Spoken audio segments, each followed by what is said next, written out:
So, welcome back, you guys. I want to start off by saying sorry for the technical difficulties that we did experience.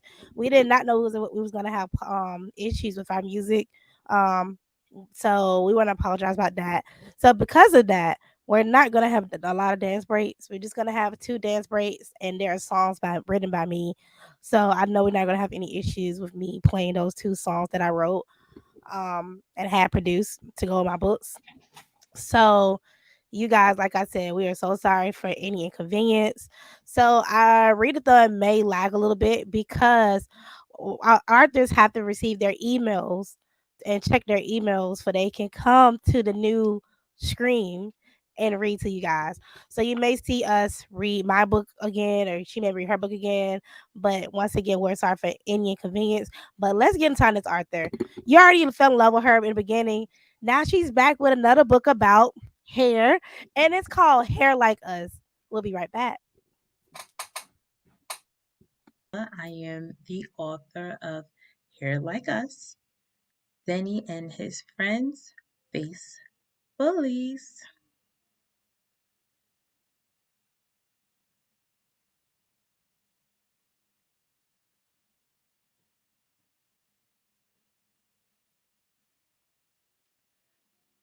Now, let's begin the story.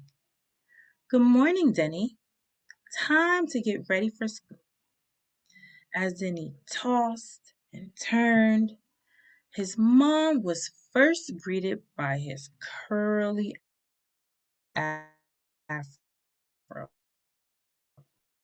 which was filled with lint balls from his blanket. Soon his groggy face emerged from underneath the covers. Good morning, said Denny as he stretched and yawned. Are you ready to present your self appreciation project today? Asked Mom. Of course, he said nervously. The moment his mother closed the door, Denny started pacing back and forth across his bedroom. His project was not done. In fact, he had no idea what he was going to present. As each minute passed, his heart began to beat faster. His palms got clammy and his armpits became sweaty. Son, time for breakfast, Mom called from the kitchen. Then he rushed to get dressed and headed to the table. Are you ready for your big presentation? Asked Dad. Of course, Denny answered nervously. His heart was beating even faster. His palms were clammier. His armpits were sweatier than before. Then he rushed through breakfast quickly and left to catch the school bus before his parents could ask him about the details of his project. When Denny got to his classroom, his teacher greeted the class. Welcome back, students. I hope you had a great weekend. As you know, today is the first day of Self Appreciation Week. Each of you will present your project after lunch. Instantly, Denny's heart started beating much faster. His palms became way clammier. His armpits were 1,000 times sweatier than he was at home this morning. For now, we will continue our normal lesson. So please open up your African American history books to page 39. Concluded Mr. Anderson. Hours had passed, but to Denny, it felt like minutes. Before he knew it, the lunch bell was ringing. As Mr. Anderson was distracted helping his friend. Denny got up from his chair and his lint filled curly afro started raining paper balls. His classmates pointed and laughed. Denny reached up, felt his head. He realized that the newly transferred boys who sat in the row behind him had thrown paper balls into his hair. The paper balls added to the lint that already dotted his afro. He became angry, embarrassed, and nervous all at the same time. Frustrated and filled with mixed emotions, Danny headed to the lunchroom to meet his friends. Danny, are you okay? Asked Mikkel. Yes, but so far today has not been a good start to the week. I'm dealing with bullies and self-appreciation project, Danny replied. He became filled with anger, embarrassment, and nervousness all over again. We are here for you. We are the superheroes. Get it? Because we're super. We have unique hairstyles and we are heroes,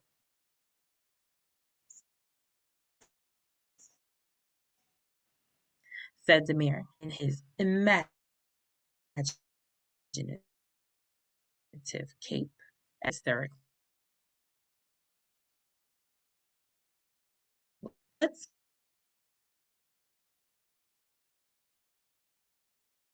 go, son.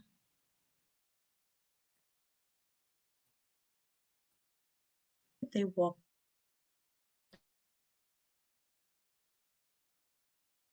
outside. The bullies were waiting for them, ready to well. We ran into the hair show. It's Afro lint trap, grenade braids, Lucy locks, and crystal baldy, said the leader.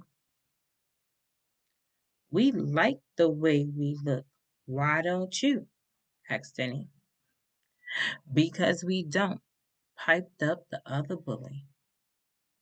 The bullies continued to call them names right up until recess ended.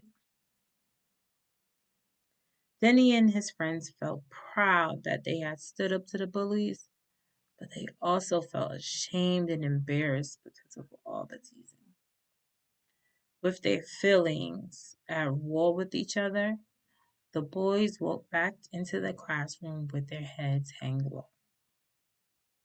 Mr. Anderson noticed that the classroom morale had decreased, but he thought it was because of the upcoming presentations. He stood up and said excitedly, "Good afternoon, students. It's time to kick off the Self Appreciation Celebration Week. There is no need to be nervous. Let's start by talking about what you appreciate about yourself. Who wants to go first?" A few students got excited while others looked shy, scared, or not interested. Then he peeked at his friends through his curly and lengthy afro and saw that their heads were all still hanging low. He slowly raised his hand. Mr. Anderson called him a meeting. The room was silent, and eyes turned to Denny. He was sure they could hear his heart pounding like a drum and his knees shaking like maracas.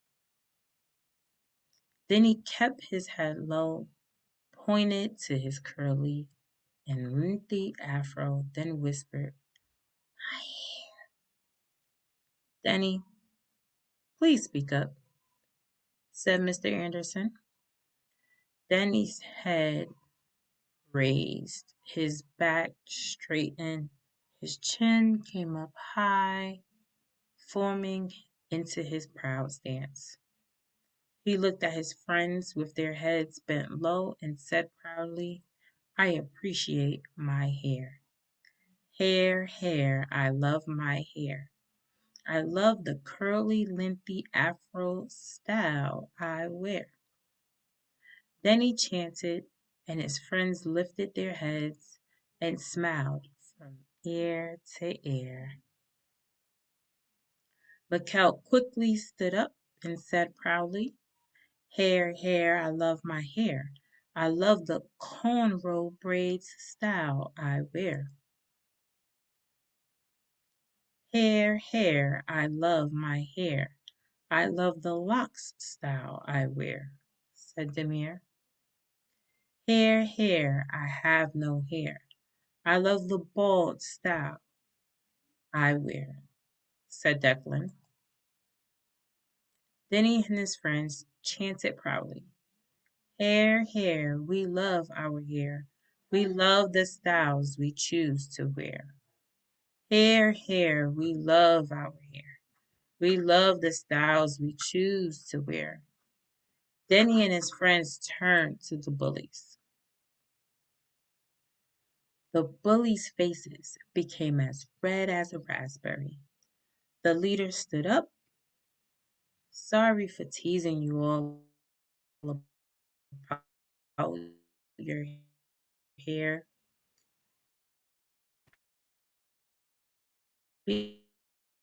Being new, what if we made people laugh? They would like us. But at last school, we were teased about our hair, and we cut it short like everyone else to fit in. Said up too, and they both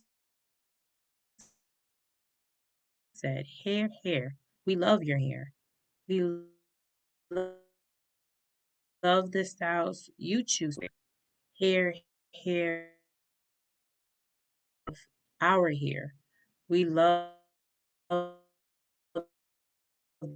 styles we choose to wear. Sorry.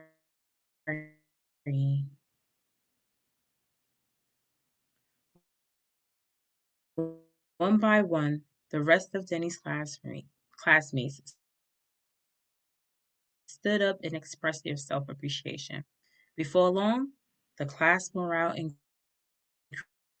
increased as they celebrated themselves and each other. I am proud of you all, said Mr. Anderson.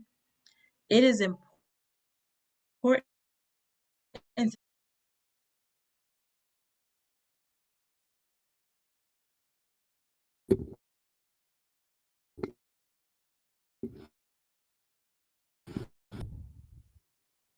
So I want to say sorry, you guys, for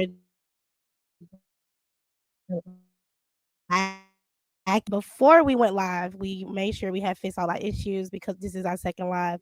So that is the world we live in. We live in technology world. So I'm going to try to continue her story, and if we have another issue, I will play her first story because I feel like her book need to be heard.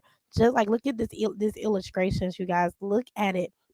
I'm not sure of the condition this young man have, but I love that she captured that. I love that she have a girl right here in the wheelchair in this picture. I think the illustrations are beautiful. And she called more than just our hair. She called special needs. She called a skin condition. You guys can get her book on Amazon. Hair like us. I want to say technical difficulty. I am on my end, but I just want to say I'm sorry.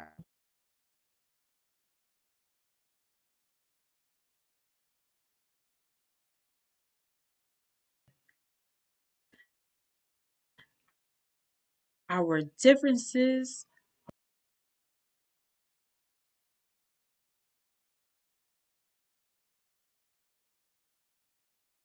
are what makes each of us unique. Not everyone come together for a picture. Say cheese. They home from school filled with excitement about his day. He happily shared the details of his presentation with his parents, who told him that they were proud of how he handled the bullies and that he appreciated his own hair. For the rest of the evening, Denny walked through the house chanting, "Hair, hair, I love my hair. I love the curly, lengthy afro style I wear." His family then responded, "Hair, hair, we love your hair. We are proud of any style you choose to wear." Thank you, everyone, for joining me of Hair Like Us. Denny and his friends face bullies. On this last page, we have Speak Up and Listen Up. And then these are activities that you can do with your children. And then also definitely look at stopbullying.gov and any city programs, making sure you look into that with kids that's dealing with bullying, having trouble making friends, having trouble with self appreciation as well. This book is definitely a good one. Of course, the main character of the story is my son. His name is Denny. Wanted to focus that on him. So these are also are the books and everything like that if you wanted to check those out. But thank you again. Once again, my name is Venera McCullough. I definitely appreciate this opportunity. Thank you, everyone, and I hope you have a good night. Thank you.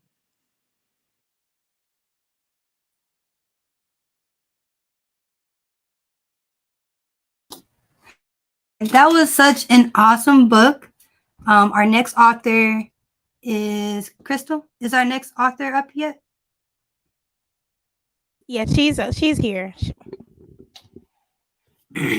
Our next author is Louise. Hope you guys enjoy her story.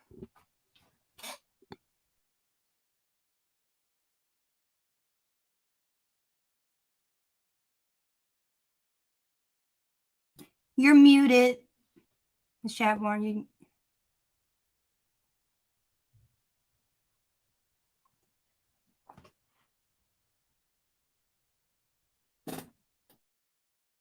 Hi, everyone. It's me, Louise, with Granite the Bull Mastiff story. Are you ready for a great read? And thank you for allowing me to be here. Can you tell I'm really, really excited? And grab your little stuffed animal or whatever you have and sit back and let me read Granite the Bull Mastiff story to you. And here we go. My name is Granite, and this is my story. I was born in Chepachet, Rhode Island, not far from the Massachusetts border, on March 5th. My mommy and dad were pure breeds. That means they were a queen and king in the doggy world. They come from a long line of bull mastiffs. Bull mastiffs are guardians. They protect people. Protecting people is so important that mommy and daddy were given special papers. On my paper, it said that my last name is Applehill. If I looked up my name, I would find my family members located all around the world. On each of our papers, they would say that we are pure bull mastiffs.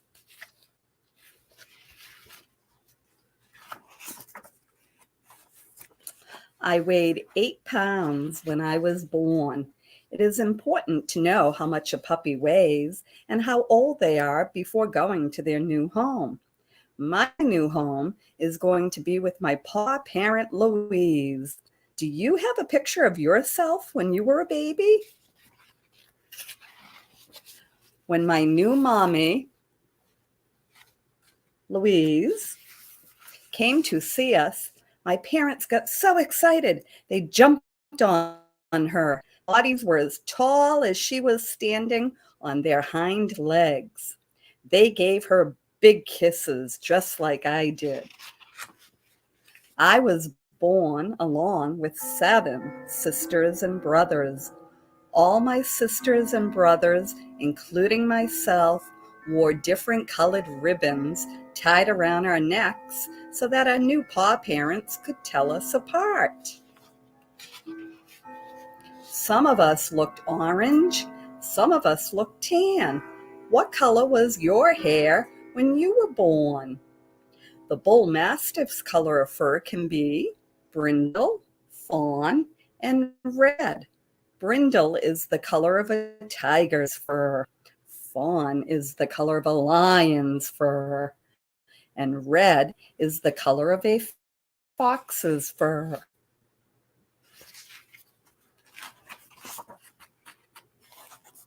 My sisters, brothers, and I all got along most of the time.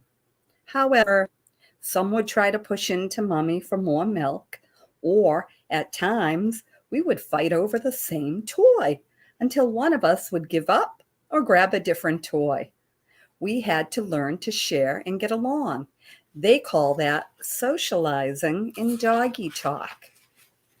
I do not remember how I was chosen from my litter, other than my new mummy saying, I did my homework on this breed, the bull mastiff. I love this breed of dog. I will give the baby boy a very good home. He will have toys and go for rides. I will care for him, feed him, bathe him, and take him to the doggy doctor. But most importantly, love him always. He will have a mommy, daddy, and big brother.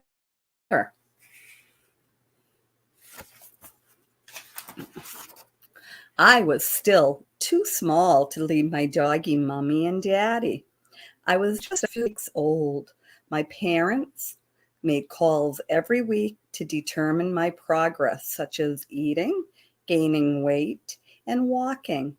Also, they were sent pictures of me. I looked so cute in those pictures, even prettier in person when my new family would visit me. My new family took turns picking me up carefully.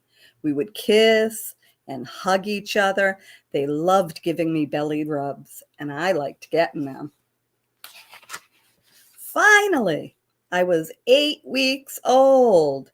This meant I would say goodbye to my mommy, daddy, and 7 brothers and sisters to start a new life in Dudley, Massachusetts.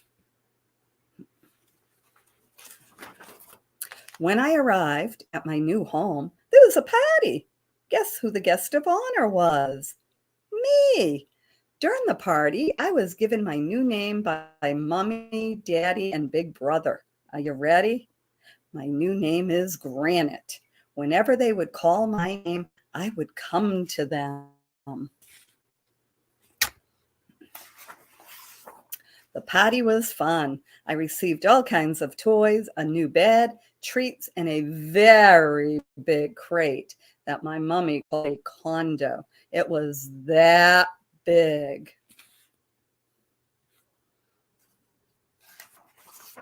Right away, my training began.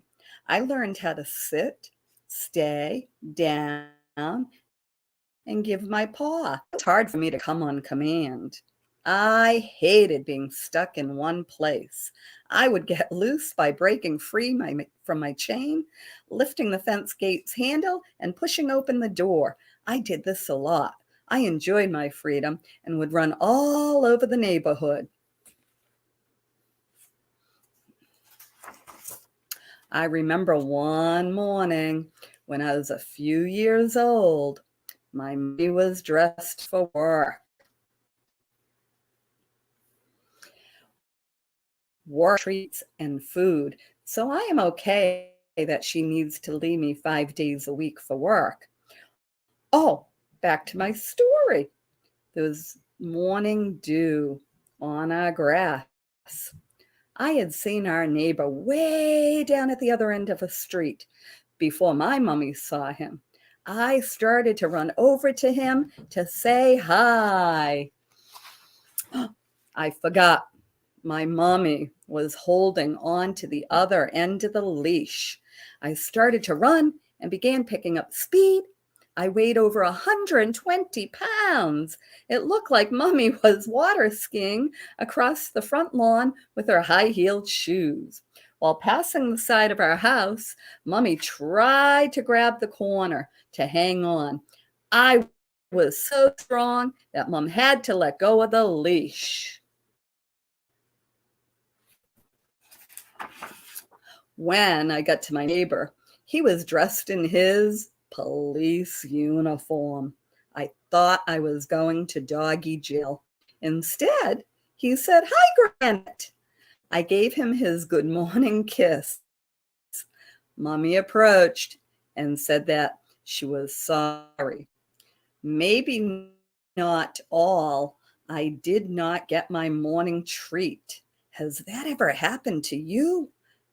Maybe your mommy, daddy, or someone you were with decided you misbehaved and you did not earn a sticker, prize, or a treat. In my new family, I only had one big brother. His name is Jared. Jared loved me so much, and so did all his friends. Jared, his friends, and I were huge sports fans. Jared would put his sports jersey on me, and we would play football together in the front yard. Sometimes Jared's friends would spend the night, and I would sleep on top of them, just like my other family in Chepachet. All of us snored into the early morning. I grew from a small puppy to a very big and strong dog weighing 150 to 165 pounds. I was all muscle with a huge head and neck to match the rest of my body. People would look at me and be scared. At times, I would look at them and think the same thing. Woof, woof. Also, did I tell you that I drooled a lot? When it was food time, I would be so excited to eat that drool down towels and falls on the floor. When I would shake my head, look out, my drool would fly everywhere. My parents were always trying to wipe my mouth or jowl like I was a baby spitting up.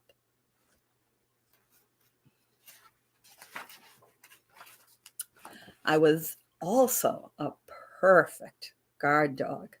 I would not bark much. Instead, I would sit, listen, and wait in the dark. I liked the darkness because it allowed me to use my senses to protect my family. However, because my size was so big, people would not mess with my family or me. I loved my family and always would protect them. I love riding in cars. Do you? We would visit my grandmother and two grandfathers along with other family members. Who do you like to visit? On the way, we stopped for ice cream with the cows in Charlton, Massachusetts. No chocolate, though. Chocolate is not healthy for dogs to eat. It makes us sick. So instead, I was able to have vanilla. Those cows are bigger than me, I remember thinking. I hope they don't try to take my ice cream.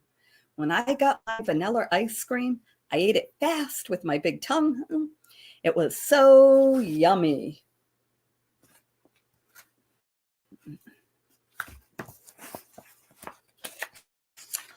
On another day, Mom and I went to the Webster post office. I rode in the back of her blue blazer. Folks kept looking at me as they passed by the car while Mom was inside. I guess they never saw a big dog like me. They would see me and would walk further away from the blazer.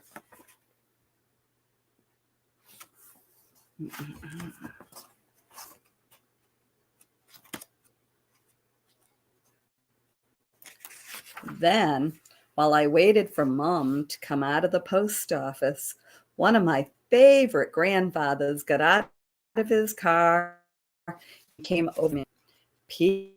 People were watching us and must have been, what in the world is this guy doing? This big dog is going to gobble him up. But instead, Grandfather reached into the car and began petting and talking to me. Well, they did not know that we were family. Of course, he had some treats that he gave me too. Hi there, Granite. How are you? Said Grandpa. Where is Mom? I gave him so many kisses. He was laughing and folks just stared. Isn't that funny? You should also know that I help with chores around the house and yard. Bull mastiffs are a working breed type of dog. That means I must stay busy to keep my brain sharp. Like when you have homework to do to make good grades. Dogs love to learn too. My favorite chore to do around the house is raking the backyard. Here is a picture of me. What chores do you do at home?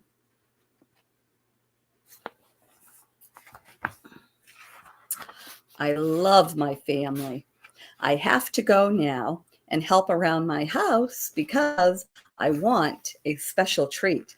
Maybe Mom will give me a giant bone. Enjoy spending time with your family as I do. I will bark at you later. And then at the end, I also have pet tips in the book. And here they are. Give them clean water and food according to their meal schedule. Regular veterinary appointments along with flea and heartworm treatment. Daily walks and playtime. Brush their fur and trim their nails. And poop scoop. And with Granite or a big dog, like a big bull mastiff, you need usually a wheelbarrow and a shovel for that. And here's the list of the pet tips right there. And you're also in for another treat, like Granite loved his treats. Here is a real live picture of Granite helping do work in the backyard, which he did like raking. He loved his raking in the backyard, and he would pick up the rake and do that all on his own. And here's the best picture. Can you see it? There we go. That is Granite doing his raking and earning his treats like a big, big bone. And there are blank pages in the back of the book in case you want to attach your own baby pictures or color or anything else you'd like to do. And again, I am Louise Chadbourne. I want to thank you for this wonderful opportunity. Not that great with the technology sometimes, however, enjoy. And here's my book, Granite, the Bull Mastiff Story by Louise Chadbourne. Okay, thank you so very, very much. Have a great day, everyone. Bye. Thank you so much for joining us today. Uh-oh. So what was your inspiration for your book? Thank you. What was your inspiration? I actually wrote that book 24 years ago. Oh, Really? you hear me? Yeah. Yes. Uh-huh. I can hear you. My inspiration, Granite. He was my first bull mastiff. I actually wrote that. That's when I had purchased a home and I wanted to join the family, and I had done my research, and there are so many shenanigans that Granite did. I wrote the book, and approximately 2 years ago, I had met Thea, the publisher, and I said, hey, I've got a book for you, and here we are. So if I can write a book, anyone can do it.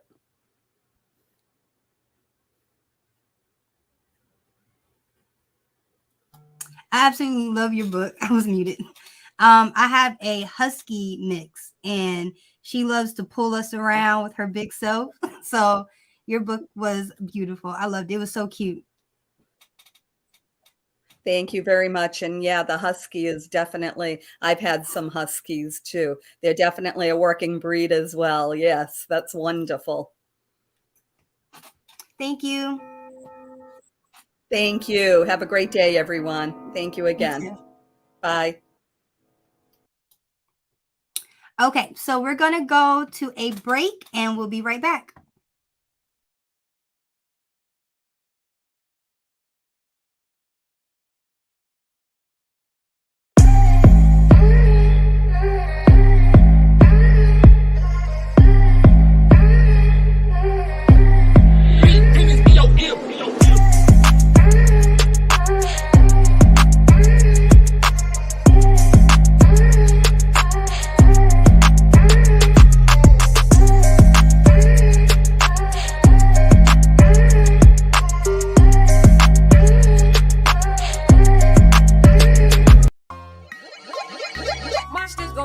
Yeah. I am awesome, I am handsome, I'm enough, I am loved, I am capable and I'm strong, I am smart so please don't judge, I am important, I am valued, I'm a king, interesting, I am kind and happy too, I can be who I wanna be and I am me, such variety, got so many sides to me for all to see, got diversity like ABC, triumphantly, live my life so free like a sight to see, got the light just like a screen. Hey, might play with someone, but I like playing on my own. I can be funny and you'll be laughing all day long. Not ordinary, no, I'm authentic, can't be cloned. Love me to pieces, no one can tell me that I don't. I am awesome, I am thoughtful, I'm enough, I am loved, I am capable, beautiful, I am smart, so please don't judge. I am important, I'm unique, I'm a queen, interesting, I am kind and happy too. I can be who I wanna be and I am me.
Welcome back, everybody. So our next story is going to be from Jennifer, and the story is called Effie Goes to School. So I hope you enjoy. Effie Goes to School by Jennifer Morheim. Dedication to my beautiful boys as you begin your learning adventures. To my Charlie Brown, who inspires me to live out my dreams, even if you are no longer here to share in them. I love and miss you, B. The first day of school, and Effie is already dressed and ready to go. Is it time to go yet? Effie asks her mom with excitement. Not until you finish your breakfast, Effie, Mom replies. Effie grabs her lunchbox and darts towards the door. Effie, slow down. The bus will be here for another few minutes. I'm just so excited for the first day of school, Mom. I know you are. Let's go meet the other kids at the bus stop. Effie and her mom walk down the driveway and across the street to where a group of parents and kids are waiting patiently for the bus to arrive. Hi, my name is Effie. What is your name? Effie asks the little boy with the glasses. My name is Billy, he replies. Nice to meet you, Billy. This is my first day of school and I'm so excited. It's my first day too.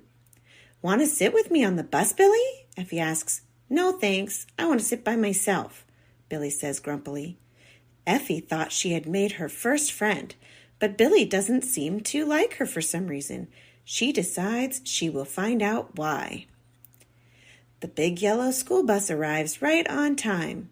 Billy and Effie get on the bus. Billy heads straight for the back of and Effie follows. Why are you following me? Billy shouts at Effie. I want to be your friend, and friends sit together on the bus, Effie replies. I told you, I want to sit alone. But why, Billy? Did I do something wrong? I said so.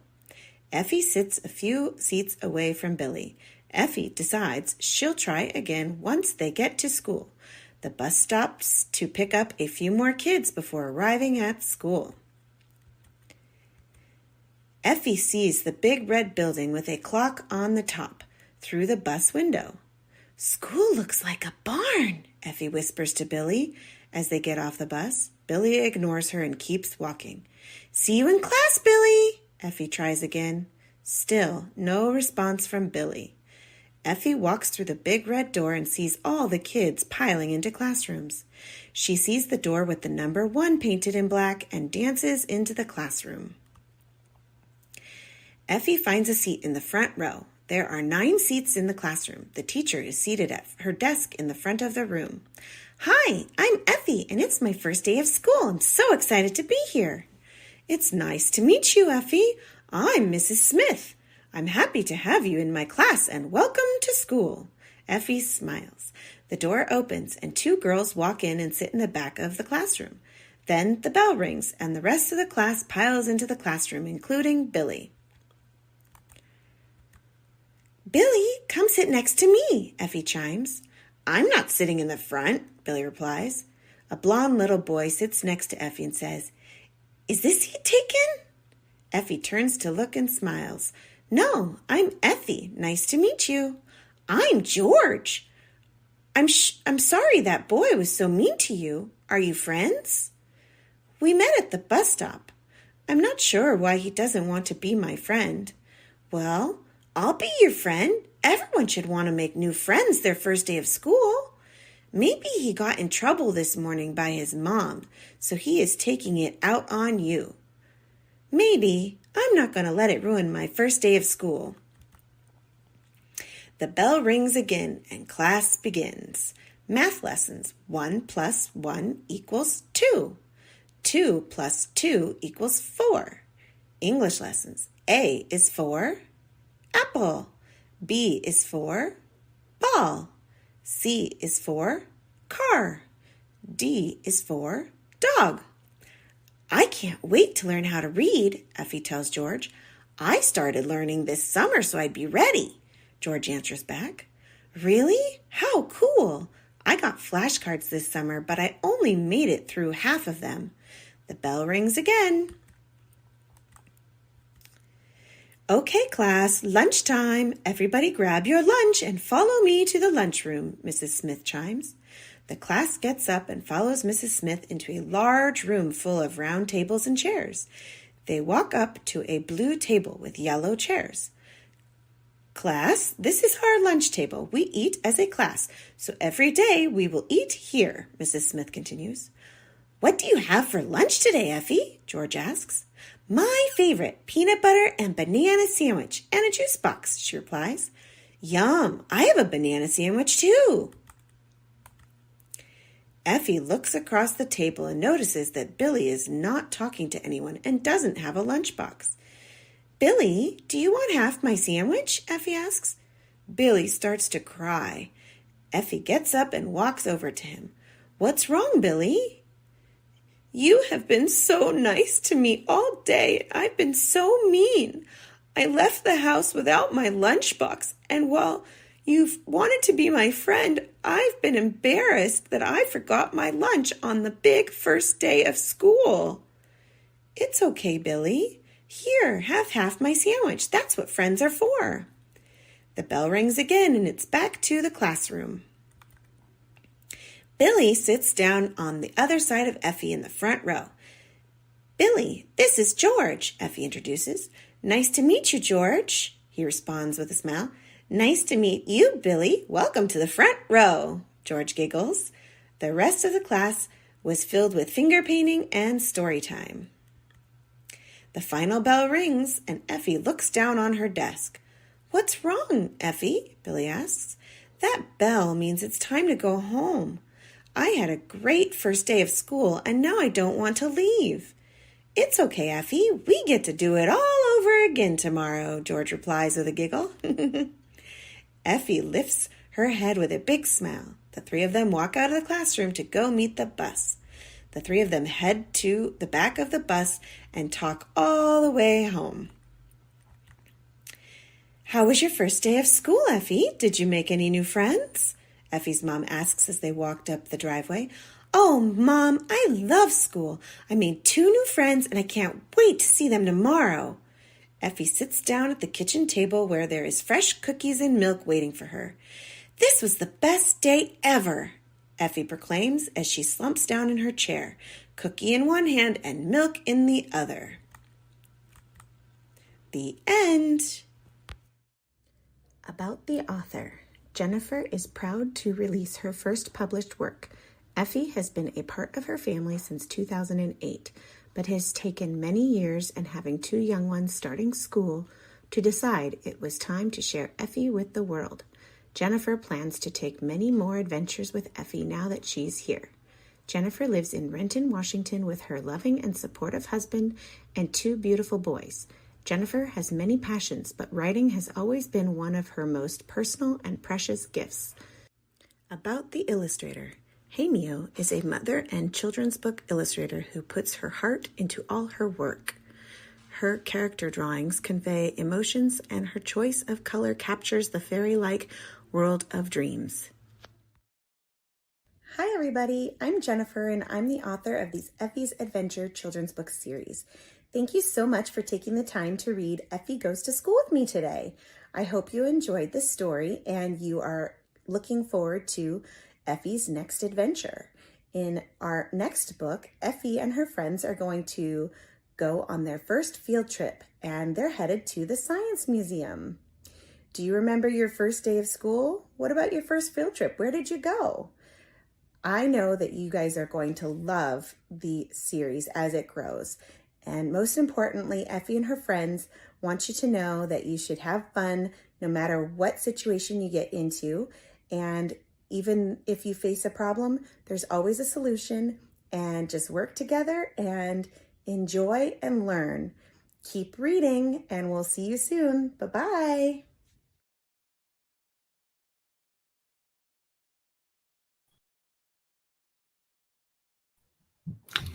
Okay. Welcome back, everybody. Jennifer, that was such a lovely story. I love animals doing human things. It just does something to my heart. So thank you so much for sharing that with us. And since we We don't have our next author up yet. I'm just going to go ahead and read my book again.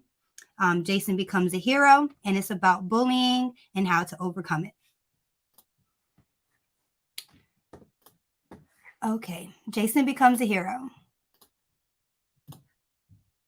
On a morning just like any other, 6-year-old Jason woke up early as usual and picked up Mr. T-Rex from the night table.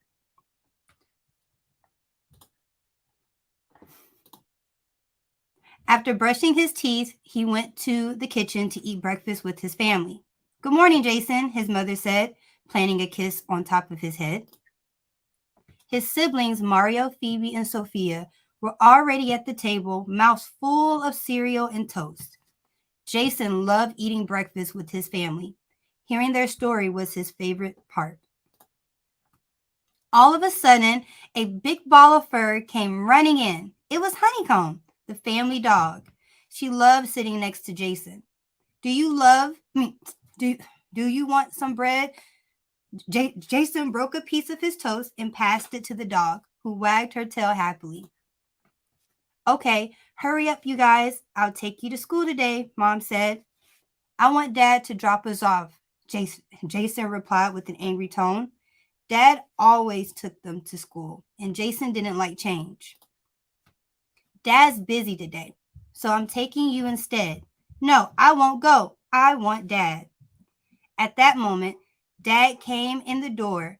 It's okay. I'll take him, he said gently. Content with the routine, back to normal, Jason headed to school. He sat in his usual car seat close to his siblings. He got to school at his usual time and walked towards his classroom.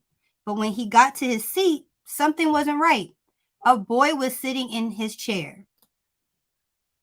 Hey, that's my seat, Jason said. His eyes were downcast, staring at the occupied chair. So what? Asked the boy. Jason didn't know what to do, so he looked around the room with watery eyes. He saw his friend Steve just as he was running towards them. Hey, Jason. Hey, Jason always sits here. Could you please sit somewhere else? Steve asked politely. Jason relaxed a bit with his friend by his side, but was soon nervous again when the boy stood up. No, this is mine now. The new boy pushed Steve out of the way, making Jason very angry. So he pushed the boy back. Don't treat my friend like that. Mike, the new boy, was about to push him again when the teacher ran over and separated them. The teacher then asked Mike to move to another seat.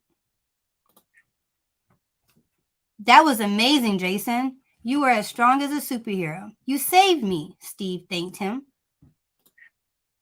That night, Jason couldn't sleep. A superhero? He repeated over and over as he watched the stars through his bedroom window.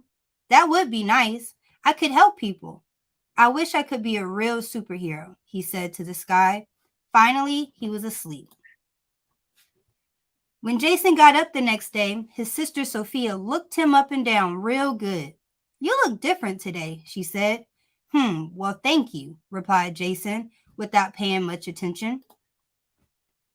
His morning went on as usual, but when he got to school, he found Steve at the entrance with the new kid bullying him again. Hey, stop that, Jason yelled as he ran over to them. But as soon as Jason showed up, Mike called his older brother over. What's happening, little brother? The older kid asked. He was taller than all of them, and he looked strong. These boys are annoying me, Pete, Mike complained. Why are you bothering my brother? Pete asked Steve. He started it, Steve complained. He was bullying me. Pete laughed and pushed Steve out of the way. I told you to stay away from my brother, he stated. Jason was so angry that he didn't think before acting. Even if Pete was bigger and taller than him, Pete was being mean. So Jason pushed him with all of his strength. But this time, the kid flew in the air when he pushed him. Pete landed onto the soft grass far away, unharmed. And everyone looked around confused. Uncomfortable by the stairs, Jason ran away. What was that? He wondered as he looked at his hands. How did I become so strong? Am I turning into a superhero? When Jason got home that day, he was still thinking about the incident. He walked into the kitchen without paying much attention. Hello, he said to no one in particular. Hi, you're back from school, yelled Honeycomb, running to greet him and lick his face. What? You can talk now? Asked Jason. Honeycomb jumped up and down and wagged her tail. Of course I can. Now you can understand and talk to me too. Isn't this amazing? I'm going to go tell Snowflake, Honeycomb replied. As Honeycomb ran out in search of the family's cat, Jason looked around and found himself alone in the kitchen. Whoa, I am turning into a real superhero, he yelled excitedly. I can't believe I can understand and talk to animals now. I can't wait to see what other powers I may have. And the end. Thank you guys so much. I hope that you enjoyed my story. It's about my son, who is also autistic, and he was bullied in school. And so I created this book with my illustrator to help bring awareness to bullying that happens in school, and that children, even though they should not fight, they should also stick up for themselves and to tell their teacher when things are happening and to also mention it to their parents, which is very important. So I think our next author is here.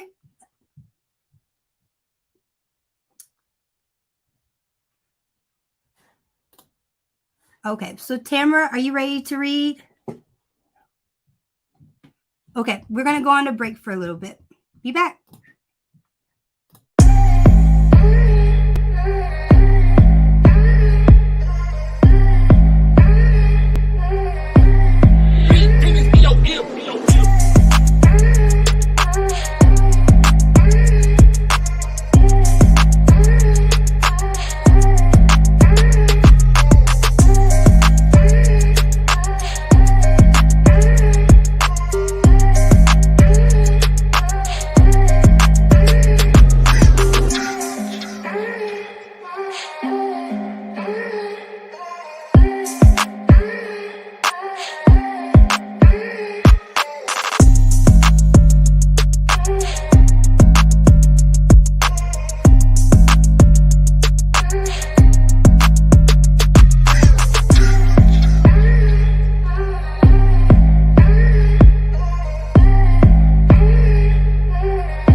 Okay, so we're back. So Tamara, are you ready?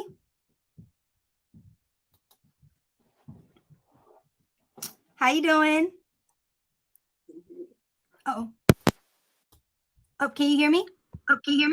I can hear you now. How are you? I'm good. How are you? I am well. Are you Doing ready? well. I my flip book isn't acting right, so Oh no. like yeah, where I have it, I'm like, so I'll just read from the book. I hate that because I had all that ready, and now it's just giving me an error message. So I just like, no, not right Technology. before I go on. This can't be happening. But I'll just read from the book. I hate that because I had it all ready. Okay, so I'll give you the floor. Okay. Hi, everyone. I'm Tamara Foley, and I'm so happy to be here today to be able to participate in Read Aloud Day and this readathon. Thank you so much to the two hosts who have invited me to be a part of this.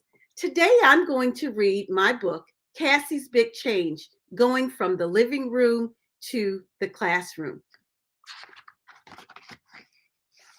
And I want you to see that Cassie is just behind me, and this is who I'll be reading about. Also, we'll have a giveaway, and we'll let you know about that in just a moment. I'm so excited to go back to school after everyone has received the vaccine. We went back to school in the fall for a short time, but since children were getting sick, the school closed again. And I'm so sorry, I'm having some issues with my flip book, so I can't actually show you all the pictures. Now that the virus is over, my classmates and I are all back in school. I used to have school in my living room, but now I am back in my classroom. School has changed from virtual class to seeing each other in person again. I see my friends every day. It makes me so happy to see them.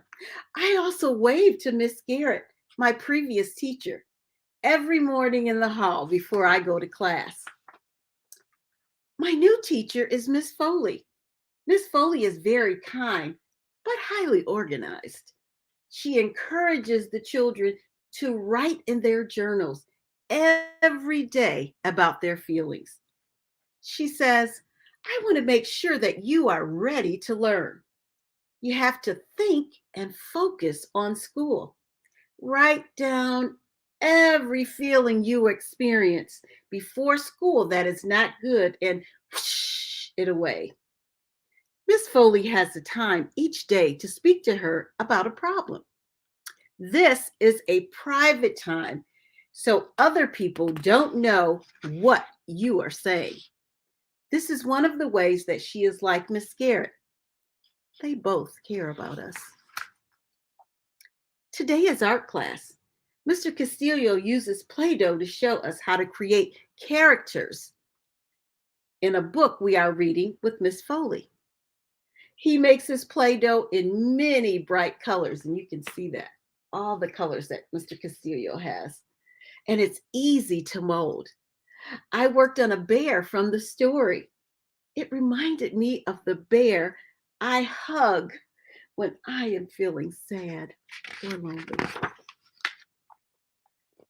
On the playground today, I spoke with Maria, Robert, and Larry about how their families are doing. Larry said, I am so happy to be back at school, and my grandmother is doing well.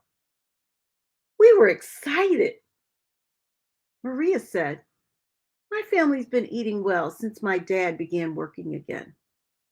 We were so happy. Robert jumped up and shouted, my cousins have moved out and now they have their own place. So I have my room back just for me. We all said, oh, in unison, and then we laughed. It was time for us to go back to the classroom, and Miss Foley checked with everyone and make sure we were ready to learn.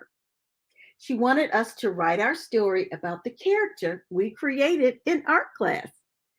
I am so ecstatic to write about my bear. What will I call him? Should I call him what I call my bear at home? Hmm.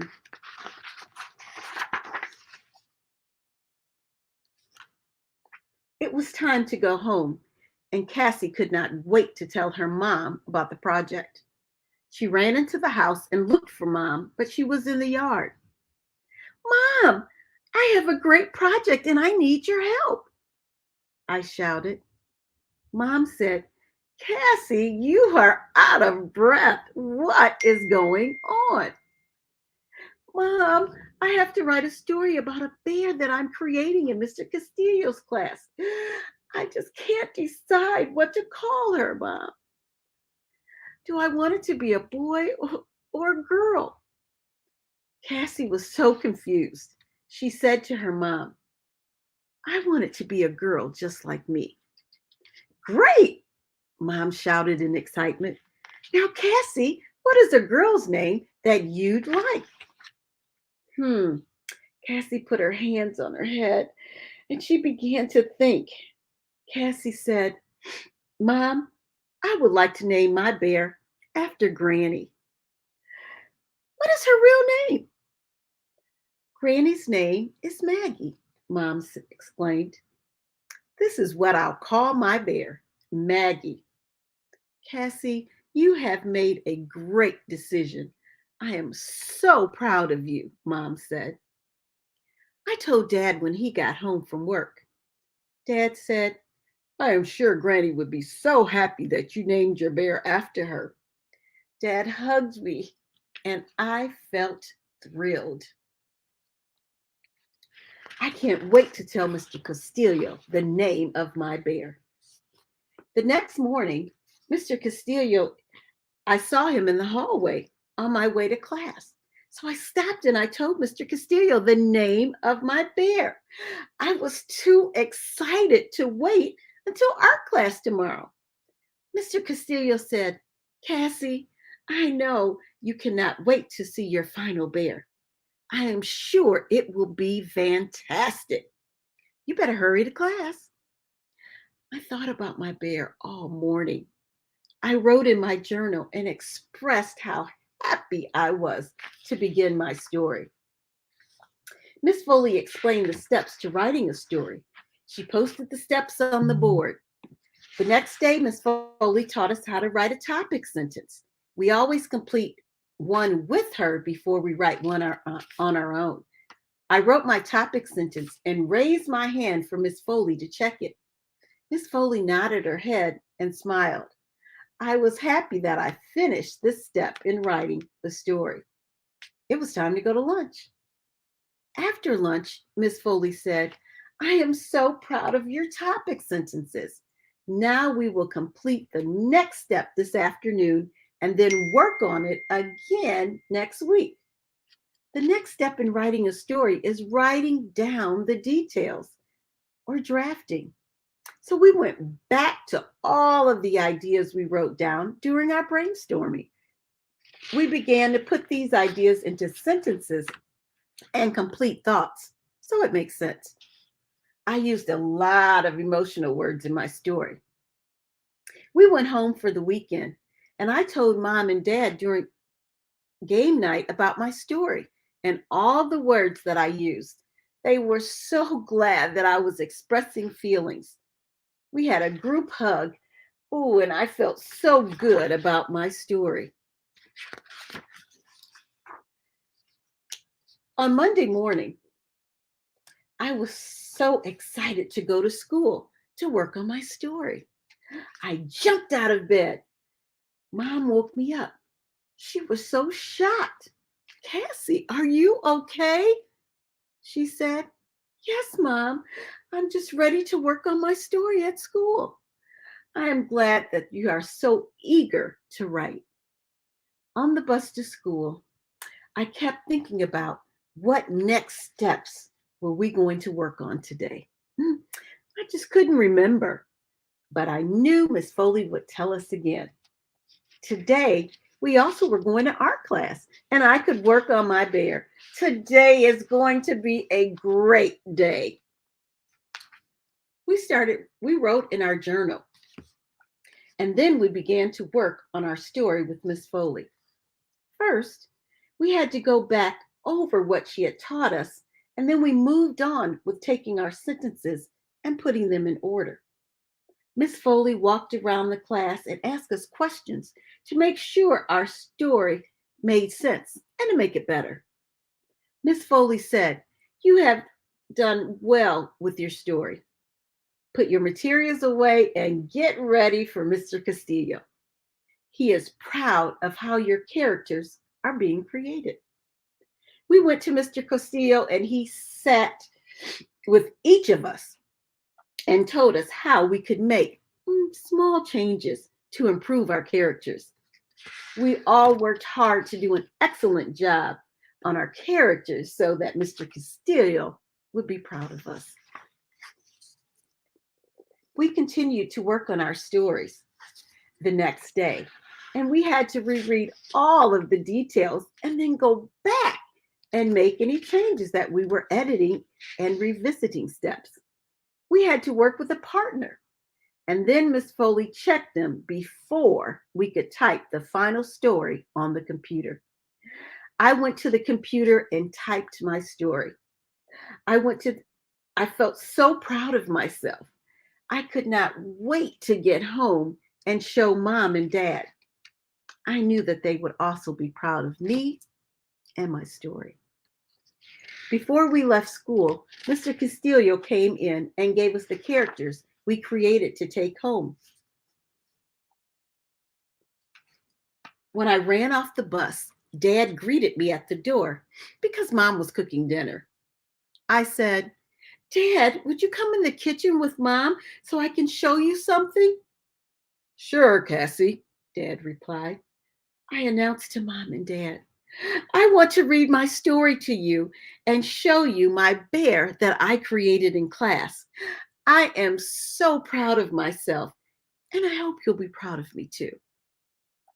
I read the story, and then Mom and Dad both hugged me. Mom was almost in tears. Dad said, "Cassie, we are so proud of you. You have done a very good job with your story about your brave bear. We like how you used emotional words. You can share it with Granny this weekend." I was just beaming with joy. I ran to my room to read it to my bear, Maggie. I wanted this to be our special time, so I read it to her. Of course, she loved hearing the story again. This was the most exciting day at school. I love that we are back at school learning in the classroom instead of at home in my living room on the computer. The end.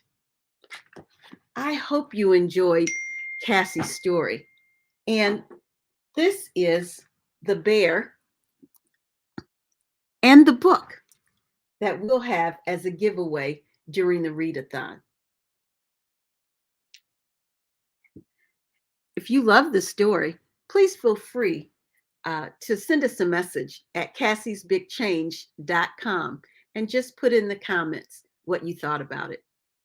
Thank you so much for joining us today and for hearing about Cassie. And as you can see, Cassie is still behind me. Thank you so much. That was an amazing story. Thank you. What inspired you to write your book? Well, I wrote the book because I noticed, and because I work with schools, and I noticed that kids were just having a really hard time during COVID. So I wrote the first book to talk about that. And after that, we had some schools internationally that hadn't gone back to schools. And then we had schools in the United States. Some were going back and some weren't. But I did have an opportunity to speak to students. And the ones that were going back to school in the classroom, they were so excited because they had missed their friends at school. And that social piece was so important for them. So I felt that it was really time to validate those children's feelings. And all of my books address social and emotional learning. So that's what really inspired me to make sure that kids were able to talk about their feelings, to know that when kids had issues, there was some place for them to go and a person where they could go for support. Also wanted them to hear the story from the voice of Cassie. I wanted them to make sure that they understood that they could also have these feelings, but it was okay when your teachers and family were there to support you.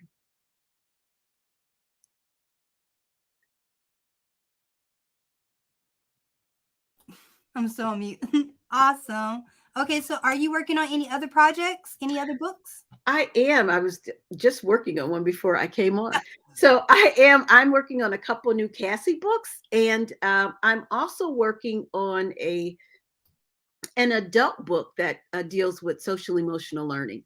So hopefully that adult book will be out in the next 30 days, and we look forward to the two Cassie stories sometime later on this year. Yes, thank you, and congratulations on your new book. Thank you. You're welcome. Okay, so our next reader is going to be Crystal. Our next author isn't here yet, so we're going to go ahead and have Crystal read her next book.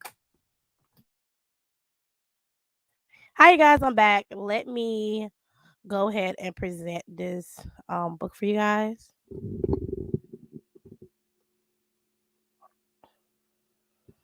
Give me a second, y'all.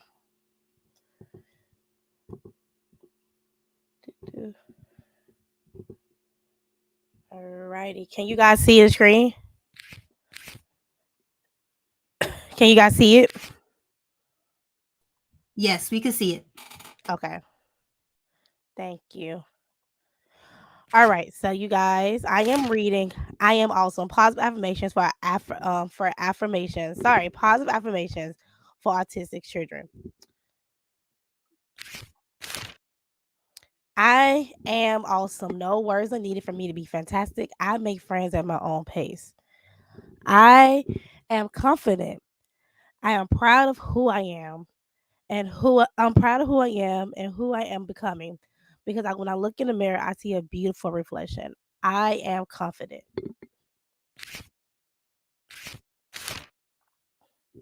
I am happy. Let's see, I make this bigger for you guys. I did. All right. I am happy. Whenever I'm around my family and friends, they make my day. Even if I'm watching my favorite show, I am simply happy. People accept me for who I am. I am smart.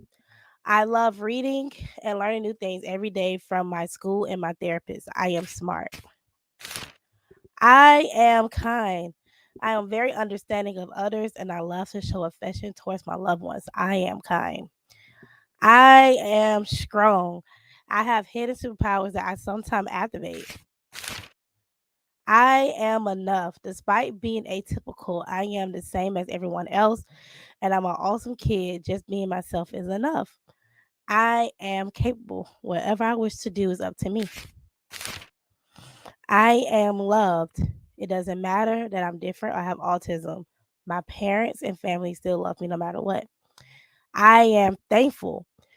I am grateful for my friends, my family, my loved ones for their support. I am important. And y'all know by now this is my favorite page in all of my I Am Awesome series. My autism doesn't mean I'm less important. I am special. Say it with me. Black lives matter. Black autistic people matter. My life matter. I am more than a hashtag. Black lives matter too. We matter. We matter. So that's my favorite page, y'all. I can be what I want, who I want to be. The possibilities are limitless. I can become a teacher, a president of the United States, a lawyer, a doctor, a dancer, a basketball player, a rapper, or whatever my heart desires. I am wonderfully made. I was created perfectly by God. I am me. The best version of myself can only be found in me. I'm going to grow up and be whatever I want to be. Say it with me. I am awesome. I am confident. I am happy. I am smart. I am kind. I am strong. I am enough. I am capable. I am loved. I am thankful. I am important. I can be what I can be what I want to be. I am wonderfully made. I am me. A little bit about myself, you guys. I'm a mom on a mission trying to normalize autism and talk about the question and talk about what we should talk about. We should learn to accept people who they are. And if we don't want to accept them, that means you look in the mirror and figure out what's wrong with you. And you can collect my other books right here. Of course, I have a whole series called I Am Awesome. I have one for boys, girls, and children. So I hope you guys enjoyed my book. And if you have any questions, let me know. Jazz, you have any questions for me? What inspired you to write the book? That is a good question. So actually, my son did not inspire me to write this book. My nephew Liam did. One day he was in a corner and he kicked himself and said he is stupid and he had ADHD. Yeah. So when he said that, I literally went to a trampoline park and we went to the trampoline park and I had all this in my head and I said it to him and he remembered the whole book because I said it to him and I made a book out of it the same day because it's important that kids know they're not stupid. You are smart. You are handsome. You are enough. You are important. And I try to instill that into kids every day. Like my son, like normally in the mornings, I tell my son an affirmation. It just so happened to be the affirmations in my book, but I tell my affirmation. If it's not every morning, it's I did do it because I think it's important. But Liam, my nephew, inspired me to write this book, and then I made it for special need kids because I do feel that there's a lot of positive affirmation books already for neurotypical kids. If you don't know what neurotypical mean society standard or normal. So your child doesn't have anything your child doesn't have any diagnosis of anything. That's when I say neurotypical. I don't use the word normal in my conversations. So I know it's a lot of neurotypical positive affirmation books for kids. So when I created this, I wanted to be directed towards kids with autism because I want them to know they are enough and I want them to know that they are important. They are more than a hashtag. When I created this, that's what it was for. And I wanted my son to look at this book when he get older and be like, wow, I am awesome. I am smart. I am confident. I am enough. I am important. I can be what I want to be. I am capable. Like, just because somebody has special needs don't mean they're not capable. So that's the reason I wrote this book. That's amazing, Crystal. Thank you. You're welcome. Okay, so what is our next thing? Oh, so you guys, our next author is not here yet. I do have another book I will read, but we're about to go to commercial break and we'll be right back, you guys. Back.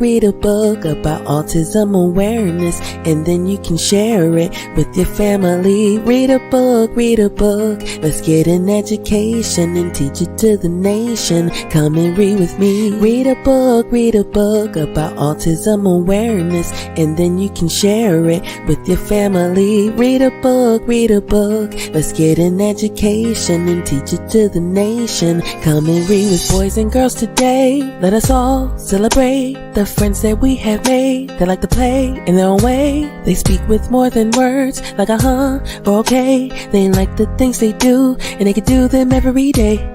But let's be aware, we are all the same. It's more difficult for some, but to be down or be afraid. Our friends is so unique. Here in the world, they make a change. Let's focus on the things we should know so they won't seem strange. At times it feels like a confusing thing. We can understand now from the books we read. Think of all the knowledge that you stand to gain. It's gold and it's so satisfactory. Autistic kids are just like you. You are awesome and I am awesome too. There's only one thing that you need to do. Just show that you care and you'll break through. Read a book about autism awareness, and then you can share it with your family. Read a book, read a book. Let's get an education and teach it to the nation. Come and read with me. Read a book about autism awareness, and then you can share it with your family. Read a book, read a book. Let's get an education and teach it to the nation. Come and read with me.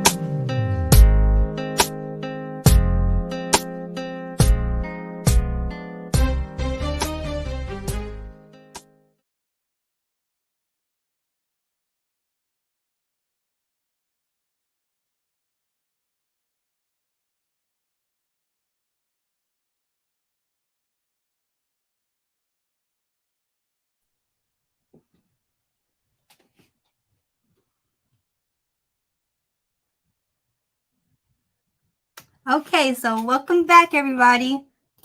I hope you guys got to go do something real quick. Go grab some water, go to the restroom, because we about to keep it pushing. Okay.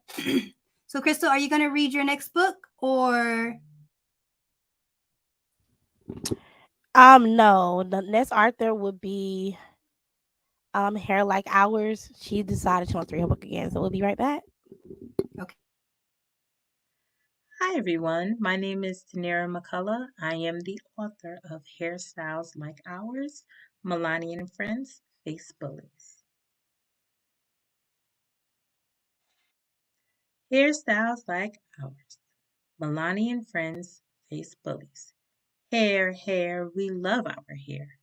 We love the style we choose to wear. Meet Milani's magnificent, dynamic, curly afro.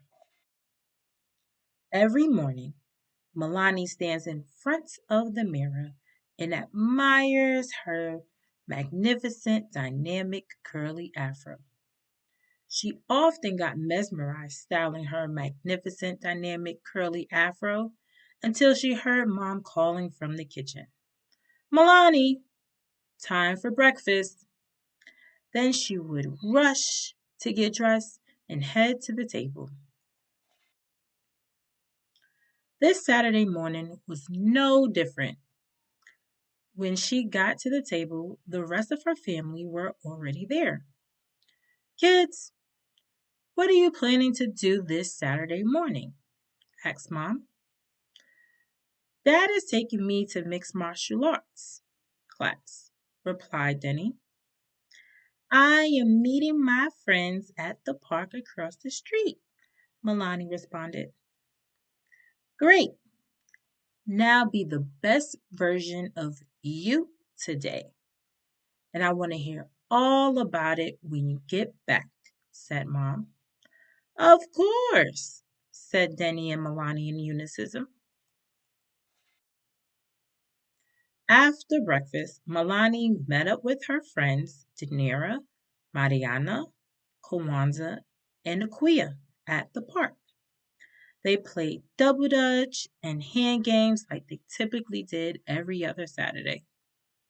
It was Milani's turn to jump, and her magnificent, dynamic, curly afro bounced up and down like a ball. Suddenly, the school bullies Lee and Isabella walked into the park. Well, well, well. It looks like we ran into the clown hair show squad, said Lee. Distracted by Lee's comment, the girls stopped playing.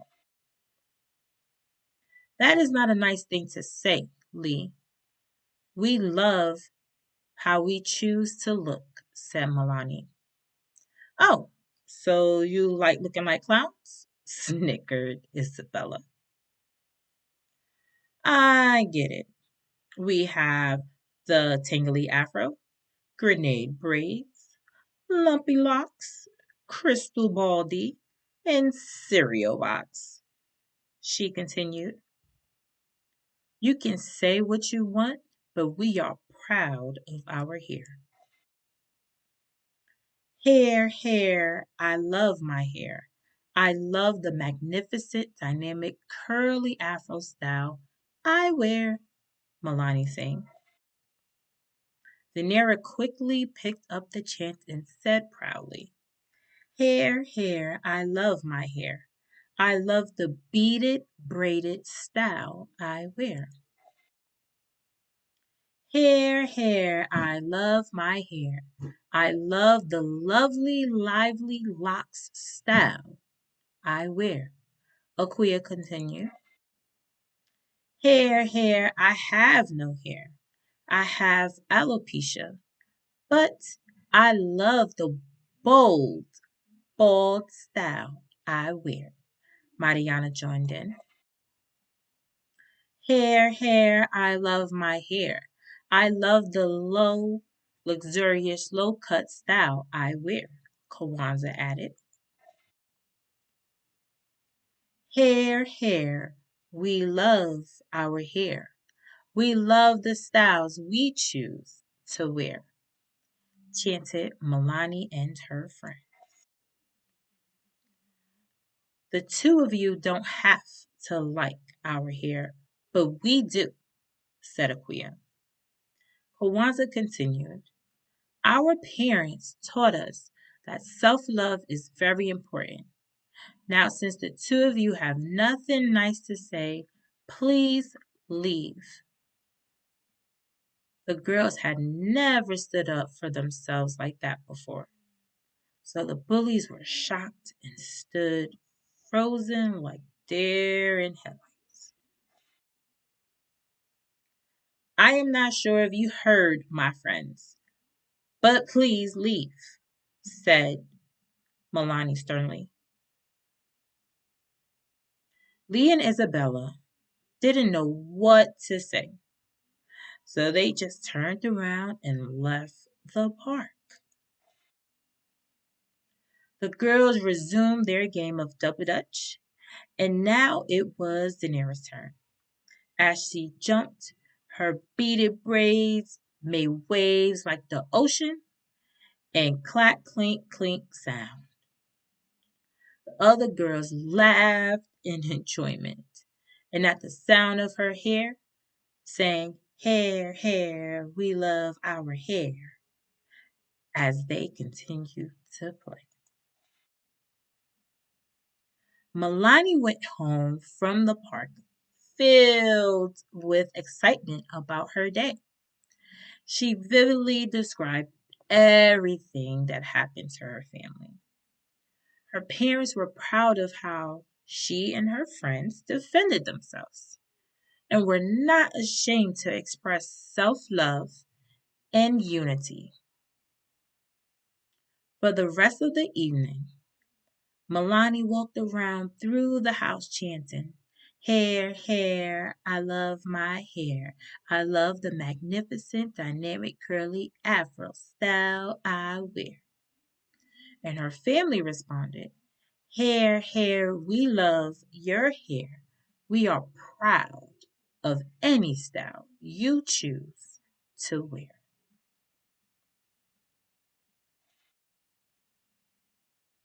The end. So just wanted to quickly share in the back of the book, we have information about Speak Up, Listen Up, and this is more so for the parents to do certain activities with their children. And then also they have at the bottom about stopthebullying.gov, and then making sure if you want any resources, but definitely please seek the city programs and any help from that perspective. But definitely just wanted to share a few tips as well. And then this is information about me, the author, and the different books that I have as well. There is another version called Hair Like Us. Denny and his friends face bullies as well. So it's a similar story, but there's a different um, story as well. So thank you once again. I love that you guys had the opportunity to sit with me I appreciate it and hope you have a lovely day. Thank you, Crystal, for this opportunity.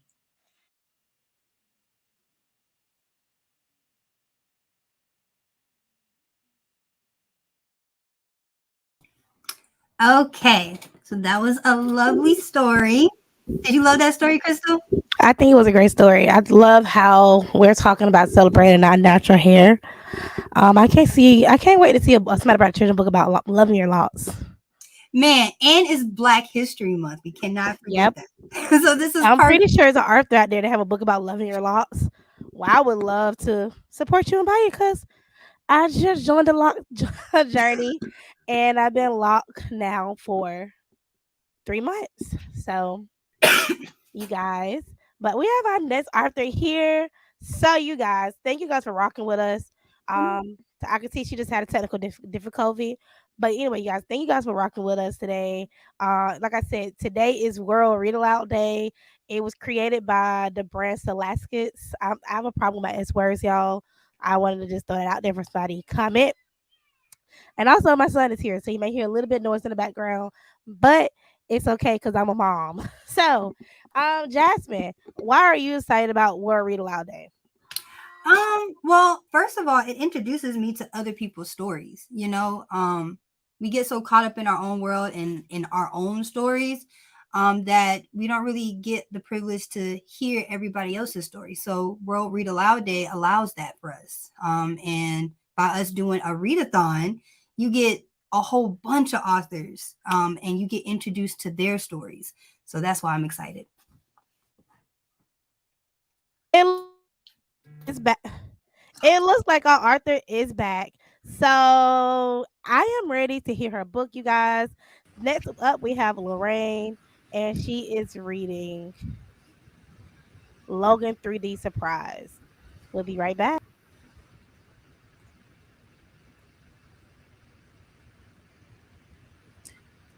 Hi, my name is Lorraine Zajac, and I am the author of Logan's 3D Printed Surprise.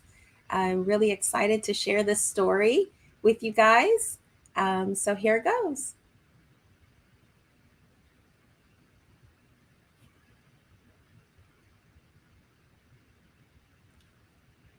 Walking cautiously into the brightly lit kitchen, Logan slowly made his way to the family's calendar.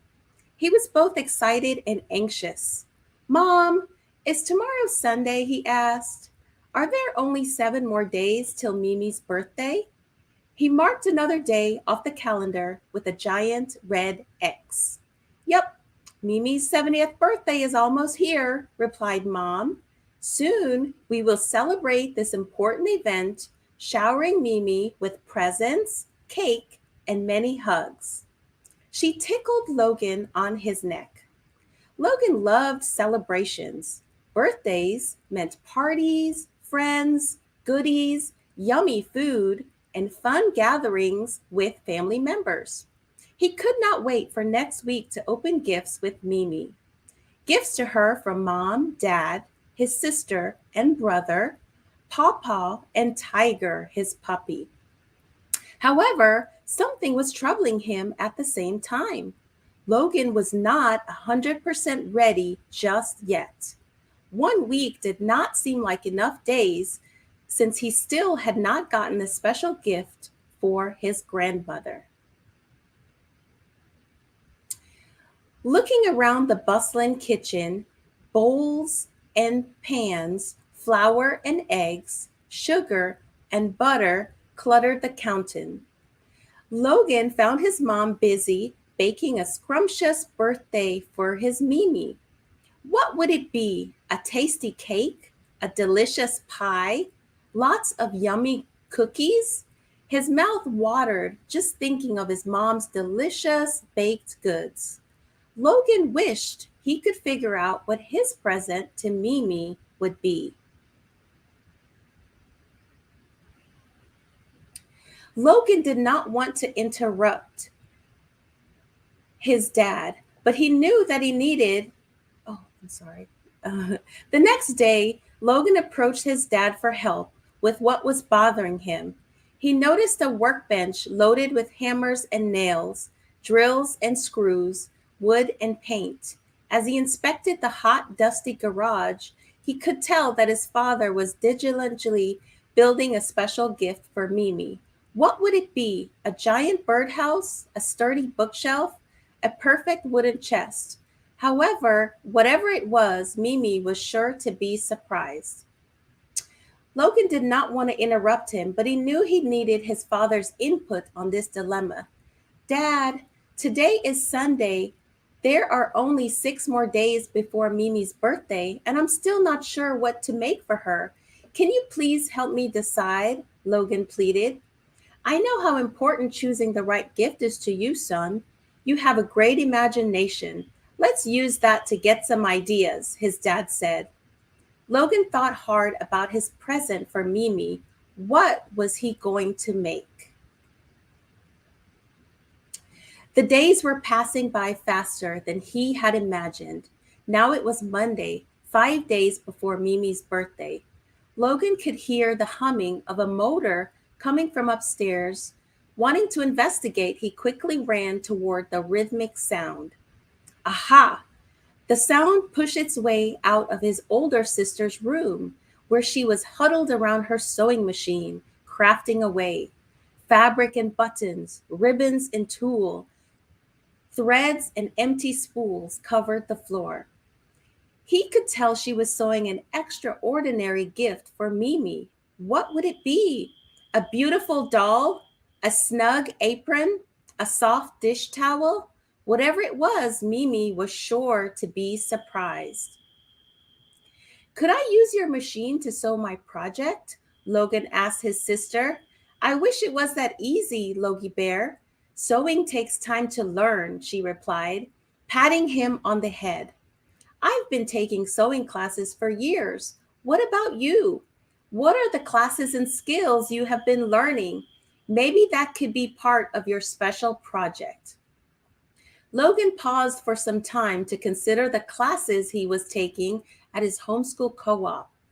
Puzzled and scratching his head, he quietly left his sister to her tasks. Another day whizzed by like cars passing on a freeway. With only 4 days before the birthday celebration, Logan could feel the pressure building. Could he decide on a project, find the materials, and complete it in time for the big day? It had to be something he could be proud to give his favorite person in the world. Looking outside onto the open, inviting porch, he saw his older brother elbows deep in supplies. The porch brimmed with brushes and scrapers, canvases and palettes, paints and pastels. His big brother was purposely painting a special gift. What would it be? A luscious landscape, a stunning self-portrait, a famous landmark. Whatever it was, Mimi was sure to be surprised. If I could paint like you, my problem would be solved, Logan said, feeling disappointed. Don't worry, little bro. Everyone has unique talents and skills. You have to uncover yours. Cheer up. I believe you can find where you shine best. Don't give up. This encouragement was what Logan needed. He felt determined to dig deeper to uncover what he was good at doing. Then came Wednesday, barely 3 days before the celebration. Logan peeked into the next room to see Pawpaw deeply concentrating in his office. The loaded desk with papers and pictures, books and folders, pencils and pens signaled this was not a good time to interrupt. Pawpaw was studiously writing a sentimental message for Mimi. What would it be? A loving letter, a sweet song, a perfect poem. Whatever it was, Mimi was sure to be surprised. Logan wished that he too could write a special message to Mimi, but he was not confident in his spelling or handwriting at 8 years old. He wanted a proud present for Mimi, something with significant meaning that she would love. Thursday, and another red X marked an additional day off the calendar. Only 2 days left before the milestone 70th birthday. Even Tiger, Logan's puppy, was working on his party surprise. He was hiding a special gift for Mimi. What would it be? A chewy bone, a squeaky toy, a stolen sock? Whatever it was, Mimi was sure to be surprised. Tiger, you lucky puppy, why couldn't my surprise be as easy as yours? Logan said. Tiger looked at Logan, licked his face in a manner that said, Don't worry, friend, and went back to digging in his hiding place. Now, the final day before Mimi's birthday, Logan thought, if I cannot find a project today, Mimi's celebration will be ruined. Logan looked back on the week and remembered all the things his family members were working on and the many creative skills they were using.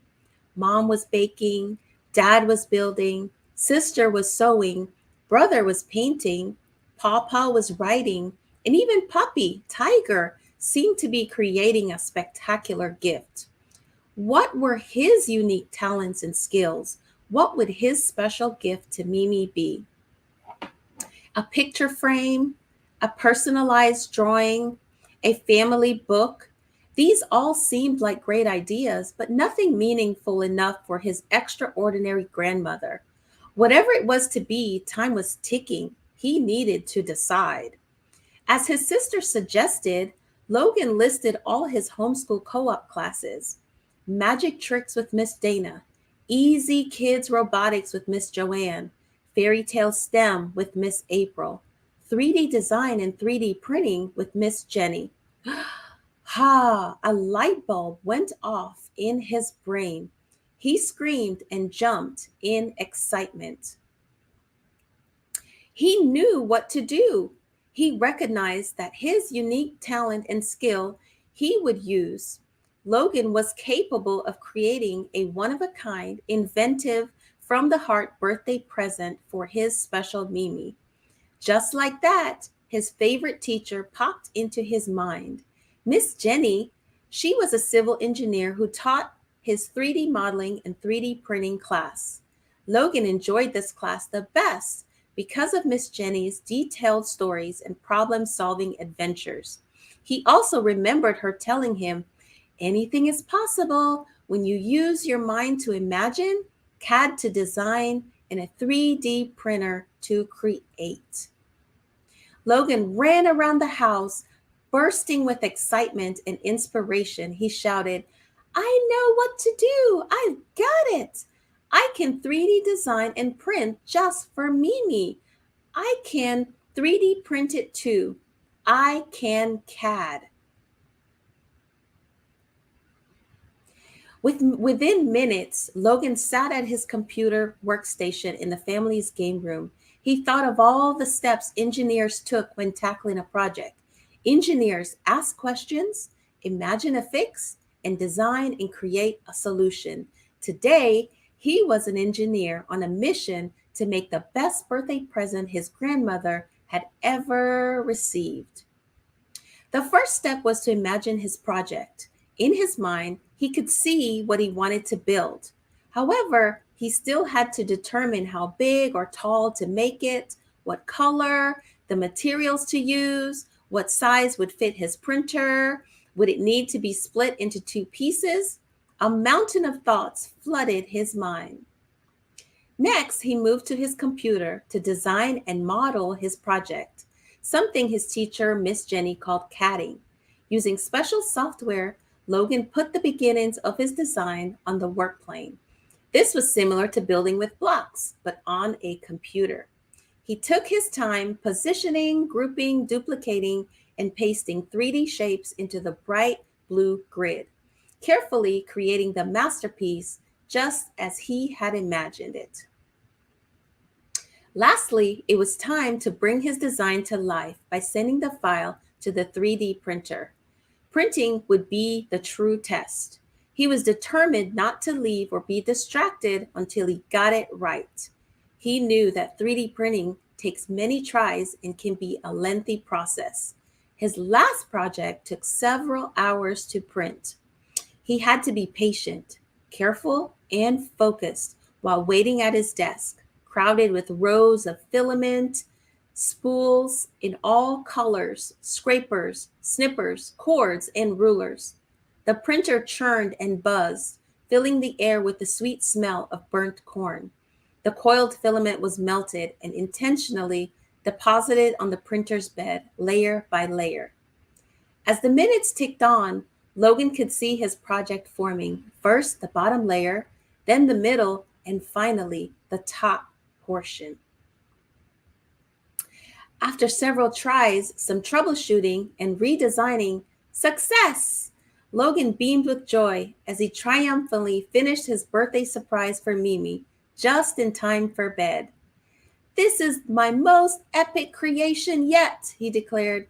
"I can't wait for Mimi to see it. She's going to be so surprised." Smiling, his mom and dad gave him big hugs and kisses. "You did it! We are so proud of you, Logan. We knew you had what it took to solve your dilemma. You were relentless and never gave up.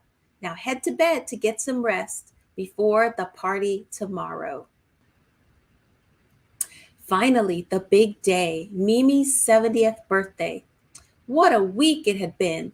After many days spent in agony, watching, brainstorming, wishing, hoping, deciding, designing, and finally printing, Logan's unique gift for Mimi was complete and ready for gifting. When his turn came at the party, Logan proudly presented Mimi with a rectangular box wrapped in beautiful, sparkling paper. Everyone eagerly waited the unveiling of Logan's 3D printed surprise. What was this mysterious present?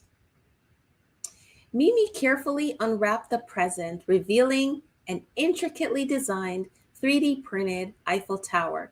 It was the ideal gift, for everyone in the family knew of Mimi's long affection for Paris, France. As hoped, Mimi was pleasantly surprised. "I have never had a 3D printed Eiffel Tower before," she gasped. "I love it. I have a special spot in my collection for this unique, creative, inventive, and fabulous addition," said Mimi, hugging Logan close. "Thank you so much, my wonderful grandson. My Eiffel Tower collection is now complete." Feeling proud of his 3D printed creation, Logan was confident that with a 3D printer and his CAD skills, he could make anything from his imagination come to life. He had created a perfectly designed and printed present for his Mimi. He made her extremely happy with this beautiful contribution to her 70th birthday celebration. Looking to the future, Logan could imagine himself designing and 3D printing many more solutions to dilemmas around him. How could he use this technology to solve more problems in his household, problems in his community, or even the world?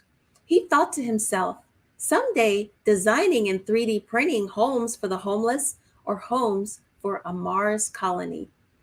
He recognized how powerful 3D printing technology was. Smiling confidently, Logan felt inspired by the words of his favorite teacher, Miss Jenny.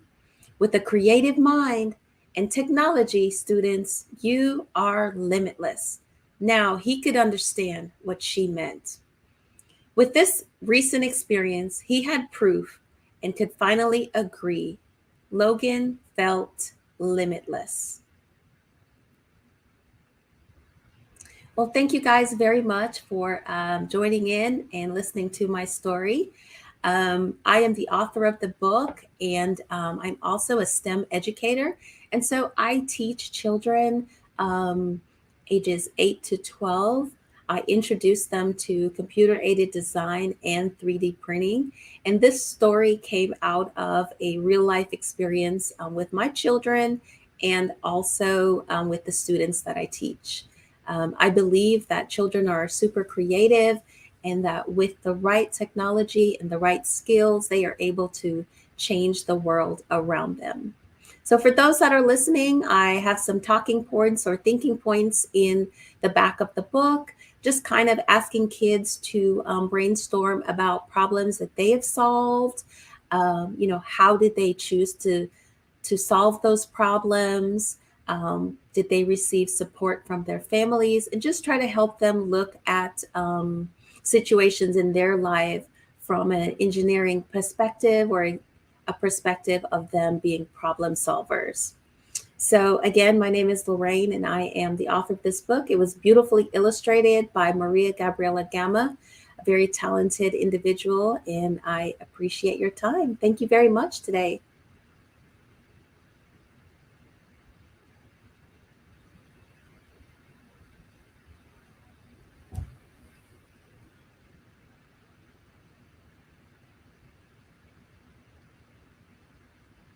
I had myself on mute. I was just talking to myself. So I was asking, have you ever did 3D printing before yourself? Is that what inspired you to write your book? So no, about my children are traditional homeschoolers. We've been homeschooling for 15 years and they wanted to learn this technology. And in true fashion of a homeschool household, we all learn it together. And so I fell in love with the technology. And so, with them learning it, I learned it. And so now as an educator, I'm able to share it with other homeschoolers, share it, virtually through classes. And then I've also written this book to kind of inspire kids to, one, learn the technology, and then two, help them look and solve problems within their household and the world using the technology. So they kind of go hand in hand together. I'm hoping that the book will inspire students to learn about 3D printing and CAD, and then also as engineers, be problem solvers through a critical thinking and, increasing the love for reading. Yes. And are you working on any other projects? Do you have any other books coming out? Yes, so I am. I'm working on 2 more books within the same series. Again, I love this technology and I just really want to share it with the world and share it with students and children. And so it's also looking at other characters using that technology to solve other problems around them. Yeah, thank you so much. I appreciate it. I appreciate you being here. Yes, thank you. This was a great opportunity, and I wish everybody well. Thank you. Thank you. Okay, so we're going to go on a couple-minute break, and we'll be right back.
Read a book about autism awareness, and then you can share it with your family. Read a book, let's get an education and teach it to the nation. Come and read with me. Read a book about autism awareness, and then you can share it with your family. Read a book, let's get an education and teach it to the nation. Come and read with boys and girls today. Let us all celebrate the friends that we have made. They like to play in their own way. They speak with more than words, like or okay. They like the things they do, and they can do them every day.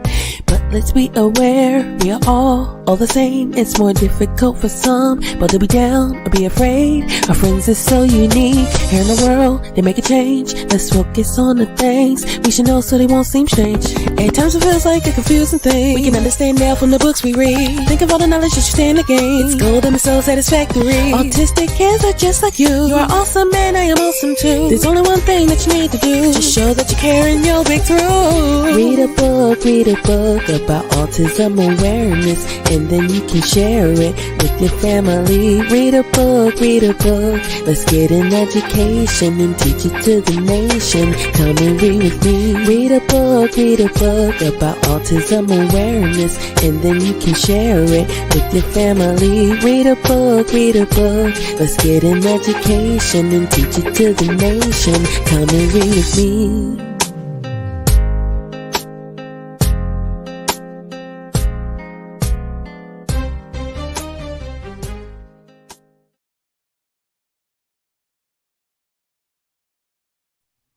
Okay. Welcome back. Welcome back, everybody. So, we can't hear you, Crystal. welcome back, everybody. I'm going to go to read my book just like you. It is a video. It's not me actually reading it. I will be reading it in a sense while you and I see me read it. And we'll be back after this and then on this Arthur BF shortly. Okay, you guys? Thank you guys for bearing with us and being a part of World Read Aloud Day. Just Like You by Crystal Jordan. And this story will be read by myself, Crystal Jordan. Just Like You is a story about my son, Zachariah, who is starting pre-K. And like any other kid, he's excited about his new adventure. It's just one thing. He is atypical and was diagnosed with autism. This book is a great way to introduce autism spectrum disorder to your family or help others better understand this important topic. Just Like You is the first of many books to come. I hope you enjoy my story. Zachariah was a joyful baby boy from birth. He was the pure definition of a beautiful black baby. With very curly hair and lovely melon skin, he also had a bright smile that would light up your day, even if all wasn't going well. Zachariah was diagnosed at the age of 2 with autism. He is nonverbal, unable to speak or form words like other children his age. His parents was very shocked by the doctor's diagnosis of their son. His mom, Miss Jordan, was mostly sad, but she always prayed and believed that Zachariah would turn out to be an amazing boy. Despite her son's diagnosis, she knew that he was special and was committed to always showing Zachariah how much he was loved. He always had a way of bringing happiness and life into his room. He wasn't a boy of many words, but that didn't stop him from expressing himself through art. He was full of life and joy. You may ask, why didn't he talk much? The little boy mostly communicated using nonverbal cues and pointing gestures. For example, when he was happy, he would jump up and down. He would clap his hands and tap his fingers, or when sad, he would have a meltdown. Mrs. Jordan worked hard for months to get Zachariah into school. Well, the day had finally come, and Zachariah's first day has arrived. Miss Jordan was incredibly excited for her little boy to mingle and make new play buddies. At the same time, however, she was scared that some kids would not understand her baby boy, and they'll make fun of him. She said a silent prayer, holding Zachariah's hand, as they went through Cambridge Gates Elementary. And who is here? Asked an excited Mrs. Patient, the kindergarten teacher. Mrs. Patient was going to be Zachariah's class teacher. The boy instantly like his new teacher and went to hug her. He kept pointing her glasses and looking back at his parents. Oh, don't worry, Miss Patience. I think Zachariah is trying to say he really like your glasses, explained Miss Jordan. It's okay. I read his IEP report, and I'm aware that he is on the spectrum. Zachariah is in good hands, and we have speech twice a week. Zachariah went to sit in the corner away from the other children while Mrs. Patient began to talk to Miss Jordan about her concerns for the school year.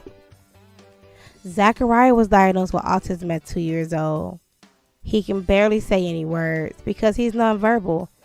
His speech isn't as developed as it should be, said Miss Jordan. She tried to keep herself from crying, but Mrs. Patience placed her hand on her shoulder to calm her down. I know what you're going through. I have a nephew just like him. The boy is such a delight to the family, and Zachariah looks like a joyful baby boy too. I took some time to look over his IEP report, and we're going to start working on his goals today.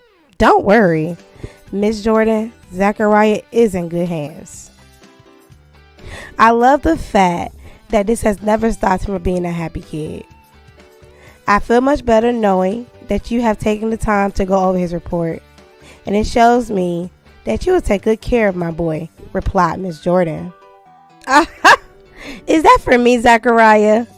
Why, thank you, little angel. This is beautiful. Did you draw it? Asked the impressed Mrs. Patience.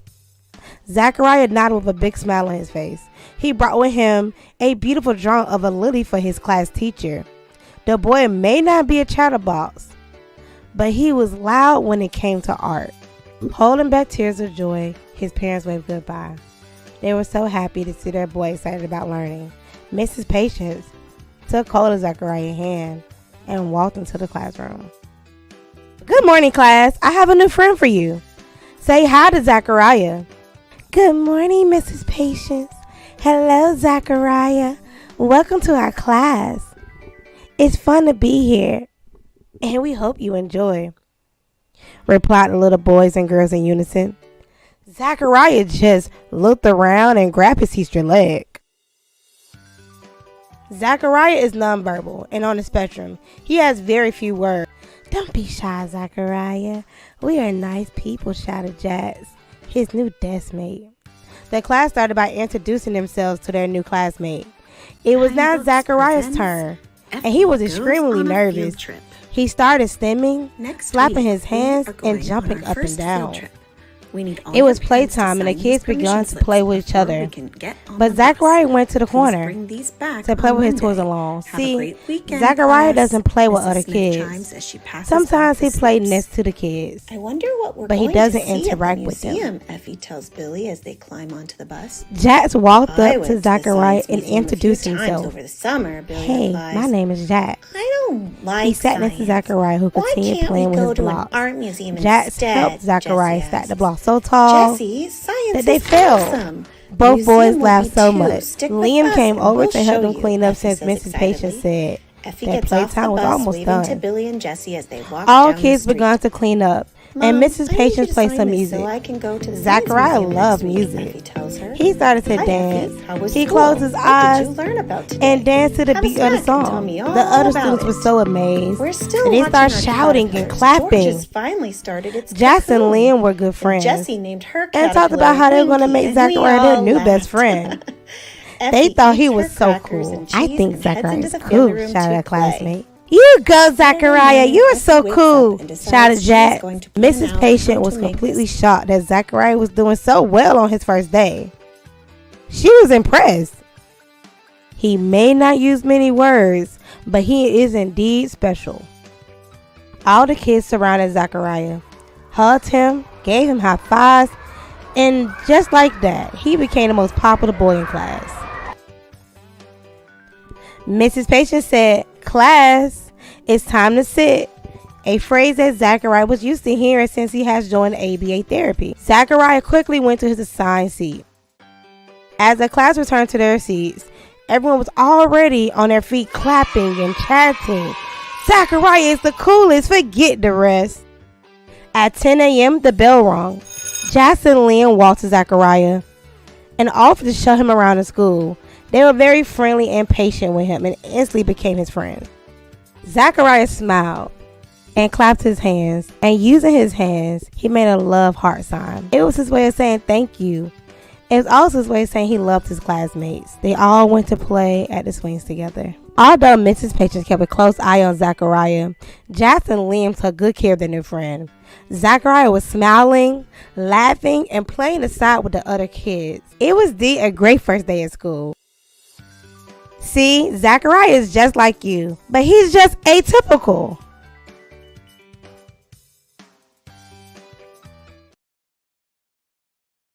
So I hope you guys enjoyed that book. Unfortunately, I feel like the other Arthur book was actually overlapped in my book, so I do want to apologize for that technical difficulty.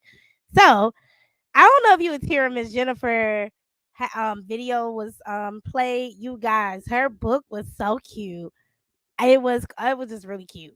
So she sent me another one, and you guys, Jasmine like animals, so I do. we're so ready to play Jennifer again. Her book is so good. Please support this author by going to Amazon to buy her books. Thank you. Yes. Museum fun for Jessie. Mom, can Billy come over and play? Sure. Will he be joining us for J. Moorheim Books presents Effie Goes on a Field Trip. Next week, we are going on our first field trip. We need all your parents to sign these permission slips before we can get on the bus. Please bring these back on Monday. Have a great weekend, class, Mrs. Smith chimes as she passes out the slips. I wonder what we're going to see at the museum, Effie tells Billy as they climb onto the bus. I went to the Science Museum a few times over the summer, Billy replies. I don't like science. Why can't we go to an art museum instead? Jessie asks. Jessie, science is awesome. The museum will be too. Stick with us and we'll show you, Effie says excitedly. Effie gets off the bus, waving to Billy and Jessie as they walk down the street. Mom, I need you to sign this so I can go to the Science Museum next week, Effie tells her. Hi, Effie. How was school? What did you learn about today? Have a snack and tell me all about it. We're still watching our caterpillars. George has finally started its cocoon. And Jessie named her caterpillar Winky, and we all laughed. Effie eats her crackers and cheese and heads into the family room to play. Saturday morning, Effie wakes up and decides she is going to plan out how to make the Science Museum fun for Jessie. Mom, can Billy come over and play? Sure. Will he be joining us for lunchtime? Effie calls Billy to tell him all about her idea and asks him to come over for lunch. Mom, can we pull out photos of our last trip to the Science Museum? I can't remember everything we saw. Effie runs to the computer and sits in the chair. Effie's mom pulls up the photos on her computer. Effie starts a list of what she sees in the photos: butterflies, dinosaurs, space, music, and the water play area. Ding dong! Effie opens the door. Hi, Billy. Thanks for coming to help. How can we make Jessie see that science is great and she'll have fun on the field trip? Let's draw a map for Jessie so she knows where all the cool things are, Billy suggests. Billy, what should we see first? I was thinking the light show because it's super fun and colorful, and maybe Jessie will think it's artistic. I love moving the lights, but I think we should start with the aquarium tide pools. Let's see how many starfish we can find. I think we should save the dinosaur exhibit until the end so Jessie doesn't get scared.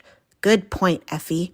Billy and Effie take turns drawing out the map of the Science Museum so that Jessie will learn to love it.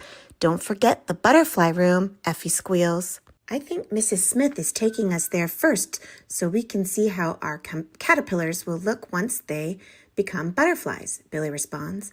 Oh, that's right, and it's next to the space and light exhibits. So maybe we can stay in that area and explore once Mrs. Smith lets us have free time. Jessie is going to love this map and maybe even love science too. Should we go have some lunch? After lunch, Billy heads home. See you Monday, Effie. Bye, Billy. Jessie is not at the bus stop on Monday morning, and Effie is worried. Billy, do you think she's okay? I really want to show her our map today and get her excited for tomorrow's big day. The bus arrives, but still no Jessie. Billy and Effie climb on the bus and head to the back. Once they're seated, Effie pulls out the map so they can go over their plan again. When they get to school, Jessie is still not there. Mrs. Smith, is Jessie sick today? Effie asks. I'm not sure, but she will not be here today, Mrs. Smith responds. Will she be here tomorrow for the field trip? Effie and I made her a map of the museum to show her how cool it will be, Billy asks. Billy and Effie, that's very nice of you. I'm sure Jessie will love that. I hope she is back tomorrow, but all I was told was that she will not be here today. Kiki and Violet get up to look at the map. Kiki and Violet start giggling. Hee! And then Kiki says, That's really nice. Can we join you for some of these exhibits? Just then, the bell rings and Mrs. Smith calls the class to attention. She collects all the signed permission slips and class begins. Class, it's time to check on our caterpillars. Please carefully go grab your cages and bring them to your desks, Mrs. Smith instructs. Look, Winky is starting her cocoon. Jessie will be so sad she missed this, George calls back to Mrs. Smith. George, thank you for checking on Jessie's caterpillar. How is your cocoon doing? It's kind of boring to stare at. I hope the butterfly comes out soon. Mine is starting to cocoon too, Effie chimes. As the final bell rings for the day, Mrs. Smith reminds everyone to pack a lunch and snack for tomorrow's field trip because we will be gone all day. When Effie gets home, her mom has ingredients all over the kitchen table. I know you are super excited about tomorrow's field trip, so I thought we could make special treats for you to share with your friends, Mom tells Effie. What are we making? I thought we could make cereal mix. I've got corn and wheat cereal, cheesy crackers, mini crisps, and rice puffs. Mom, you're the best. My friends will love this, and if anyone forgets to pack their lunch or snack, I'll have them covered. The next day, Jessie is still not at the bus stop, but Effie is hoping she'll be at school. Billy, I'm really worried about Jessie. I hope she makes it to school today. I really hope she doesn't miss the field trip. When they get to class, Jessie is sitting at her desk. Jessie! Billy and Effie yell. Are you okay? Why weren't you on the bus? We're so glad you're back for the big field trip, Effie says. Effie and I have a surprise for you. We made a map of the Science Museum for you and have a plan to show you all the cool things you can do there, Billy shares. Wow, guys, thank you. I know I've been sad we aren't going to the art museum, but there are lots of things to see and do. I have the best friends, Jessie murmurs with a smile. Okay, class, it's time to get on the bus and head to the Science Museum. We will start today as a group, and then we will break into pairs so you can explore some of the exhibits freely after our lessons. Everyone, please pair up and stick with your buddy for the day so we can keep track of everyone, Mrs. Smith says. Jessie, stick with me, and I'll make sure we have the best day, Effie says with a smile. Okay, what about Billy? Jessie responds. I'm going to buddy with George. Don't worry, we'll be right with you, Billy winks. On the bus, Billy unrolls the map to show Jessie all the exhibits. The bus pulls up to the museum. The class heads inside the museum and straight for the butterfly room. The keeper of the conservatory says, Welcome to the butterfly room. Please make sure to keep the doors closed. We have over 500 butterflies in here with 70 different species. We have baskets around with magnifying glasses to take a closer look. If a butterfly lands on you, please stay calm as we don't want to scare or hurt them. They won't hurt you. They just want to say hello. I will be walking around if you have questions. Mrs. Smith can help answer questions too. After exploring the foliage and all the butterflies, Mrs. Smith gives the class some free time before lunch. Effie, Billy, and George immediately rush Jessie off to the light and space exhibits so they can spark her interest. The butterflies were so pretty, Jessie says. It was so warm and peaceful. I think I could stay there all day. Look, Jessie, Billy says as George touches a light pad which bounces light like it is dancing all over the wall. Then Effie presses a few buttons and a string of light bulbs light up. Cool, Jessie smiles. The kids all come back together with the class for lunch, and Effie passes out the treats she brought. The class was so surprised while they eat, Effie notices Jessie is staring at the aquarium tide pool. After lunch, we will have more free time to explore in our groups, and then we need to get back on the bus. Please meet back here in 1 hour, Miss Smith instructs. Okay, guys, we still need to check out the aquarium tide pools and the dinosaurs. Are you ready? Effie asks. Can we join you for those? Kiki and Violet ask as they follow the group. Sure. Let's do the tide pools first and then the dinosaurs because they're the closest to the meetup, Effie suggests. There are starfish, urchins, crabs, and jellyfish to admire. There is also a wave table and another where you can see how a waterfall works. The dinosaur exhibit is darker and has a real T-Rex right in the middle. Then lots of fossils of other dinosaurs to explore and videos of dinosaurs all over. This isn't scary, Jessie says. I was expecting it to be scary, but this is like natural art. Thank you both for trying to make this field trip special and fun.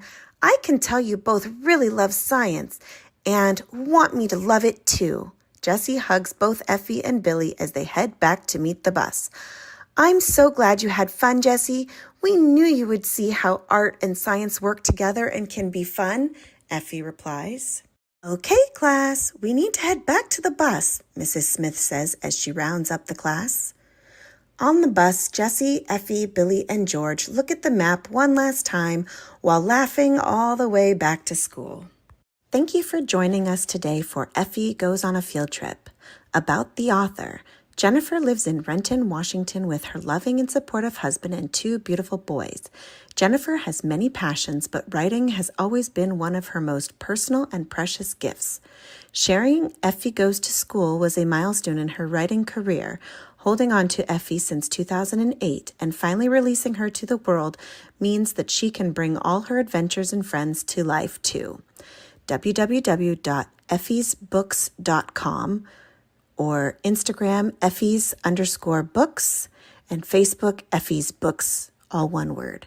About the illustrator. Hamio is a mother and children's book illustrator who puts her heart into all of her art. Her character drawings convey emotions, and her choice of color captures the fairy-like world of dreams. Thank you so much, and please check out all of our other books at www.effiesbooks.com.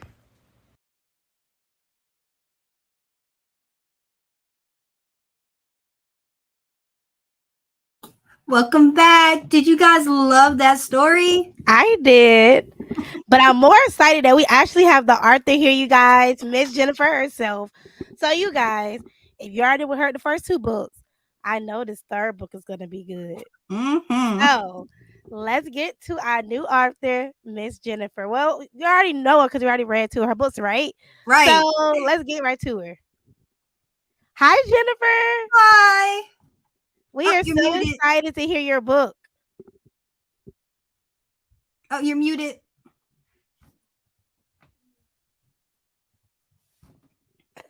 Yep, you're muted. Click the mic. On your picture. Is that better? Yes. Yes. All right. Thanks for having me today. I'm so excited to participate. Yes, we're glad to have you. I love your stories. Oh, thank you. I'm so glad the first 2 were able to be shown before I even got on. Right.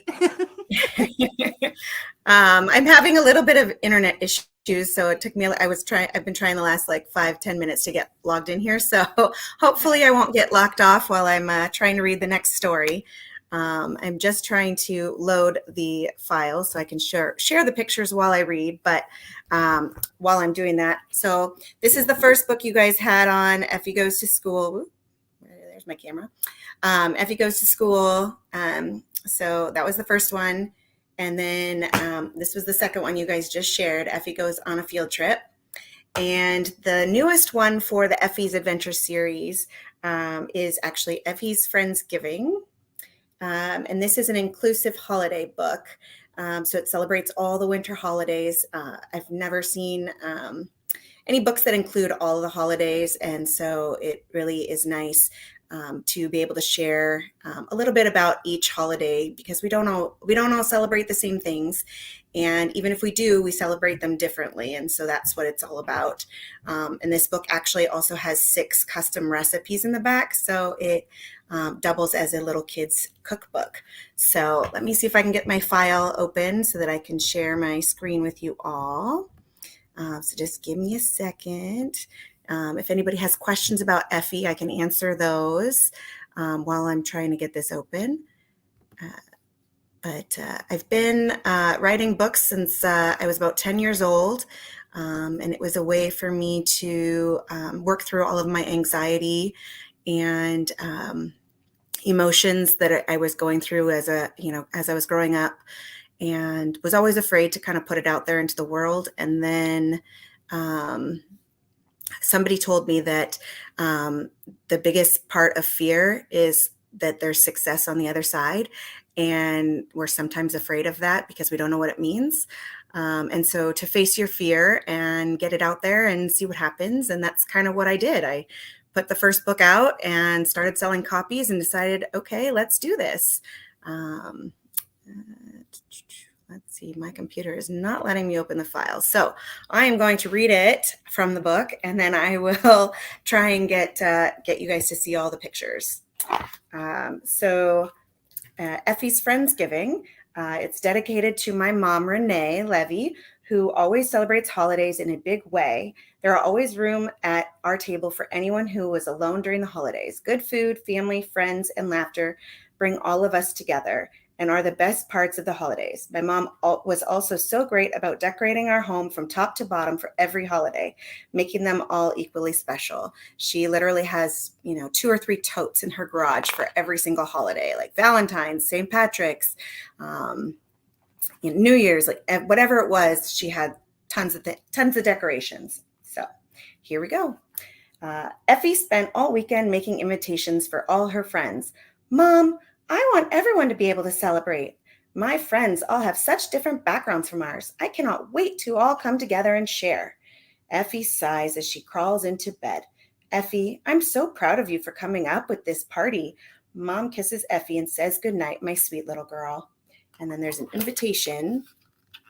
It says, you are invited to Effie's Friendsgiving, Sunday, December 4th, 12 p.m., Effie's house. Bring your favorite holiday treat to share. I don't know about you guys, but my family holidays all revolve around delicious food. So that's kind of where this is going. The next day, Effie immediately passes invitations to all her friends on the bus heading to school. This is so great, Effie. My family celebrates Hanukkah, and I cannot wait to teach you all about how to play dreidel. Billy claps excitedly. Jessie, you don't celebrate Christmas either, right? George asks. Jessie responds shyly. No, we celebrate Diwali. I love all the bright colors and shapes. It reminds me of painting, which you know I love. So as you guys learned in the last book, Jessie's the artist in this group. So she likes to paint and create. So lots of colors are a good thing for her. When they arrive at school, Effie hands out the rest of the invitations to the class. Good morning, class. Today we have a new student joining us. Please welcome Flynn, Mrs. Smith calls. Flynn, why don't you find a seat and we'll get started for the day. As the class heads out to recess, Effie pulls an invitation out of her bag and hands it to Flynn. Hi, Flynn.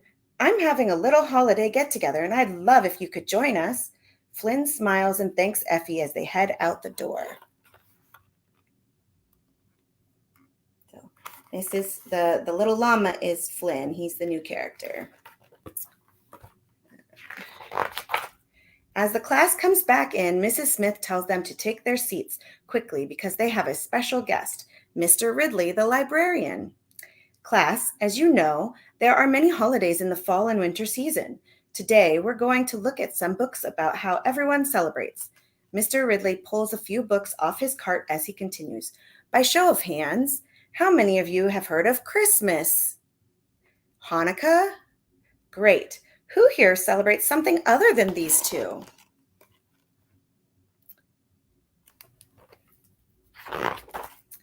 Violet, Kiki, and Sammy all raise their hands, ready to share. Mr. Ridley starts. Violet, would you like to share what your family celebrates? We celebrate the solstice, so we have Yule instead of Christmas, Violet shares. Thank you, Violet. Sammy, what does your family celebrate? Mr. Ridley asks. We celebrate the Lunar New Year. This year it is the rabbit, just like me. We'll be celebrating in a big way. Sammy cheers. Wonderful, Sammy. We've got a book all about the Lunar New Year in this cart, and it explains all about the zodiac signs too. Kiki, you're next, please. Mr. Ridley directs. Just then, the bell rings, so Mr. Ridley lets the kids pick books from the cart as they head out to the buses.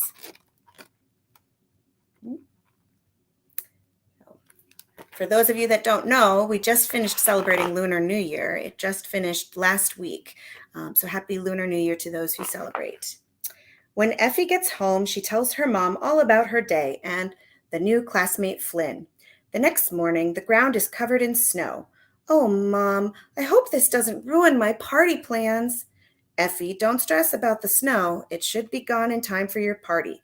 Now get ready for school or you'll miss the bus, Effie's mom instructs.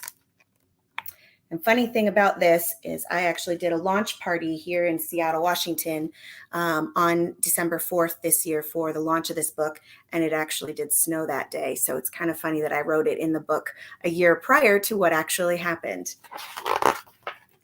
As the day went on, the snow melted and Effie was feeling better about her upcoming party. She even jumped in the puddles and sang to herself all the way up the driveway. How many of your kids like to jump in puddles? I know my boys do. Mom, can Jessie come over and help me decorate for the party? Effie asked. Sure. Why don't you invite Evan and Jessie for dinner and we can help you? Effie's mom replied. Effie calls Jessie and invites her and her dad over for dinner. Effie and Jessie start turning the family room into a colorful display of paper rings, lights, and tissue paper flowers. They cut fall leaves and pumpkins, candy canes, and snowflakes out and line the center of the tables.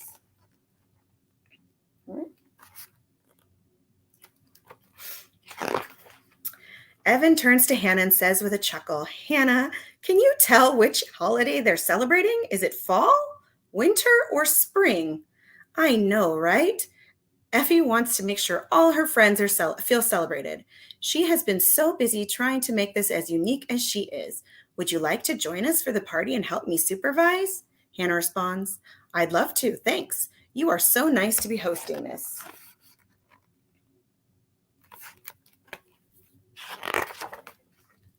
The next few days were filled with school, cooking, and more decorating. Sunday finally arrives and it is the day of the party. Effie wakes up and runs downstairs to start cooking with her mom. It's party day! It's party day! Effie shouts with excitement.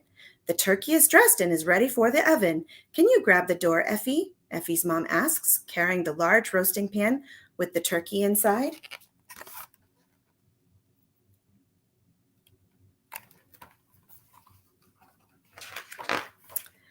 Effie runs to the family room and starts setting up her sugar cookie decorating station, her favorite part of the holidays, creating delicious masterpieces of frosting and candy. The table is set with plates in all shapes and colors. Effie puts her gingerbread house she made at school in the center of the table too. The room is ready for the celebration.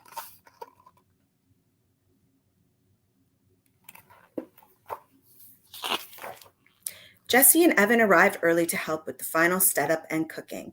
Billy arrived early too with a tray full of golden potato latkes and applesauce and a bag with a big dreidel painted on it. He immediately puts out little bags of gold coins at each plate. These are for when we play dreidel, he tells the girls with a smile.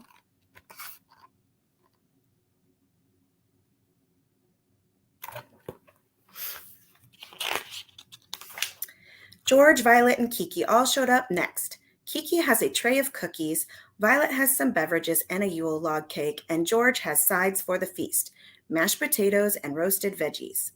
Sammy and Charlie get dropped off right behind them with arms full of food. "What is all this?" Effie asks. "My mom made her homemade crispy spring rolls and pot stickers, and Charlie has long noodle salad and sesame balls. Sammy has a gift bag too.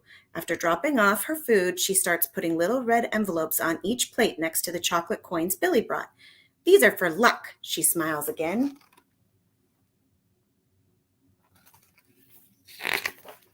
The table is filling up and the kids are all laughing and playing. Some are decorating cookies and Billy is trying to teach a few how to play dreidel.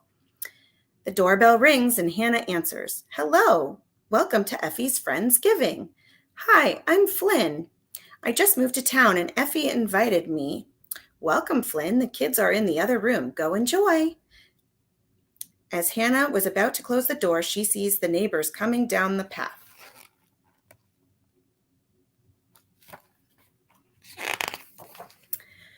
"Hi, Olivia. Did you bring your kinara to share?" Hannah greets. "Hi, Mrs. Hedgehog. Yes, I've got all the candles ready to light if you'll help me. This is my new sister, Anna Capri. I hope it's okay for her to join." Olivia smiles. "Of course. Your mom told me you were adding a new member to the family soon. Effie wants everyone to feel welcome at her party, so please come in and join the festivities." Anna Capri and Olivia slowly join the other kids.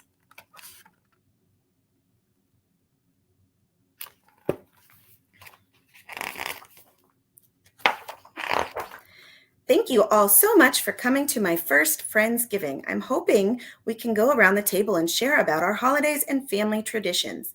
My mom made us a turkey, and I made my favorite fall treat, pumpkin bars. I also love decorating cookies for Christmas, so I wanted to share that tradition with you all too. Effie gleams. "Thank you for inviting me, Effie. My family celebrates Hanukkah and Christmas, so I brought a menorah to light candles. We light the candles for 8 nights to represent the miracle of the Maccabees, oil that lasted 8 days instead of 1.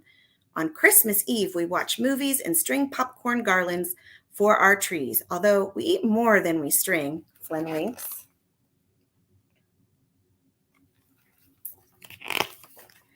"Along with the Lunar New Year feast, we gave each of you a lucky red envelope called Hongbao, which represents good wishes and luck for the new year." Sammy claps while Charlie smiles.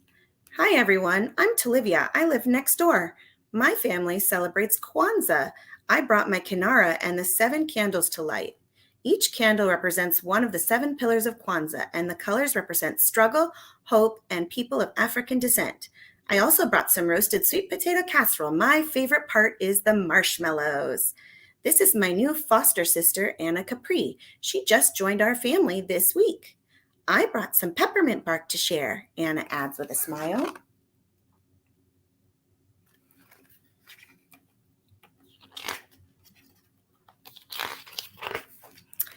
My family celebrates the solstice this time of year, so we sip on warm, cozy drinks, sit around the fire, and we write down our wishes for the new year on paper, and then tear them up and burn them in hopes they will come true, Violet chimes. My family celebrates Ramadan, which is a month-long holiday that ends with Eid. It changes time of year as it rotates on a lunar calendar. So we just make our date cookies for holiday parties this time of year so we can join. Jessie, you're next, Kiki passes. My family celebrates Diwali. We decorate the home with lanterns and lots of color. It is magical. We celebrate the victory of light over darkness. My dad made some laddu for dessert, and I made some jalebi because they're my favorite. Jessie slumps into her chair shyly.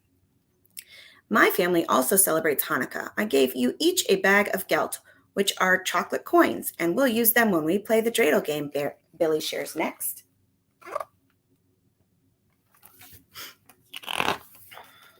Thank you, everyone. Let's eat, Effie chimes.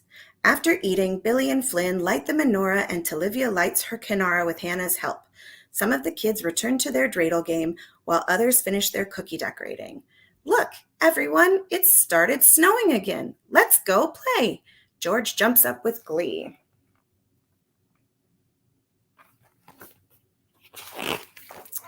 Everyone gets up from the table and puts on their coats and hats and heads outside for an afternoon of snowball fights, sledding, and snowman building.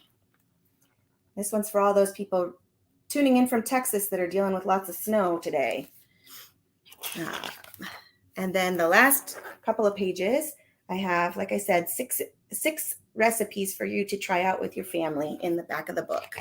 So there's the latke recipe, there's a date cookie recipe, Lunar New Year pot stickers, cookies and cream peppermint bark, a jalebi recipe, and my mom's pumpkin bar recipe. And that is the end of the story.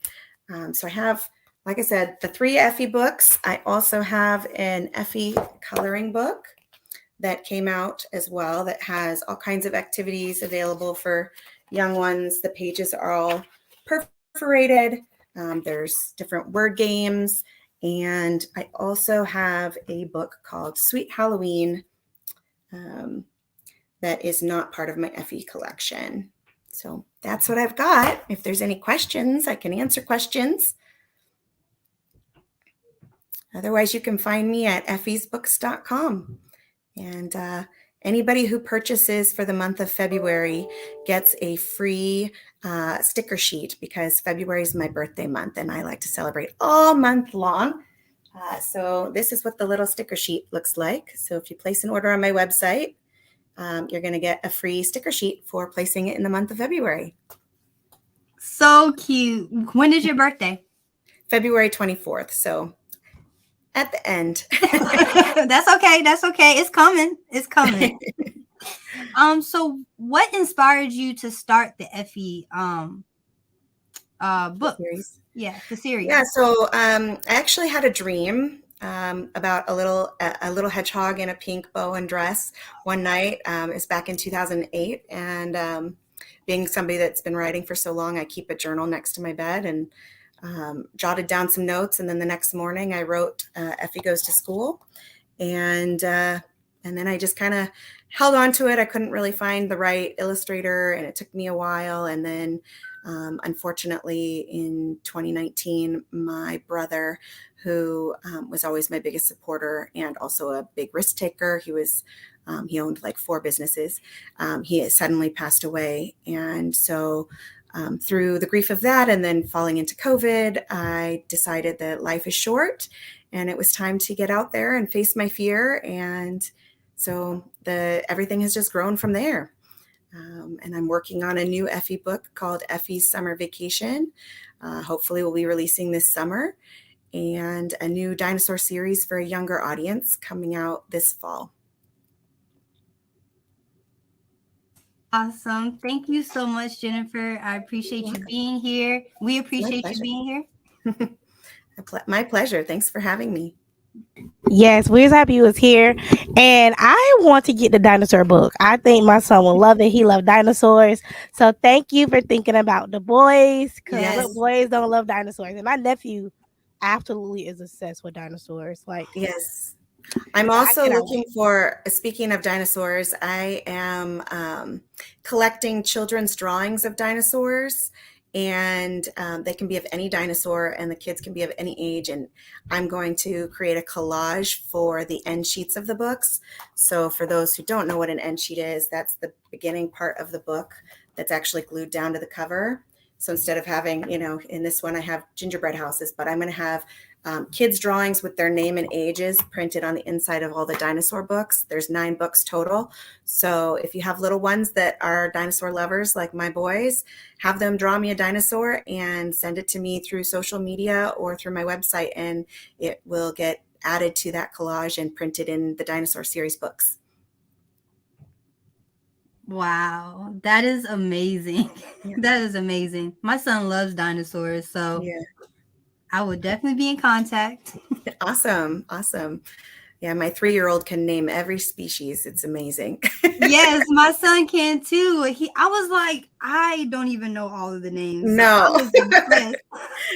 He even corrects me when I say, wasn't this one this? No, mommy, that's not that one. That's this name. And I'm like, okay. You got it. I definitely didn't know those big words when I was 3. Right. I don't even know if we even really went over. Like, I know that we did learn them, but Yeah. to actually know the actual names, Yeah. no. Yeah, it's crazy. Yeah. But thank you so much, Jennifer. Oh, you're welcome. I hope the rest of the day goes well. Yes. No more technical difficulties. No more technical difficulties. Okay, so we're going to go on a quick break and we'll be back with our next reader. Bye, everybody.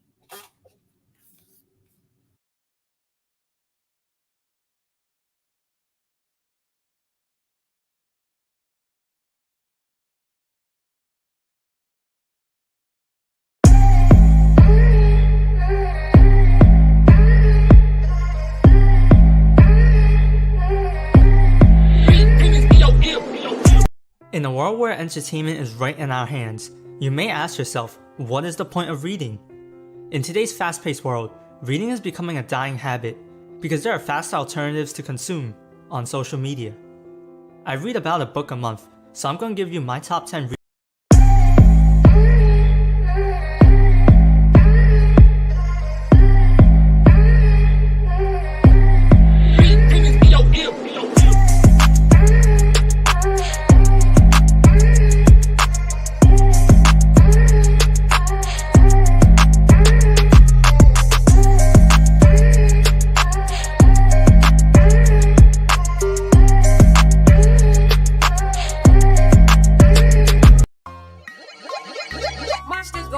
Yeah. I am awesome, I am handsome, I'm enough, I am loved, I am capable and I'm strong, I am smart so please don't judge, I am important, I am valued, I'm a king, interesting, I am kind and happy too, I can be who I wanna be and I am me, such variety, got so many sides to me for all to see, got diversity like ABC, triumphantly, live my life so free like a sight to see, got the light just like a screen. Hey, might play with someone, but I like playing on my own. I can be funny and you'll be laughing all day long. Not ordinary, no, I'm authentic, can't be cloned. Love me to pieces, no one can tell me that I don't. I am awesome, I am thoughtful, I'm enough, I am loved, I am capable, beautiful, I am smart, so please don't judge. I am important, I'm unique, I'm a queen, interesting, I am kind and happy too. I can be who I wanna be, and I am me.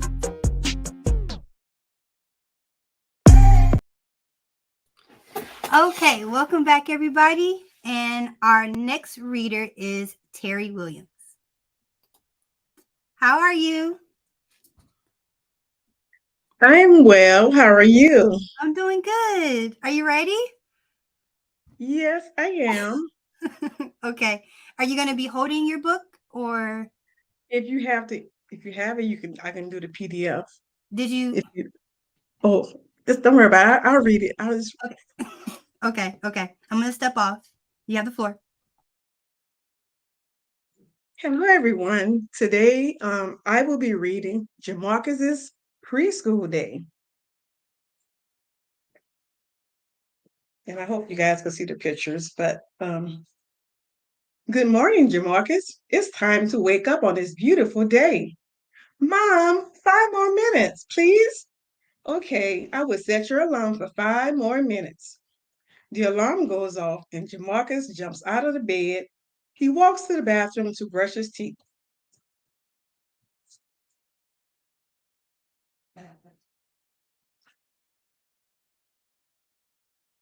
Now he has to decide what special outfit to wear to school.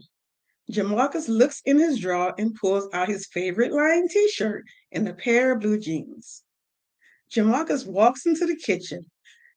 He's cooking my favorite breakfast, Mom. I love waffles. Who loves waffles? I know I do.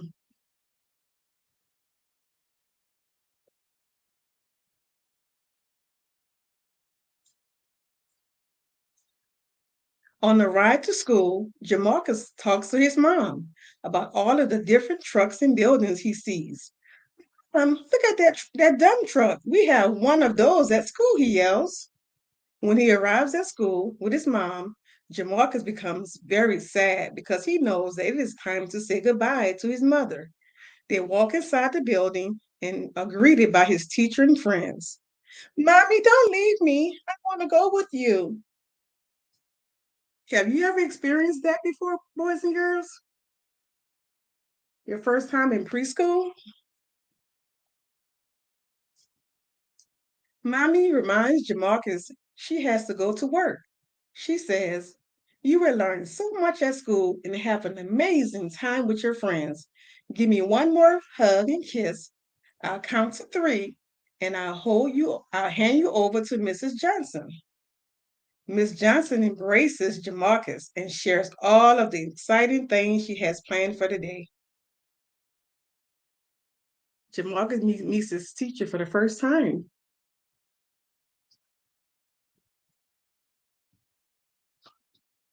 Class jobs. The class jobs are line leader, door holder, light helper, snack helper, and bell ringer. And Jamarcus is the bell ringer. Miss Johnson asked Jamarcus to assist her with the classroom helpers chart. Some of the jobs included, and I just said it, line leader, door holder, light helper, snack helper, and bell ringer. Jamarcus is very excited to be the bell ringer for the day. His duties are to ring the bell and give his friends a 5-minute warning before cleanup. What's your favorite job in school?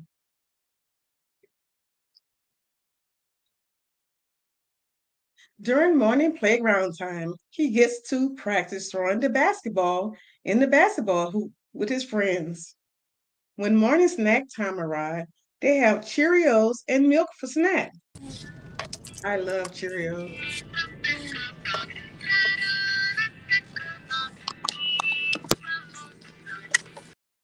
During circle time, Jamarcus and his classmates share some of the fun things they did with their families over the weekend. Miss Johnson shares the weekly theme. She says, "Our theme this week is bugs and insects. The best part is we get to create our own bugs with construction paper." I love doing art projects. Who likes to do art projects?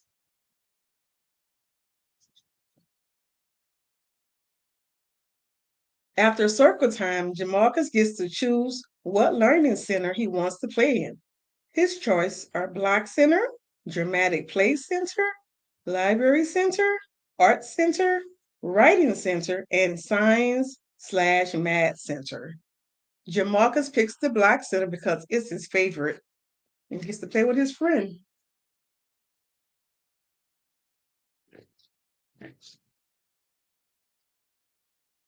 After learning center time and before lunch, Jamarcus and his friends regroup. They share what they learned during circle time. During lunch, Jamarcus and his classmates talk about eating healthy and learning about the 4 food groups. They also discuss table manners. Once lunch is all packed up, they each get their nap items, use the restroom, and sit on their mats with a book until everyone is ready to go to the playground.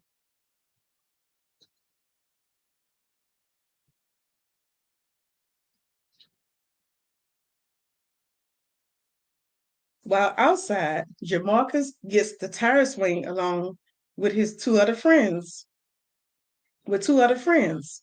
After outside time, it is nap time. During nap time, Jamarcus gets sad thinking about how much he misses his mom. Miss Johnson puts on the relaxing sleep music and sits next to Jamarcus. She helps relieve some of Jamarcus's sadness by telling him that his mom misses him and is thinking about him too.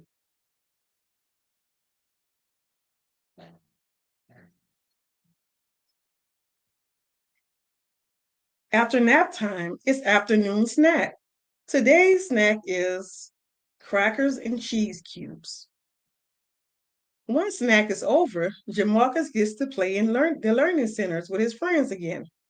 He decided to go to the writing center so he can draw a special picture for his mom.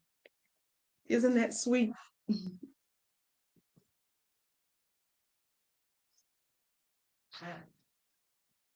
The class gets to go outside to the playground again for the last hour of the day.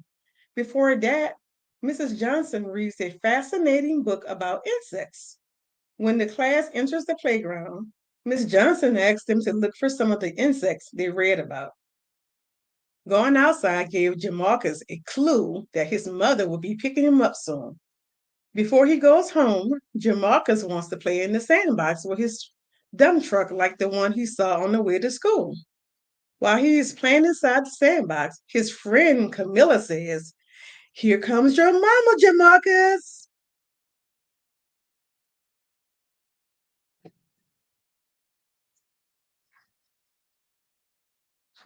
Jamarcus stops what he is doing and runs towards the gate with a huge grin on his face. He jumps into his mom's arms and gives her an enormous hug.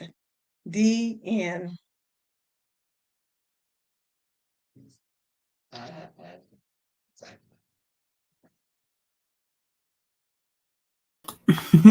Awesome. I love that story. What inspired you to write it? My son, when he was in preschool, I couldn't find any books that he can relate to and have representation of, so I decided to write a book about his experience in preschool, his first experience. Well, that's awesome. Okay, and do you have any advice for our viewers that may want to write their own books?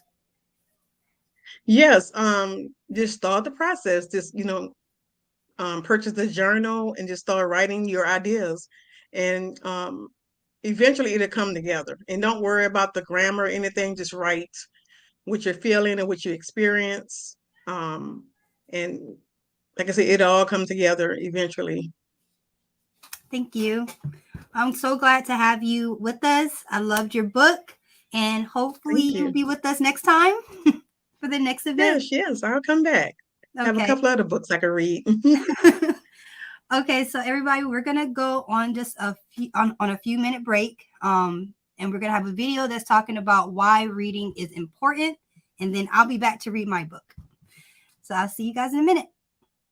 Bye.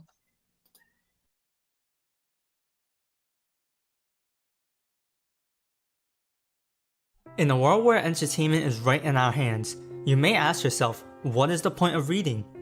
In today's fast-paced world, reading is becoming a dying habit because there are fast alternatives to consume on social media. I read about a book a month, so I'm going to give you my top 10 reasons on why reading is important and why you should read. 1. Reading is food for the brain. In my opinion, this is the biggest reason why reading is important. Just like how our body needs food to sustain itself and function optimally, our brain needs to continue learning new things to function at peak performance. The best part is that you can read fiction and non-fiction to get this benefit. Studies have shown that reading has the power to change your brain structure, which makes you more empathetic and improves cognitive processes. By reading more, you become smarter since you're consuming a lot of information and you keep your brain in top shape. There's this quote from Game of Thrones that sums up this point nicely. "My brother has his sword, King Robert has his warhammer, and I have my mind.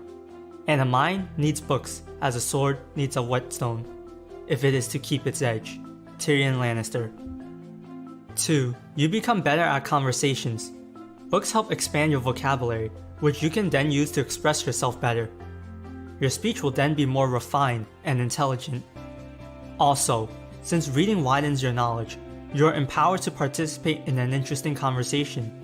With the knowledge you gain from reading, you can add a unique perspective or sustain your argument. In this case, reading nonfiction can be better because you can learn about topics that show up more often in a regular conversation, like technology. But there are also instances where reading fiction can be better, like when there's a new popular movie out based on a book and you read the original source material. 3. You can get mentored by a successful person for a very cheap price. Think about how much a successful person's knowledge is worth.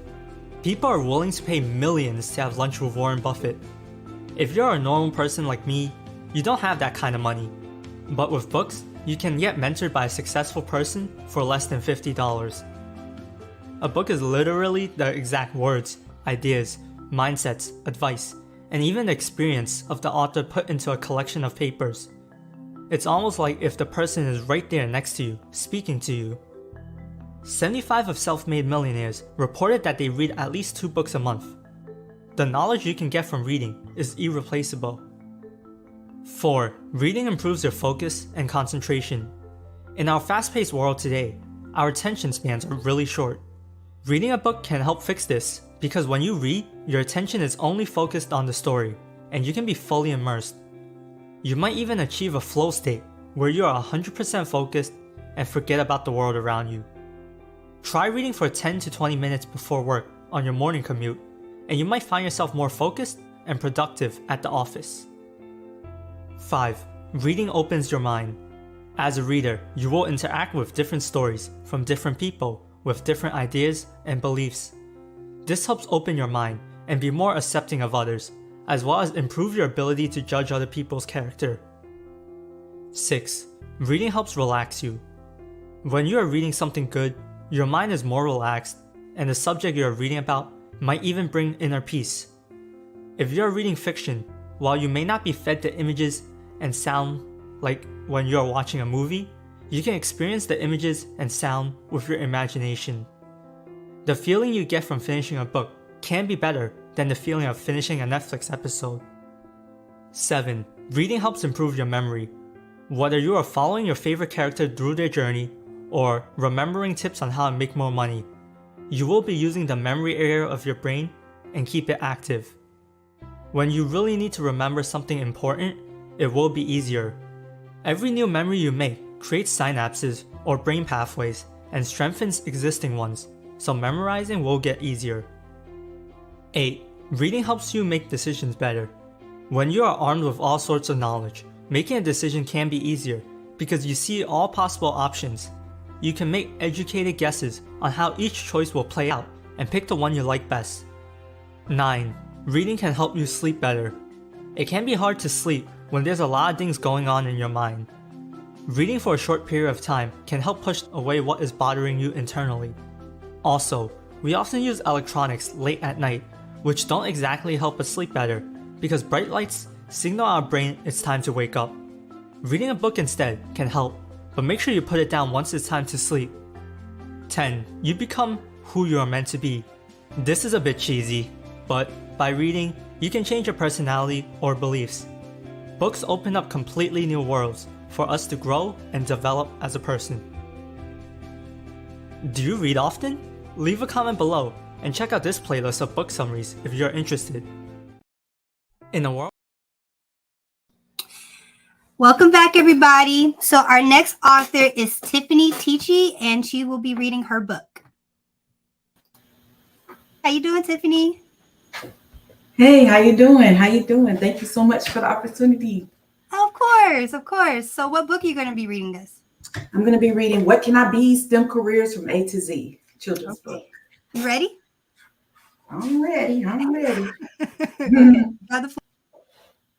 Hi, my name is Tiffany Teachy, and I'm excited to share my book, What Can I Be? STEM Careers from A to Z. Just to give you background, I am an engineer, and I always am asked, what does an engineer look like when I go talk to the kids? And so What Can I Be? STEM Careers from A to Z is going to be able to encourage kids to see themselves in these different careers. And so what we're going to do is start with these STEM crew kids. And so meet the STEM crew. Science, technology, engineering, and math are a part of every aspect of our lives. Let's explore and take a journey with the STEM crew kids as they represent various STEM careers from A to Z. We have Bobby, Charlie, Emily, Mary, Ruth, and Thomas. The first letter, of course, of the alphabet is A. A is for astronaut. Astronauts are trained to travel into outer space. Next letter is B. B is for biologists. Biologists are research scientists who study humans, animals, and plants.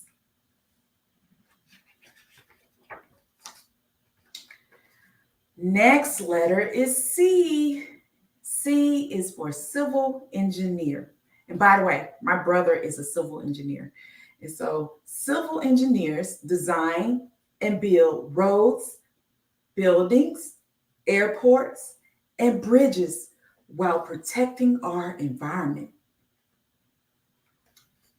Next letter is D. D is for doctor.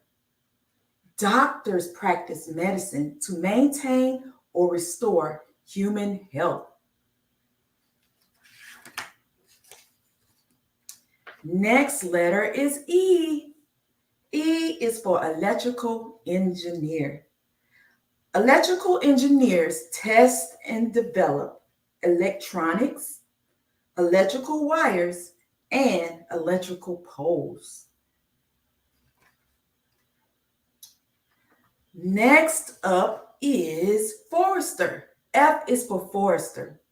Foresters manage the lands of forests, parks, rangelands, and other natural resources. Next up is G. G is for geologist. Geologists investigate rocks and the natural processes associated with rocks. Okay, next letter is H. H is for hydrologist. Hydrologists study the movement of water. You see it? Okay. Next up is I. I is for information technologists. Information technologists develop and implement computer hardware and software systems. Next letter is J. J is for jet engineer. Jet engineers design and build jet engines. Next letter is K. K is for kinesiologists. Kinesiologists research and analyze how the human body moves to help improve one's health and wellness. Next letter is L. L is for landscape architect. Landscape architects design and beautify outdoor areas. Okay, now this is one of my favorites because this is who I am, you guys. Letter M. M is for mechanical engineer. Mechanical engineers design, produce, and operate power-producing machinery. So yes, this is my favorite because this is what I represent. I deal with different equipment such as this.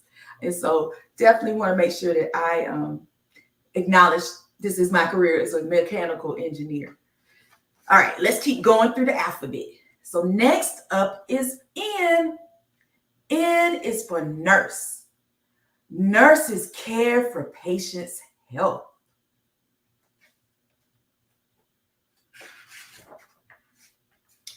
Next up is O. O is for orthodontist. Orthodontists fix the patient's smile by using braces, retainers, and bands. Okay, next letter is P. P is for pediatrician. Pediatricians provide medical care for infants, kids, and teenagers. So this is where all the kids go when they want to see a doctor. They call them a pediatrician. Okay, we're going to keep rolling through the alphabet. Next up is Q. Q is for quality engineer. Quality engineers make sure items are of good quality. You see the check mark? Good quality. We want to make sure the equipment works. Next up is R. R is for robotics engineer. Robotics engineers design and build robots that do a variety of tasks.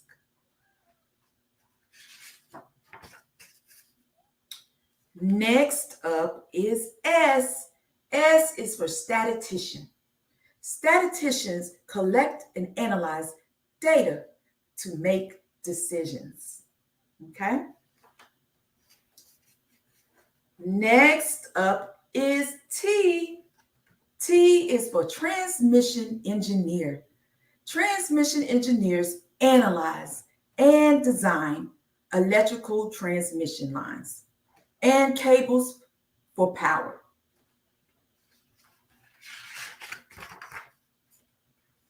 Next up is U. U is for utilities engineer. Utilities engineers design, implement, and maintain utility infrastructures.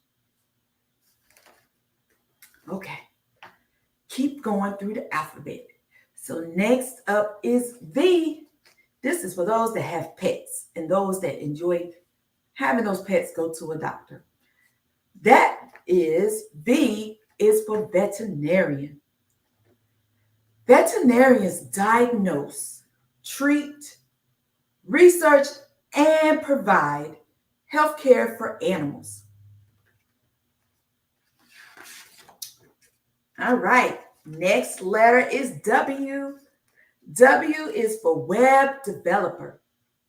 Web developers build websites through writing code and working with software applications.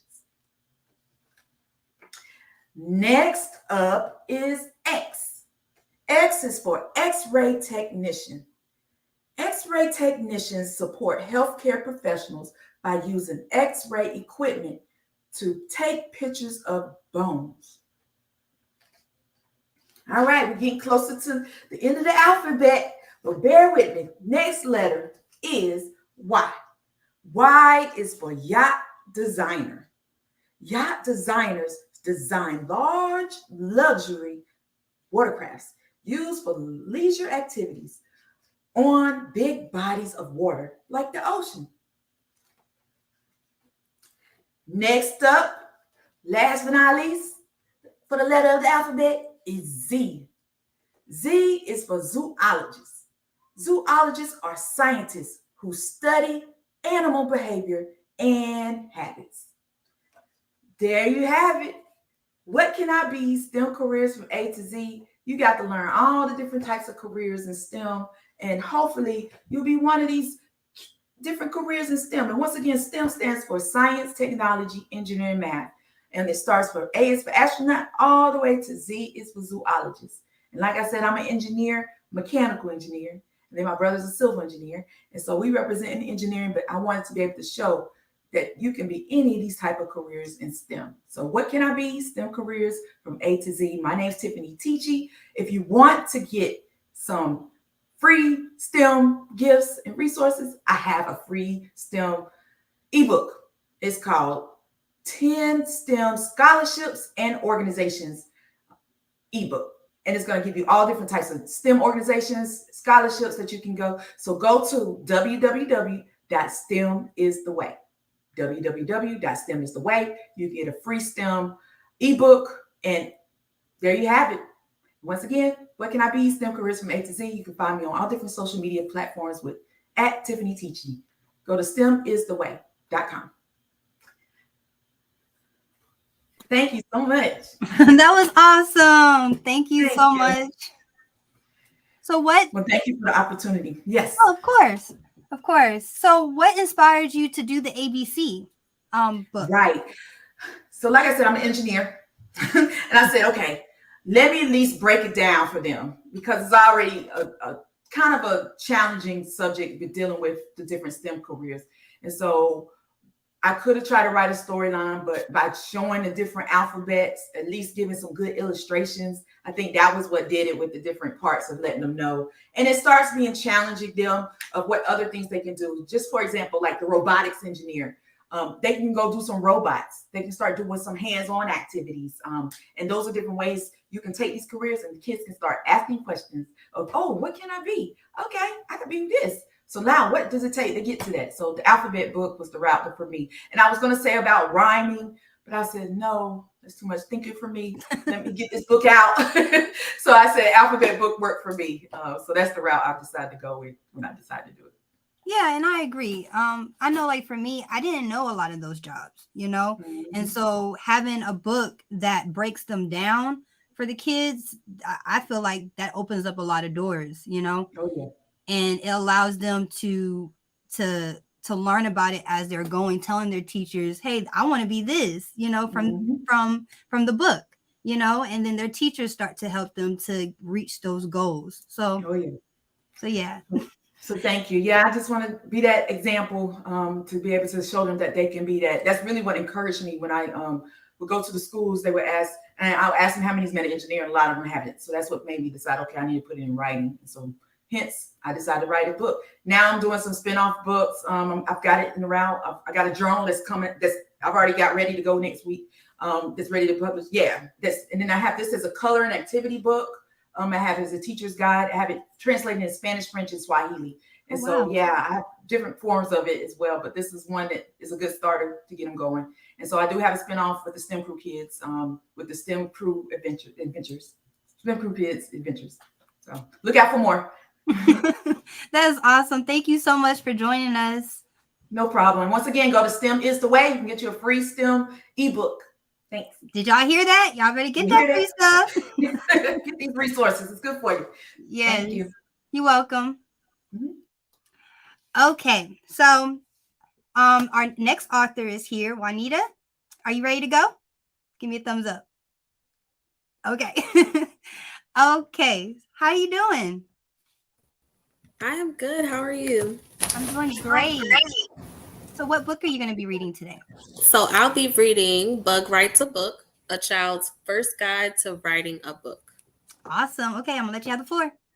Awesome. So I'm Juanita, and once again, the title of the book is Bug Writes a Book, a child's first guide to writing a book.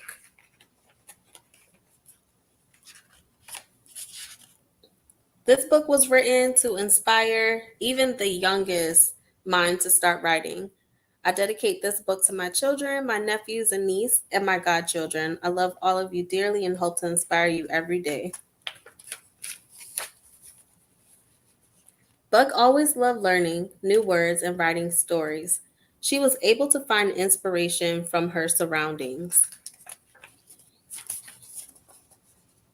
Hope you can see the... Bug wanted to see how she could help others write their own stories too. She knew how important it was to share her gifts with others so they could learn to write too. I think it's better if I share it this way. She started to visit friends that loved words just like her. She decided to help them write a story they could share with their whole class. First, they had to decide what this story would be about. They wrote down different topics to choose from.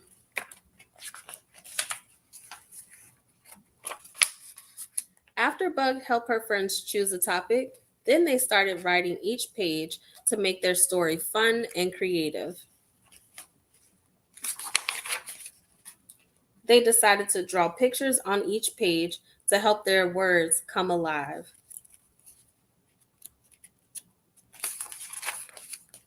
Once their story was completed, they had some friends called graphic designers create a book cover with the title of their story.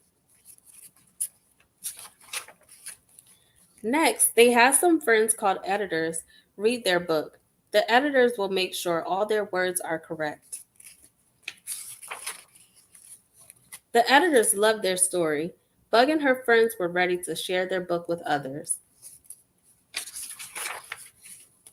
They invited all their friends to the park for a special story reading. After the story reading, all Bug's friends were ready to write more books on their own. And that's it.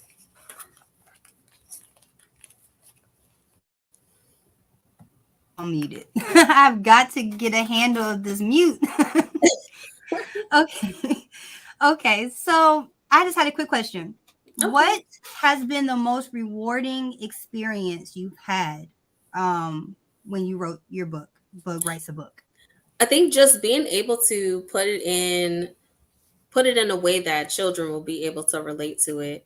I'm always able to talk to adults about writing books, but kids can write too. It doesn't matter how early you are, how young you are, you can get started. So just seeing kids get creative on their own after reading this book, I think that's been, the reward and the purpose for writing this book altogether. Yeah. Do you have any other projects that's coming up? Any other books? So I have one more children's book that I'm working on, and I hope to continue to be able to, tap into this creative side with writing a children's book. So I'm not sure when this next one is coming out, but I am working on it. Okay. And do you have any advice for any of our viewers that may be interested in writing their own books? So I say, just jot those thoughts down as they come, write them down, talk to somebody that, who may have written a book. Don't be afraid, step out of your comfort zone, do it scared. Anybody is here to help you write your own book. Very good. Thank you so much for joining us. I loved your book. Thank you. Where can we buy your book? So you can go on Amazon. It's available there, or you can go to graceforpurposecode.com. Thank you. Thank you. Okay, so we're going to take a little break, just a 2-minute break, and then we'll be back.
Okay, welcome back, everybody. So Terry Williams is going to read us another book. So Terry, what book are you going to be reading us today? You're on mute.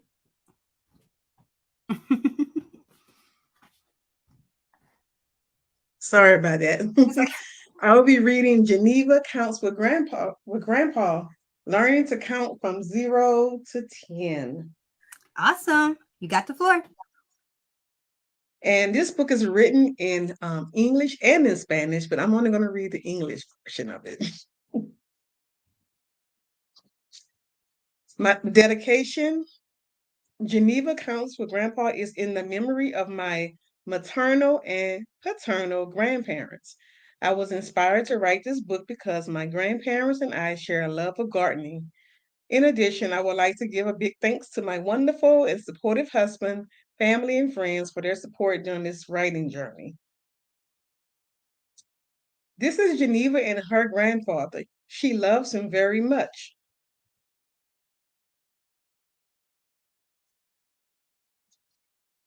Geneva told, Grandpa told Geneva that he would teach her all about counting fruits in the garden as they walked to the backyard.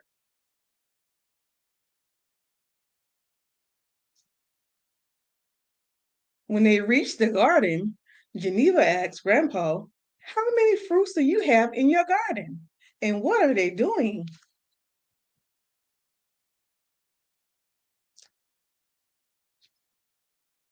So many questions were flowing in her mind.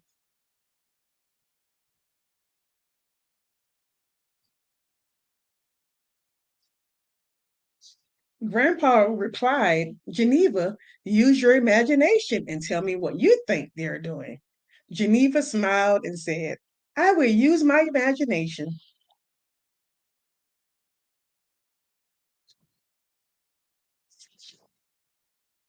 Zero grapes on the stem. They were delicious. I love grapes. Get on that.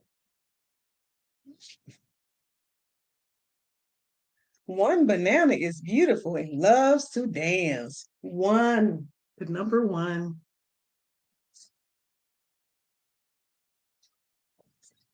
Two apples are nervous. Which one will fall down first?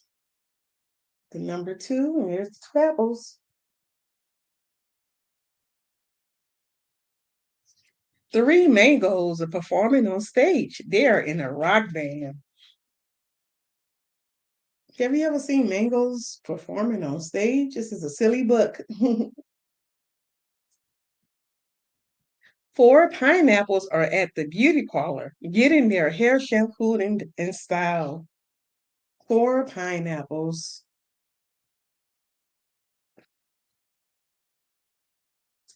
Five kiwis are relaxing in the sun on the beach. Five.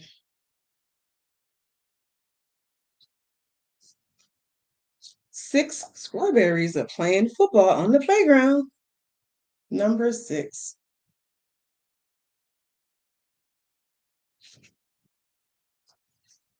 Seven blueberries are flying in a hot air balloon. Seven.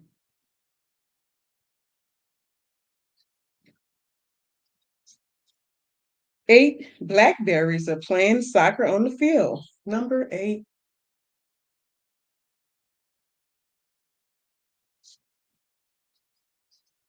Nine plums are going for a walk in the park. Nine.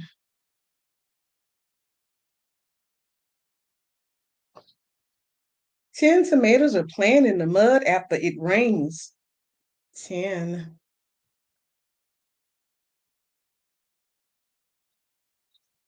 Geneva was so excited and proud that she was able to count to 10. She's very proud.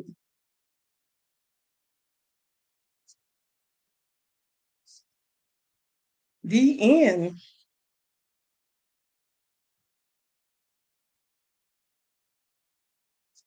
Awesome. Thank you so much, Terry, for reading a second book. It was lovely. No problem. So, why did you write that book? What inspired you to write that book? I consider myself a gardener. I love the garden, and each season I'm gardening something different. Like right now, I planted mustard greens, collard greens, spinach, and I was actually used to harvest that spinach to put in my smoothies. So, and broccoli. Really? So that's what I have outside. Yeah. Wow, I'm starting a little garden. You start small. Yeah. It's a lot of work, but it's rewarding. I go out there and just play in the dirt sometimes and just, like I said, it's a lot of work just to get into the next season and but yeah. Yes. Well, thank you so much, Terry. And we are going to go to our next reader, which is going to be me. Yeah, I think it's going to be me. So just give me a few minutes and then I'll be back to read. Thank you, Terry. You're welcome.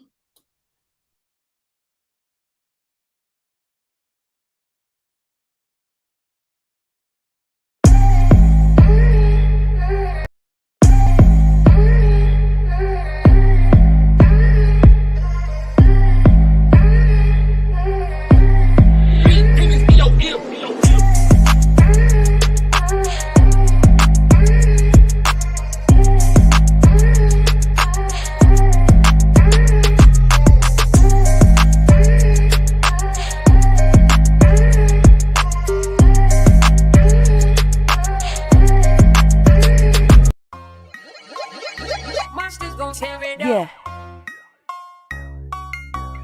I am awesome, I am handsome, I'm enough, I am loved, I am capable and I'm strong, I am smart so please don't judge, I am important, I am valued, I'm a king, interesting, I am kind and happy too, I can be who I wanna be and I am me, such variety, got so many sides in me for all to see, got diversity like ABC, triumphantly, live my life so free like a sight to see, got the light just like a screen. Hey, might play with someone, but I like playing on my own. I can be funny and you'll be laughing all day long. Not ordinary, no, I'm authentic, can't be cloned. Love me to pieces, no one can tell me that I don't. I am awesome, I am thoughtful, I'm enough, I am loved, I am capable, beautiful, I am smart, so please don't judge. I am important, I'm unique, I'm a queen, interesting, I am kind and happy too. I can be who I wanna be and I am me. Okay, so we're back. Yeah, we're back, you guys. I hope you guys are enjoying this readathon, you guys. So I know you guys are like, where Crystal been? So I've been under the weather, but I want to give my flowers to my co-host Jasmine for holding it down because I don't feel good. I am pushing through, but she is doing an amazing job of holding it down while I am in the back just guiding her. And she really don't like going live and speaking live, you guys. So I am so proud of her because normally that's my thing and my jam, but I do not feel good. I'm not gonna lie. So Jasmine is y'all official host. I'm gonna pop in, pop out, and I'm gonna get back to Jasmine. Thank you. Okay, you guys. So I'm going to go ahead and read my book again, and we're going to wait for the next author to come in. So you ready? All right. Jason Becomes a Hero is about a book about my son who's autistic and bullying and how to overcome it. Oh, okay. Oh, come on. Oh, hold on, y'all. Okay, here we go.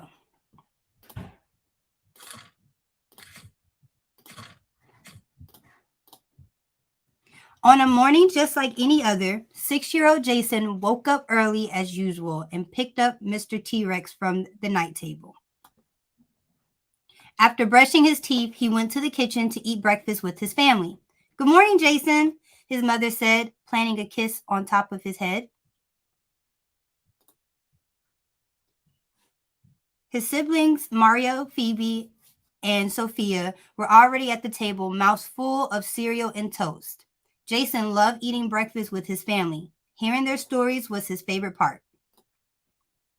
All of a sudden, a huge ball of fur came running in. It was Honeycomb, the family dog.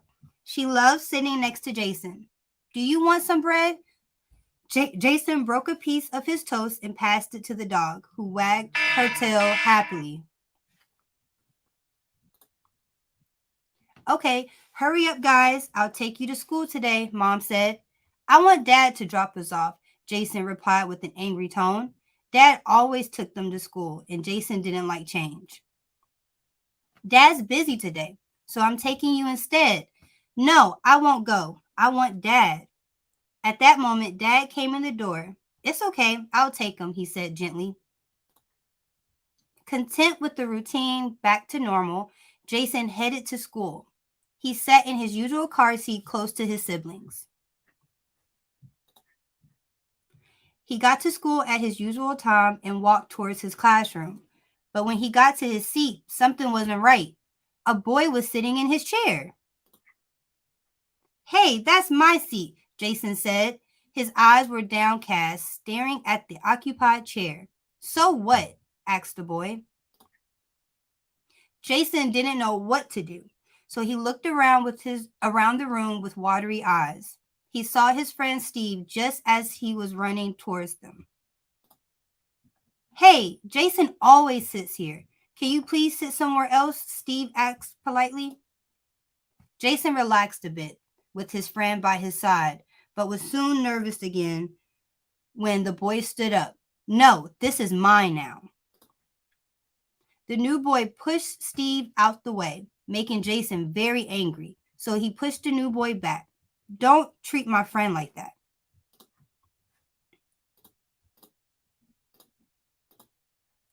Mike, the new boy, was about to push him again when the teacher ran over and separated them. The teacher then asked Mike to move to another seat. That was amazing, Jason. You were as strong as a superhero. You saved me, Steve thanked him. That night, Jason couldn't sleep. A superhero, he repeated over and over as he watched the stars through his bedroom window. That would be nice. I could help people. I wish I could be a real superhero, he said to the sky. Finally, he was asleep.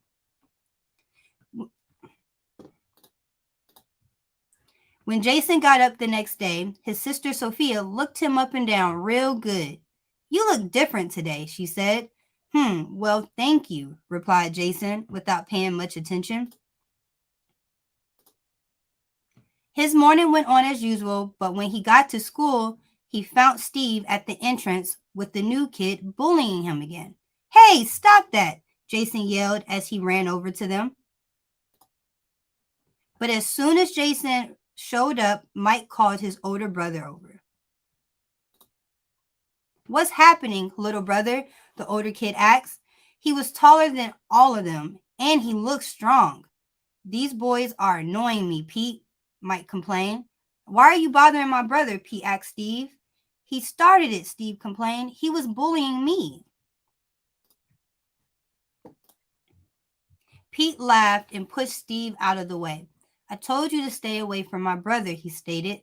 Jason was so angry that he didn't think before acting. Even if Pete was bigger and taller than him, Pete was being mean, so Jason pushed him with all his strength. But this time, the kid flew in the air when he pushed him. Pete landed onto the soft grass far away, unharmed, and everyone looked around confused. Uncomfortable by the stairs, Jason ran away. What was that? He wondered as he looked at his hands. How did I become so strong? Am I turning into a superhero? When Jason got home that day, he was still thinking about the incident. He walked into the kitchen without paying much attention. Hello, he said to no one in particular. Hi, you're back from school, yelled Honeycomb, running to greet him and lick his face. What? You can talk now? Asked Jason. Honeycomb jumped up and down and wagged her tail. Of course I can. Now you can understand and talk to me too. Isn't that amazing? I'm going to tell Snowflake, she replied. As Honeycomb ran out in search of the family cat, Jason looked around and found himself alone in the kitchen. Whoa, I am turning into a real superhero, he yelled excitedly. I can't believe I can understand and talk to animals now. I can't wait to see what other powers I may have. The end. Okay. So, how are you guys liking the readathon so far? Are you guys enjoying yourself? Do you guys love the other authors' books? Write them in the comments. So, since our next author isn't here just yet, we're gonna go ahead and put up a another story, a video. So 1 second.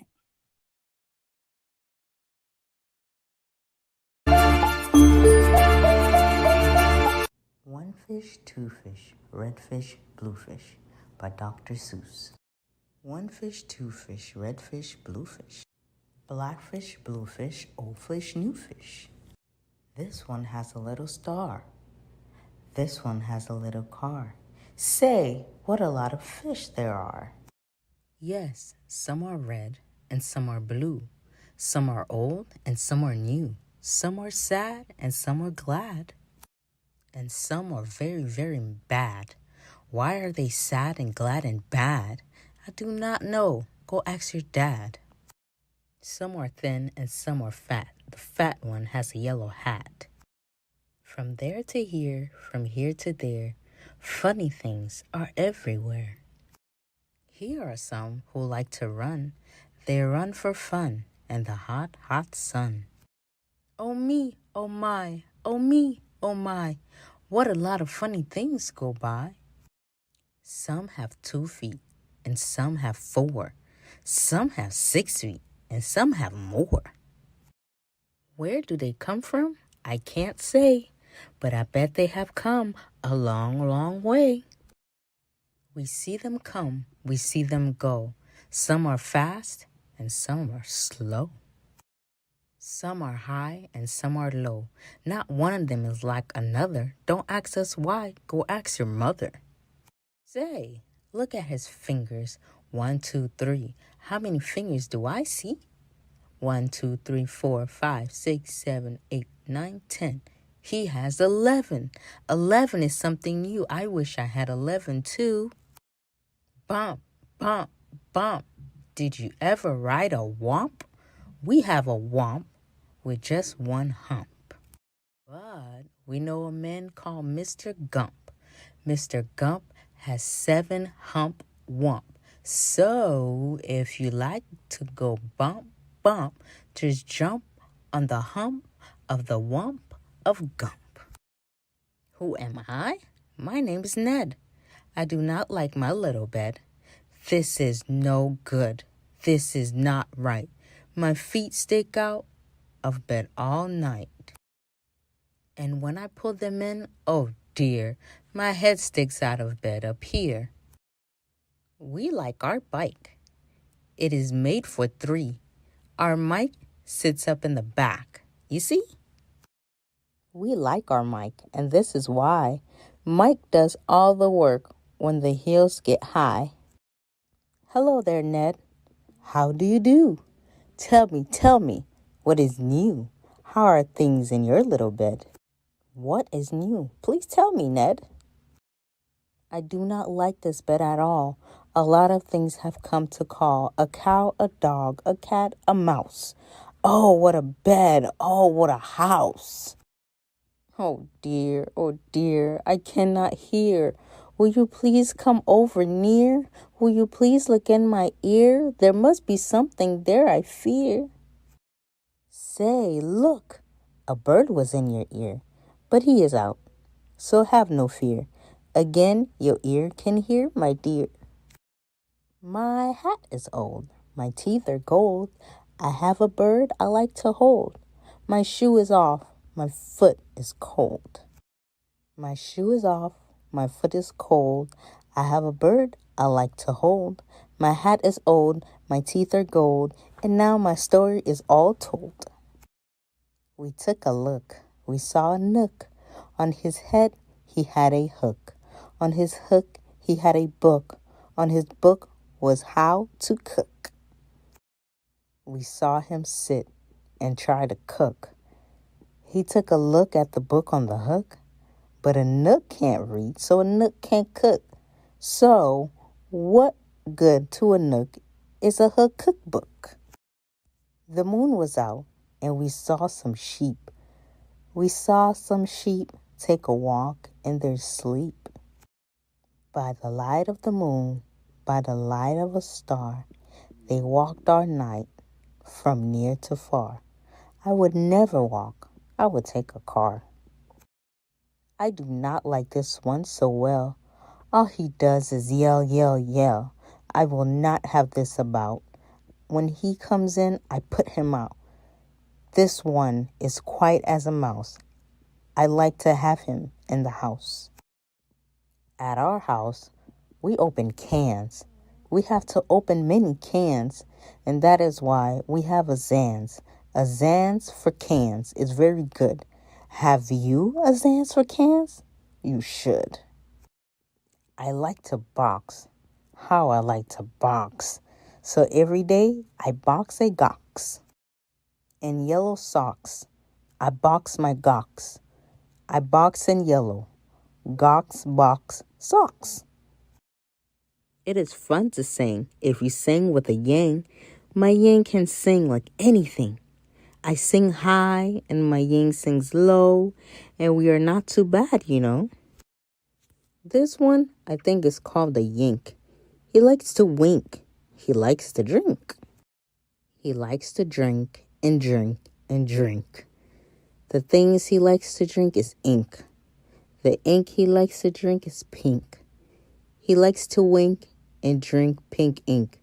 So, if you have a lot of ink, then you should get a yink, I think. Hop, hop, hop. I am Yop. All I like to do is hop from fingertop to fingertop. I hop from left to right and then hop, hop. I hop right back again. I like to hop all day and night from right to left and left to right. Why do I like to hop, hop, hop? I do not know. Go ask your pop. Brush, brush, brush, brush. Comb, comb, comb, comb. Blue hair is fun to brush and comb. All girls who like to brush and comb should have a pet like this at home. Who is this pet? Say, he is wet. You never yet met a pet, I bet, as wet as they let this wet pet get. Did you ever fly a kite in bed? Did you ever walk with 10 cats on your head? Did you ever milk this kind of cow? Well, we can do it. We know how. If you never did, you should. These things are fun, and fun is good. Hello? Hello? Are you there? Hello? I called you up to say hello. I said hello. Can you hear me, Joe? Oh, no. I cannot hear your call. I cannot hear your call at all. This is not good, and I know why.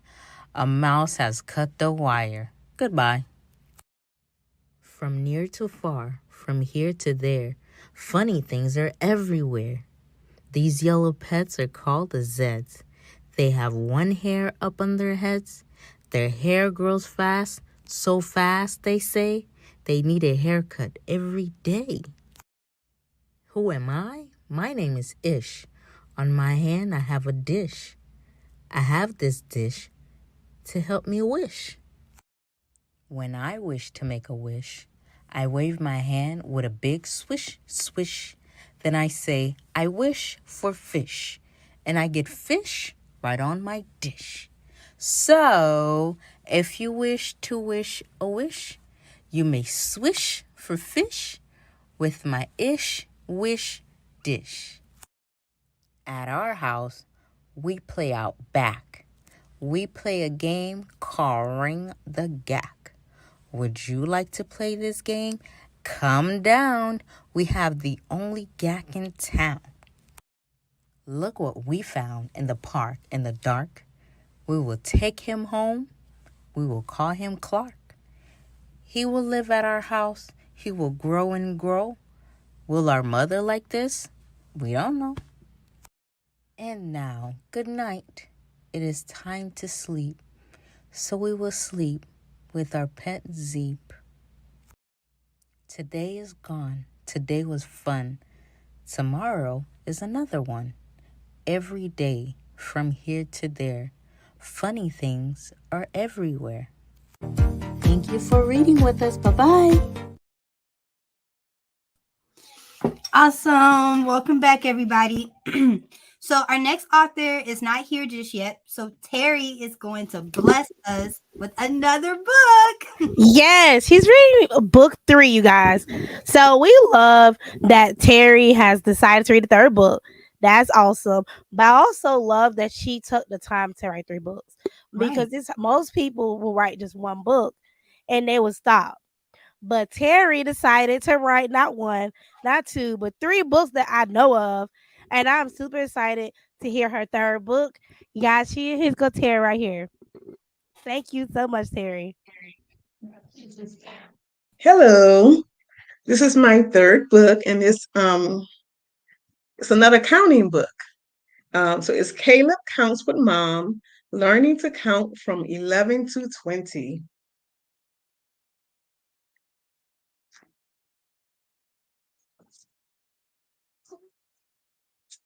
The dedication page. Caleb Counts for Mom is dedicated to my mother and father. I love both and appreciate their love and support. I am grateful that they are my parents. I was inspired to write this book because my father taught me how to garden and we share love for his hobby. In addition, I would like to give a big thanks to my wonderful and supportive husband, family, and friends for their support during this writing journey. This is Caleb and his mother. He loves her very much. Oops. Mom told Caleb that she would teach him all about counting vegetables in the garden as they walked to the backyard.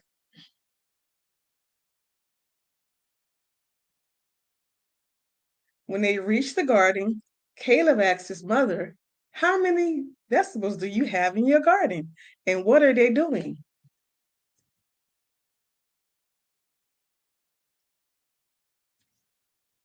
Oh, so many questions were flowing in his mind.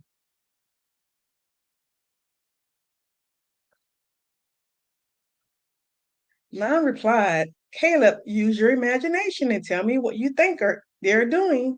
Caleb smiled and said, "I will use my imagination."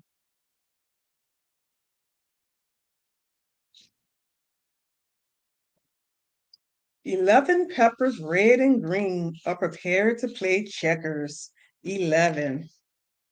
Have you ever seen checkers? Peppers play checkers? This is a silly story, also. 12 mushrooms are charming and ready for a fashion show. Number 12. Who doesn't love fashion shows? 13 eggplants are hard at work building a house. Look at these eggplants. They're working hard. 13. 14 carrots are building an underground garage. I love carrots.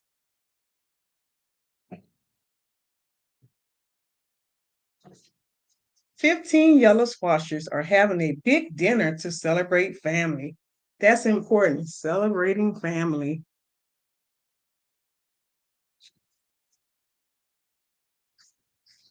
16 zucchinis are going to school because they love to learn. Who loves to learn?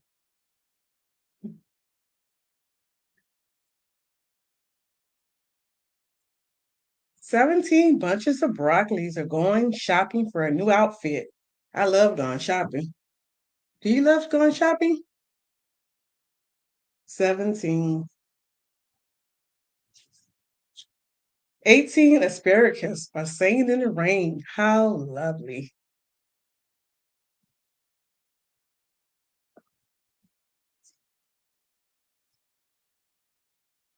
19 beets are preparing a surprise birthday party.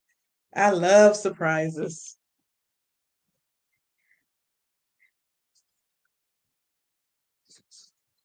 20 cabbages are rolling like bowling balls, knocking down bowling pins. And I love to go bowling.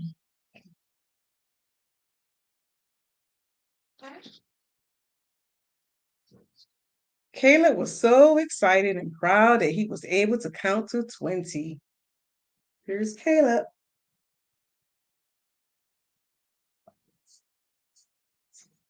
And I hope you enjoyed my book.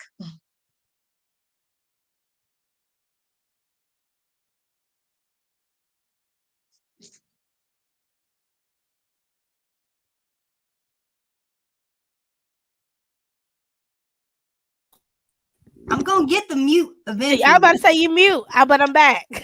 So Terry, your book was really good. What inspired you to write another counting book? Like I said earlier, I love to garden. And I've been gardening for like at least 15, 16 years now. It's rewarding and it's always exciting when you garden, when you plant a seed and it grows and produces something, and you're able to go in and cook. I mean, I'm not a gardener yet, but I do plan to like plant certain things to get to my son because I do feel like a lot of our foods that we consume have a lot of chemicals and I'm trying to currently cut all that out of his diet because he is autistic. But I enjoyed your book, and I'm so happy to have you, but not once, not two, but 3 times. So we're super excited to have you on our platform. Thank you. And I No, want to thank say you. that when kids garden, they're so proud of it. It encourages them to probably eat the product that they garden because they're so proud of them. Just seeing the magic of a seed grow into produce, you know. Oh, I agree. My grandfather, he also had a garden. And I used to live with him, and watching him grow a big watermelon and all different types of vegetables and stuff was really, really cool for me growing up. So yeah. Yeah. Well, thank you so much, Terry, for joining us and reading us 3 amazing books. Do you have any more books in the works?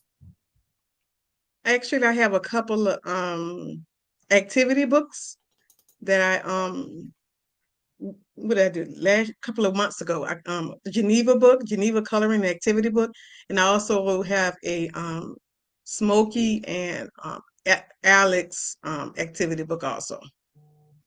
And they're Awesome. on Amazon. You can find them on Amazon. All of your books are on Amazon? Yes. Awesome. Do you have your own website too? I'm working on it. Working on it. One step at a time. Yes. Thanks again, Terry. I appreciate being on this platform and reading my books. So thank you for the opportunity. You're welcome. So our next reader is going to be Erica. Are you ready, Erica? Just give me a thumbs up. Awesome. Okay.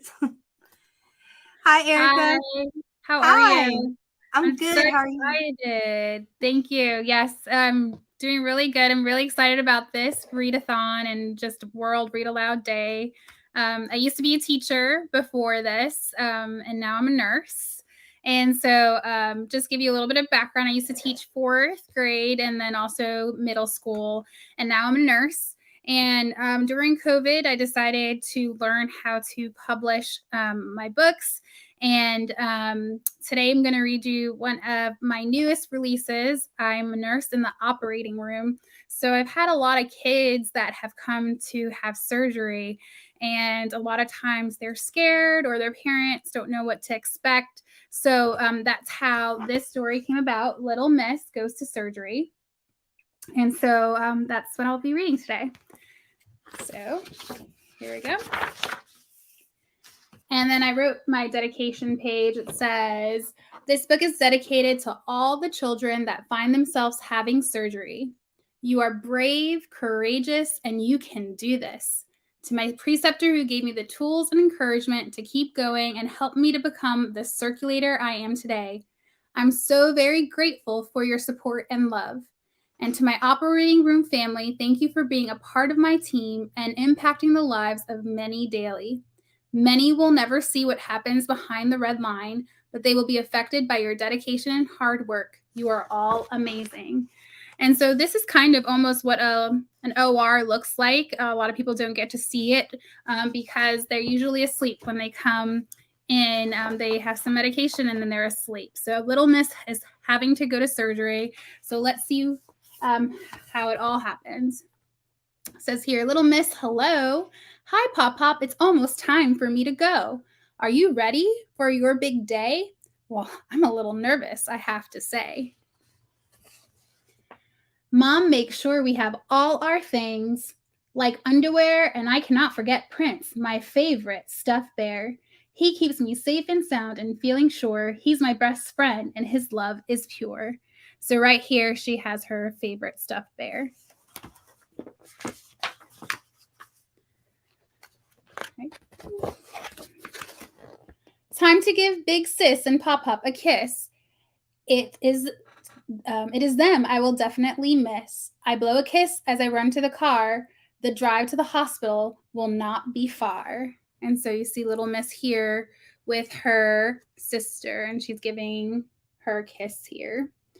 And then in the car, Mom tries to chat. Not in the mood. I feel shy as a cat. Little Miss, are you okay?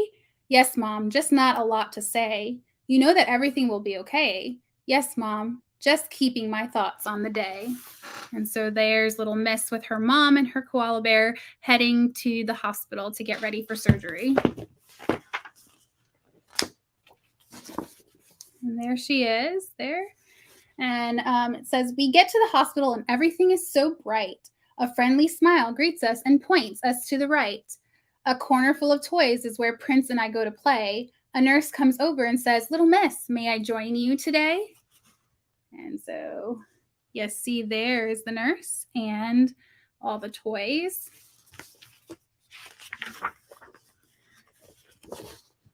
There she is.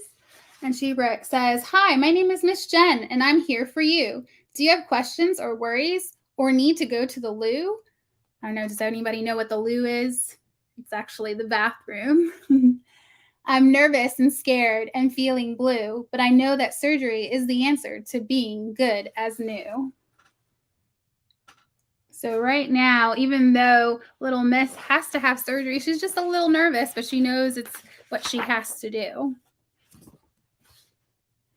So here it says, Miss Jen brings out a doll to show me what is happening next. This doll looks just like me. This is the best. Little Miss, will you go to a room where Nurse Becky will be? She will get you ready for surgery. With a gown and a blanket, you'll see. You will get a fancy straw in your hand, which is an IV. So the nurse is showing her exactly what's going to happen with the doll that looks just like her.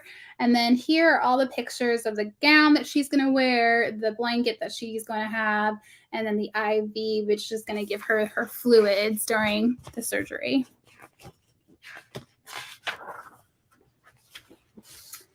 And so little Miss has a question about the straw that's going to go in her hand. And she says, will it hurt? It feels like a pinch. You have felt worse. After that, you will get a hat to keep your head warm, and then you will chat with Dr. Serrano. She is there to inform. So the nurse is telling her what's going to happen every step of the way. Your mom will be with you the whole time, but when surgery time comes, Nurse Ava comes to toe the line. Is my mom able to come? No, she stays in your room and rest her cranium. Fear not, Prince the Bear can come with you. Little Miss, have I answered all your questions true? She has lots of questions. Miss Jen, I'm scared. That's okay, Little Miss. It's normal, and you're not spared. This is because you do not know what to expect. You are safe and in good hands. Do not object. And so she's helping to answer her questions. Here's a video for you to see. This is Kingston, who's had surgery recently. He talks about how he felt on surgery day and how he feels today. So she shows her a little video with Kingston in it. Then here, Kingston was smiling and happy. He talked about surgery day and was not sappy. He only remembers bright lights and waking up. Today, Kingston is healthy, happy, and healed up. So there's Kingston giving his testimony. It's Kingston. If Kingston can do it, so can I. I'm ready, Miss Jen, even though I have butterflies. And so she's ready to go, but she has those butterflies there. And so here is little Miss with her hat and her bear and her blanket getting ready for surgery. And right there's her mom, and the rest of her team is on this side. And so it says, everything goes just as Miss Jen described. Nurse Becky and Dr. Serrano talking all things surgery. Dr. Johanna, my anesthesiologist, who keeps me sleeping and breathing. Nurse Ava, my surgery nurse. And Mr. Tyler, my anesthetist for surgery medicine and watching me sleep, all from the comfort of my bedside. So that's the whole team. She has a doctor, a nurse, an anesthesiologist, and an anesthetist. And those are all individuals that are in the operating room with her when she has her surgery.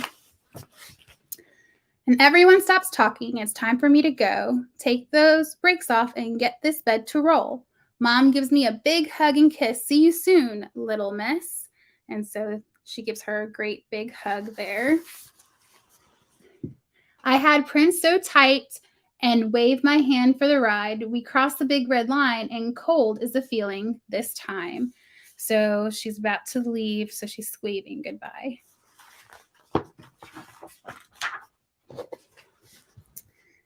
There she sees people are in masks with smiling faces or eyes. They are wearing scrubs and hats like mine. Twins. So now she's in the operating room with all the people that are going to be with her. And then we get to the operating room and Mr. Ed says, hello, what is your favorite TV show? I'd say, I don't know. That's okay. We can go with the flow. And so Mr. Ed is someone in the operating room that's also going to help, and he's a surgical technologist. And so Nurse Ava bundles me up and moves me to the table. What is your favorite song, little miss? My girl is my best wish. So Nurse Ava is asking her about her, about what she wants to sing. And so Nurse Ava, why is it so bright in here? All the better to see you, my dear. So the OR is very bright so that the surgeon and the team can see what's going on. Nurse Ava, why is it so cold in here? To keep the germs from coming near. So in the OR, in the operating room, the room can be real cold so that germs stay away. Nurse Ava, I'm so tired and my eyes are heavy. I know, little miss, it's time to be ready. So as it's time to go to sleep for surgery, her eyes get heavy. On your face comes a mask. Blowing up the balloon is your task. So that's the mask, and she has to blow up the balloon, and that's where her medicine or her oxygen is coming from. I've got sunshine on a cloudy day. So Nurse Ava starts singing to her as she goes to sleep. And I open my eyes, and Mom is by my side. Surgery is over, little miss. Now give me a big kiss. So she doesn't remember anything that happened during the surgery because she was asleep. But she does wake up and sees her mom when it's time to recover. And you are the bravest girl in this place. Go back to sleep and rest that beautiful face. So her mom's telling her to rest. And that is the end. So little miss finishes her surgery and it's a success. And so I wrote a letter to parents who get this book for their kids. And I wrote, hello, beautiful. Not sure if you're reading this book because you love the Little Miss series, because I have other books in this series, or because you will be having surgery. I am an operating room nurse like Nurse Ava. Every day I get to help people and keep them safe on their surgery day. Although it may be scary to have surgery, you have nothing to fear. Facing our fears is the hardest task we will ever do, but being brave and courageous will help you through. And on the day of surgery, you'll have many rules to follow, like not eating anything before surgery, having to put on special gown. This is for your safety. You will meet the team that will be with you in the operating room, and you will be ready for surgery. After that, it will feel like no time has passed, and you will wake up. Don't be afraid to speak up and let your nurse know your needs. And above all else, know everything will be just fine. Hope you have enjoyed this book as much as I've enjoyed writing it for you. And so if you ever have to have surgery, I want you to be courageous. Do not have any fears. You'll have a great team that will protect you and take care of you and make sure that you come out of the surgery brand new. So that's Little Miss Goes to Surgery. Awesome. I love that you made this book because my kids are afraid to, because they've had surgeries and stuff like that, and it was a process. And thankfully we had great nurses to walk them through, but that book is so helpful. Yes, that's and it's needed too. Mm-hmm. Yeah, that's my desire. So again, I was an operating room nurse and had I still am, but had a lot of pediatric patients, so I got to see babies to young kids and their process. And I think if they had something that kind of told them what they were about to experience, it would be they wouldn't be so fearful. So, and then I also have a daughter that had to have surgery as well. And so when you're on the other side as a parent, it's very different than being the one that's working on the patients, but having to explain it and put it into words that they can understand can be difficult. So hopefully this will help parents. Yeah. I'm pretty sure it will help parents because, like you said, Number one, is there even a lot of books like similar to your books?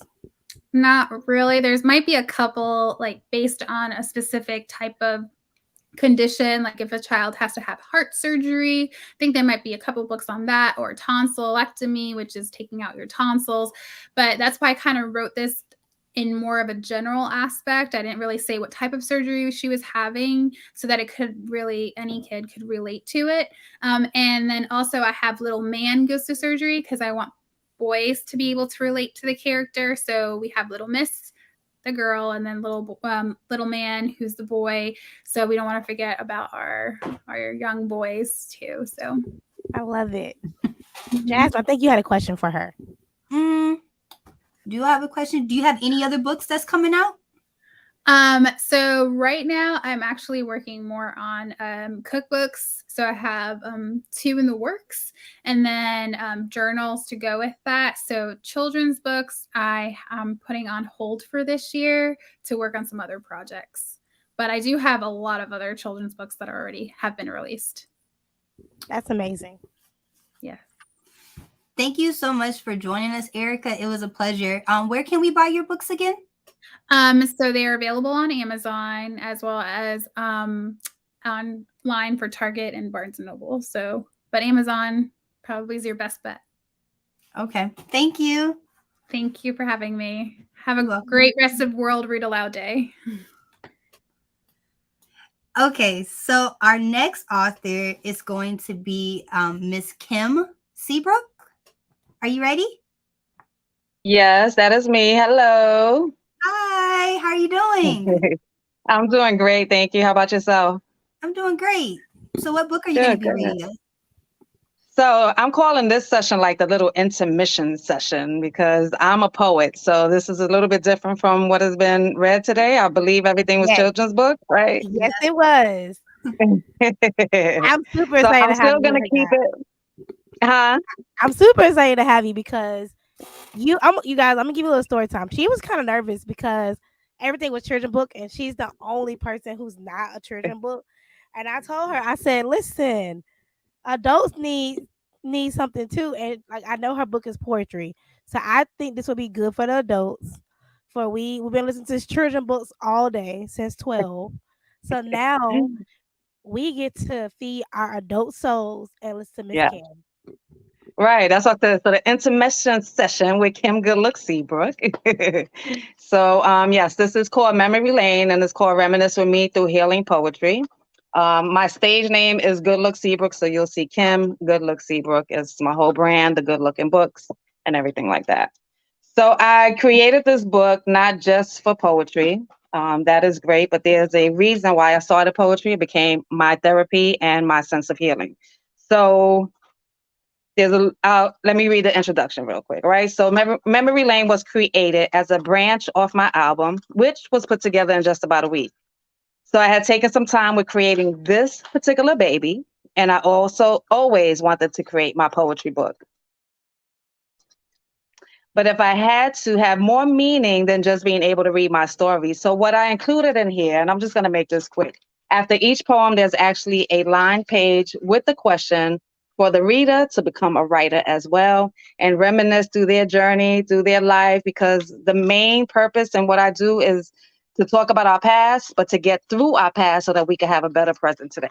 So let's start again, Memory Lane, reminisce with me through healing poetry.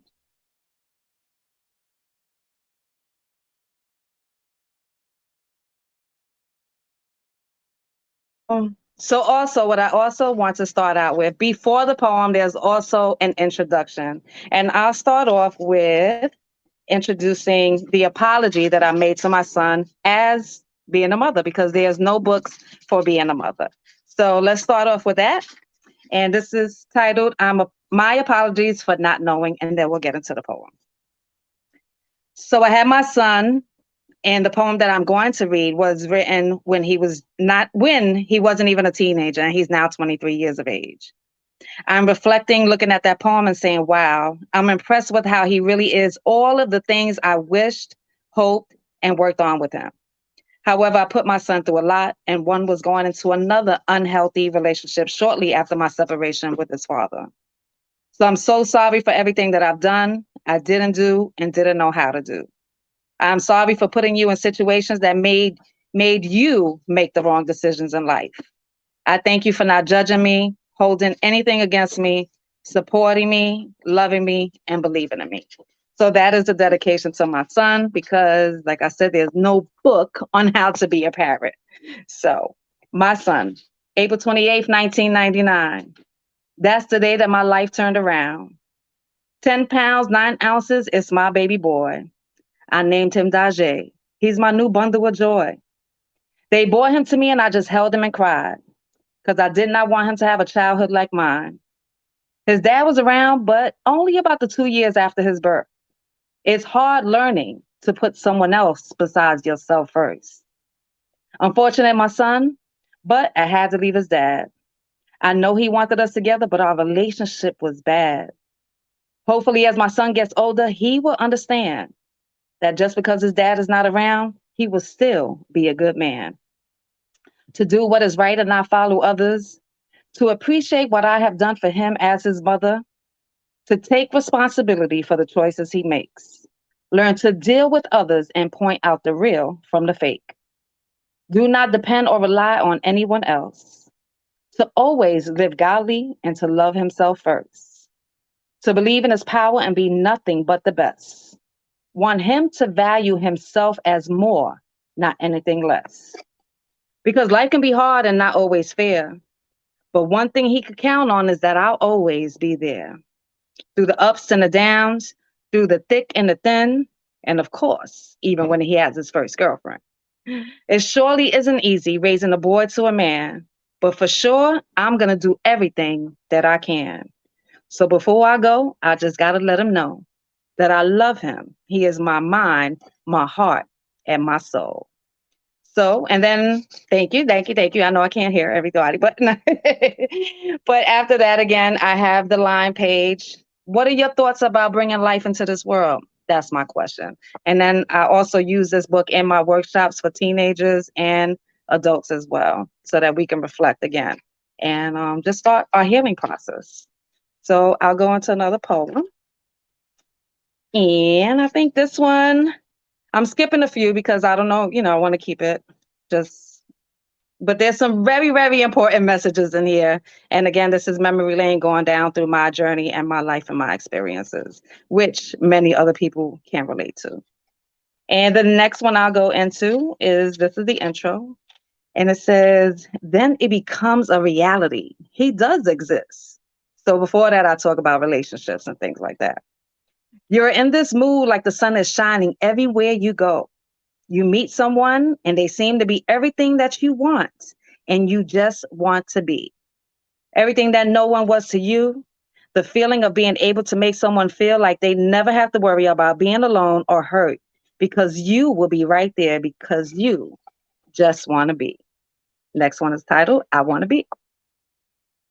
I want to be the voice for when you cannot speak. I want to be the strength for those days you are weak. I want to be the light for when all you see is darkness. I want to be the one to wake you from your unconsciousness. I want to be your Tylenol when all you feel is pain. I want to be your sunshine after all you see is rain. I want to be your heartbeat when you can't feel your pulse. I want to be the truth when all you know is false. I want to be your rhythm for when all you feel are blues. I want to be your therapy when you start to feel confused. I want to be your blanket to warm you from the cold. I want to be your arms when you can no longer hold. I want to be your feet so that I can walk in your shoes. I want to be your motion when you are unable to move. I want to be your future if you are stuck in the past. I want to show you how to live like every day is your last.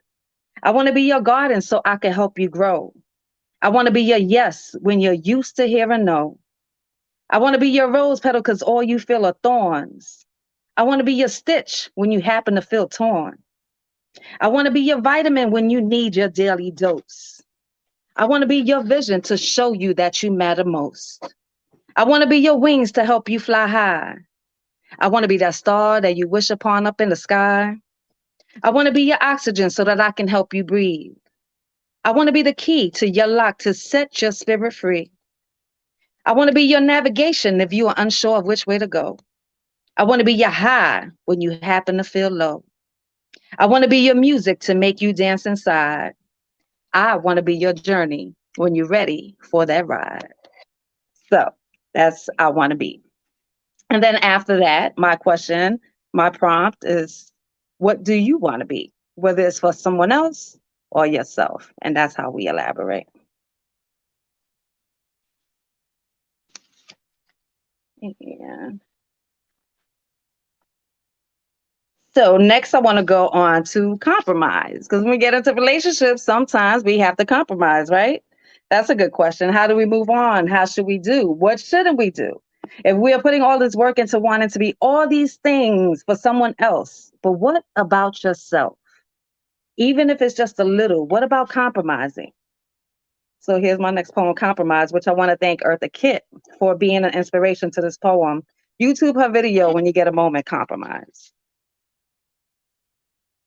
So when did it become okay to compromise? To accept standards that are lower than what is desired to you? To accept deceit and lies because he looks into your eyes, thinking that is the norm or even tolerable? Got you infatuated with his, the way he works in between those thighs?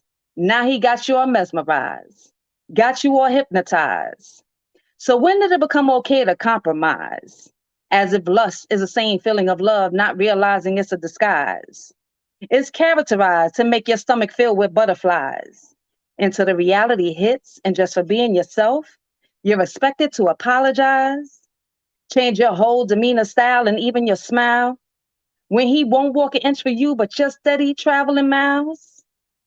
Or the efforts, time, and improvisers go unrecognized, doing things that would be considered to demoralize you. So they criticize and they patronize, belittling you instead of knowing how to empathize. That you were taught that it was okay to compromise, that it's okay to put your feelings to the side, that it's okay if you feel denied, that it's okay if he doesn't provide. But this is what has been televised. This is nothing but a false advertise. No way should these traits even be glorified. But at what point do you take responsibility for loving the woman inside? When do you choose to revive the soul of the woman who has died? Heal yourself. Put the bandages on where they need to be applied. Reorganize, prioritize, and stop laying on the backside. Otherwise, you be living your life in compromise. So yes, again, that is that's compromise. And my next page after that, again, like I said, is my writing prompt. Should one compromise or not? And describe why you feel the way that you do. And let's see what we have next.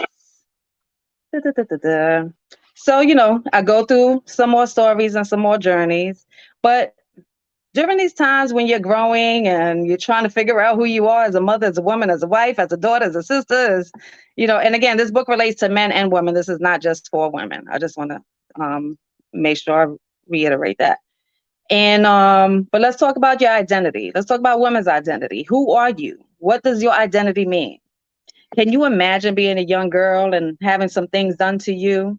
Parents on drugs, let's be honest, the whole community and my community, they were.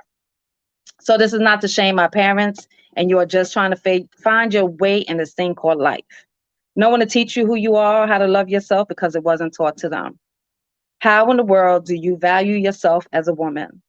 It took you to go through not liking yourself and putting yourself through more trouble, to valuing everything about your worth and knowing who you really are and what you mean to this thing called life. What is your identity?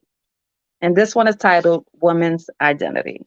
So I'll show you. There's some light graphics behind there, but my more focus was on the reader becoming a writer. Sometimes it's hard for a woman to know her identity. Society makes it easy to become your own worst enemy. Feeling misguided and misled about your true destiny. Following the crowd instead of doing things differently. They expect us to act reckless and unprofessionally. They want us to be mad and filled with jealousy, acting devilishly, desperately, and unethically. To make it in this world, you must be a celebrity. With a size 2 waist, living excessively and expensively. Not to accept yourself the way you're built genetically. How dare you walk with your head high respectfully? You're not supposed to know what it is to have integrity. They want us to be selfish instead of building collectively. Because sometimes it's hard for a woman to know her identity. But the power of a woman needs to be used effectively. Knowing your inner beauty and self-worth is a necessity. I know the peer pressure could sometimes weigh heavily. Banned from being who you are, you must change cosmetically, as it physically means more than acting intelligently. Not knowing the true you, who you are authentically. Instead, you act more pathetically, offensively with obscenity. I'm not pointing a finger, so let me say this apologetically. But what if we use our beauty to change the world, just speaking hypothetically? We are queens. Let your crown shine. Present yourself elegantly. We are women. We create life. Use that power with intensity. Walk with grace, speak poetically, and attract others mentally. Because there's nothing prettier than a woman who can speak intellectually. Women, stand your position in life because it changes unexpectedly. But the world is yours. Stay strong and claim your residency. Because sometimes it's hard for a woman to know her identity. And that's, again, women's identity. And the question after that is write about the moment when you found yourself and what it took to get you to that place. And if you were in my workshop, then I would just elaborate more. What if you haven't found yourself yet? What do we need to do to get there? So, yeah. Let's see, it's 6:23, just going through. I'll do, I think, about 2 more. That should cover enough time to get to the next author. And what do we have? Next, we have social media. OMG. So you do all this stuff to find yourself, right? And here comes social media. Now, look at this thing called social media. I have to get involved. Everyone is on it. I can meet people all over the world. I can get in touch with family I've not seen in a while. But wait, what in the world is going on? It's a lot deeper than we expected. There are so many expectations. There's so many angry people. Why is everyone mad? Why is everyone sad? What is this thing called social media? Social media. Social media, how can I explain it to where it's understanding? You have taken over my life. You've been so demanding. Social media, you were supposed to help me get through a bad day. But social media, I need to know how many notifications did I get today. I need to know, did he like it or did he love it? Should I put it on private or should I make it public? But did he see that picture that I posted when I was downtown on vacation?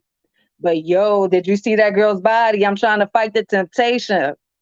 Social media, you made this thing, it's called private messenger. You tapped my shoulder, told me to shoot my shot and get at her. So I hit her up. She responded. I was kind of impressed. But dang, here comes that other girl. She accepted my request. But I'm not going to respond. I'm going to wait and I got to give her a chance. I want to see if she will be the one to make the first advance. Social media is cool for us to be able to connect with strangers. But you never sat me down and discussed the possible dangers. You never told me that we would make jokes because I wasn't to their liking. You didn't tell me that it was cool for us to share videos of us cursing and fighting. Social media, I thought you were going to make me feel important. My life connected to this world, so I have to paint this portrait. All I wanted to do with you was share some special moments. But how is it that now my friends have become my opponents? It's your fault because now everything has to be validated. This is no longer fun. I'm starting to feel agitated. We argue about race and religion. We argue about skills and position. We take things to the heart and we get offended. But I know that this is not the way that it was intended. Social media, I want to use you in a different way. I want to spread love. I want to have some positive things to say. I want to show the world that it's okay to show individuality, that we can care about others and show some humanity. Tomorrow when I wake up, I'm going to put you on my screen. I'm going to do something different. I'm going to change my routine. I'm not going to be concerned with what others have to say. You know why? Because social media, I'm going to help you get through that bad day. And that's social media. So I do want to do one last one. I think I have just enough time, and I was gonna do that, but let me see if I can find it, which I think is very important in this time. That is called time, actually. So time, live, love, and laugh. And let me just make sure I'm going on my time. Okay, everybody's good. All right.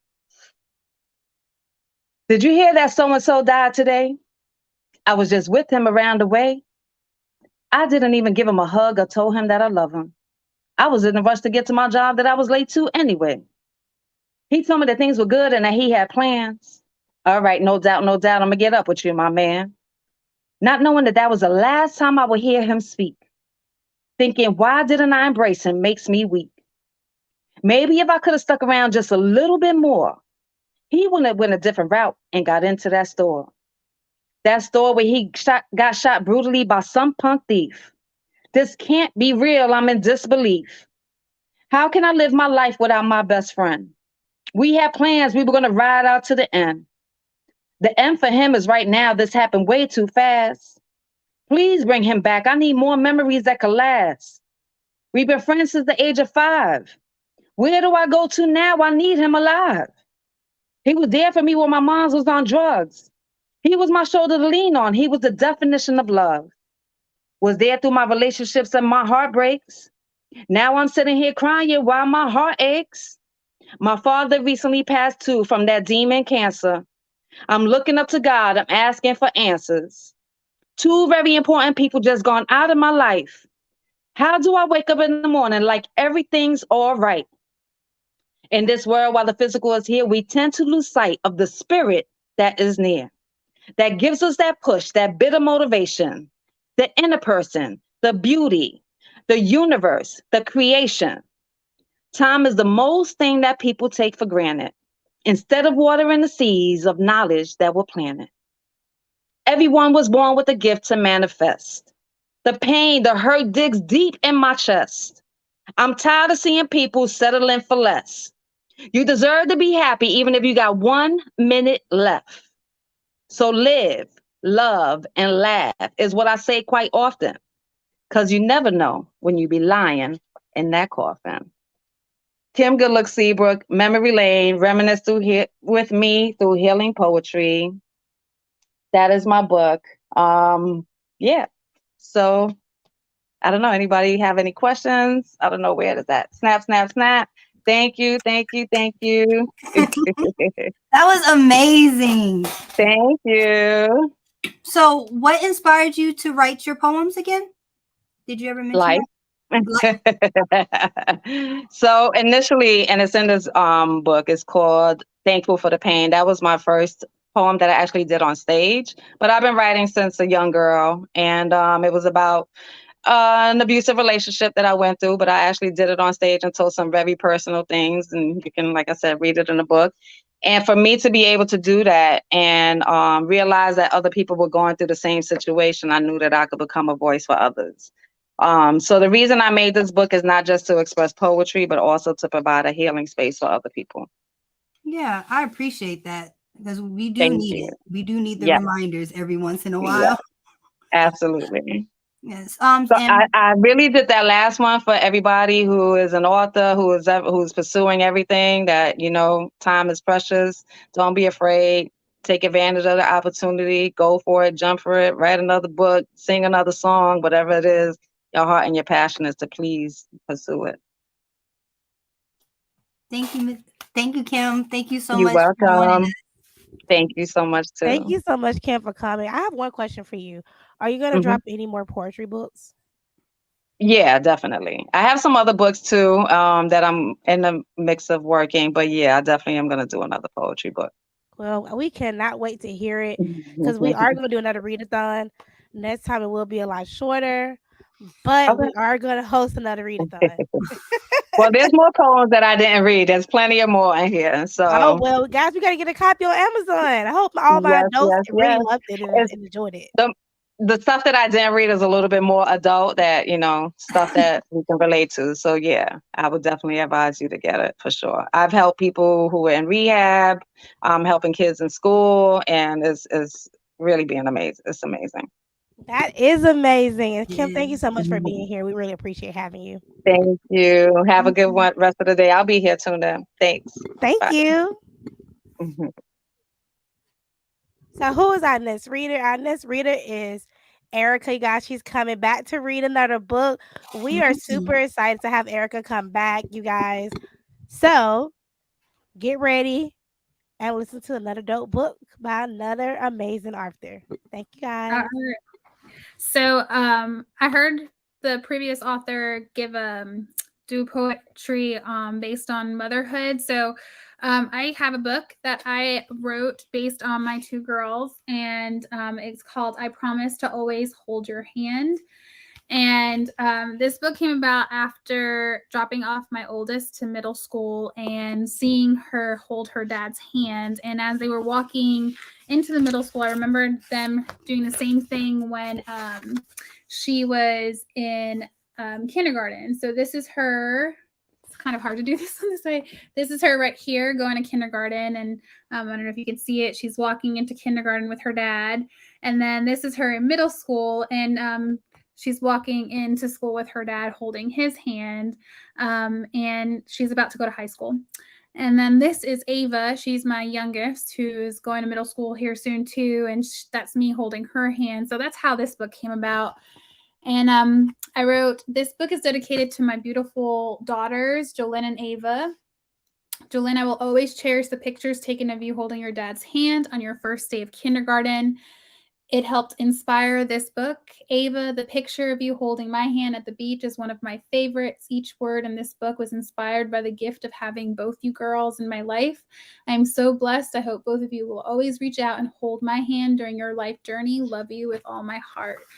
And so I like to give this book to mothers to be, even my own mom has it, and just it reminds us of all the different milestones that happen in life. And so it begins with just learning that you are about to have your child. And so the day I learned of your existence, I could not wait to hold your hand. And so you have the mom seeing the sonogram there. And then as you grew inside my belly, I could not wait to hold your hand. How we anticipate and wait for the baby to come. And then the first time I got to hold you, I wrapped your tiny hand around my finger and I promised to always hold your hand. And so we're in that hospital bed holding that baby. And to be honest, that's how big mine was. She was like, Ava was that big when she was born. And then the day you stood on your 2 feet, I held your hand so you could stay steady and whispered, I promise to hold your hand. So when they're walking, and then on your first day of preschool, you held my hand tightly and I promised to always hold your hand. And so as they're going into preschool on their first day. Okay, and then I wrote, when we pray at night and make sure the bed bugs don't bite, I promise to always hold your hand. And when you learn to cross the street and make sure to look both ways, I promise to always hold your hand. And so they're crossing the street there. When you are learning how to swim with your floaties, I promise to always hold your hand. And as you venture to summer camp and put on a brave smile, I promise to always hold your hand. So there they are going to summer camp. And when you twirl around the house in your new ballet slippers and yell, Mommy, dance with me, I promise to always hold your hand. And Ava would always do that with me. On your first day of kindergarten and big kid school, I will walk you to the front door and whisper, I promise to always hold your hand. And there they are going into the school. And then during your dentist visit here, so during your first visit to the dentist, I promise to always hold your hand. I don't know, but I always like to hold my mom's hand when I'm in situations like that. And when you learn to ride your bike and fall and scrape your knee, I promise to always hold your hand. So there she is scraping her knee.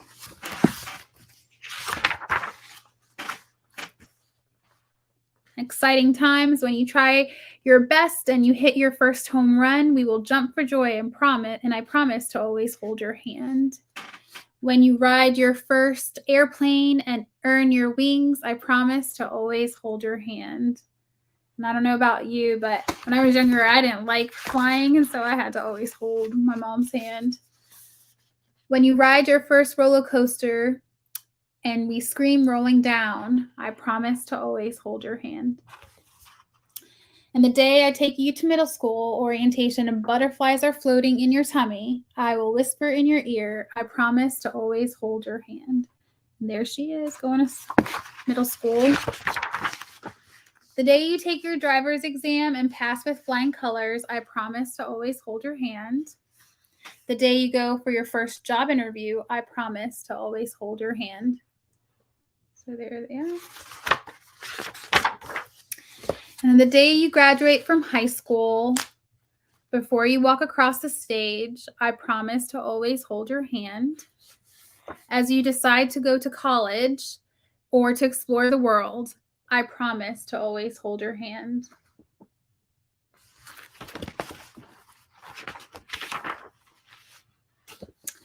When you move into your first apartment, I promise to always hold your hand. The day you marry your life partner, I promise to always hold your hand.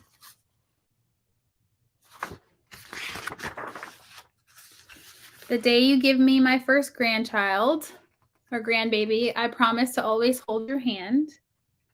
And then one day you will hold my hand. You will hold my hand as we go to my doctor's, and you will promise to always hold my hand. You will hold my hand as new lines form and new creases decorate them, and you will promise to always hold my hand.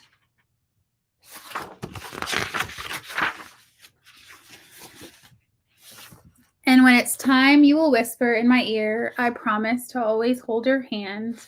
And I will reply, and I promise to always hold your hand forever and ever. And that's the end. So this book is dedicated to all the moms and just all the different milestones that we're going to see as our kids get older and how things just kind of change as we get older. Our kids end up holding our hands during those milestones of our own lives. So any questions about that story? Thank you so much for reading another book with us. It was a very, very sweet story. Yeah, thank you. You're welcome. Mm-hmm. Crystal, do you have any other comments? Yeah, my question was, what inspired you to write that book? Because I know the other book we read, that was about surgery, Little Miss Surgery, Little Miss Goes to Surgery. And this book was more geared towards motherhood. I know you're a mom, but besides that, what encouraged you to write this book? Well, because, first of all, it was an idea that just came to mind after I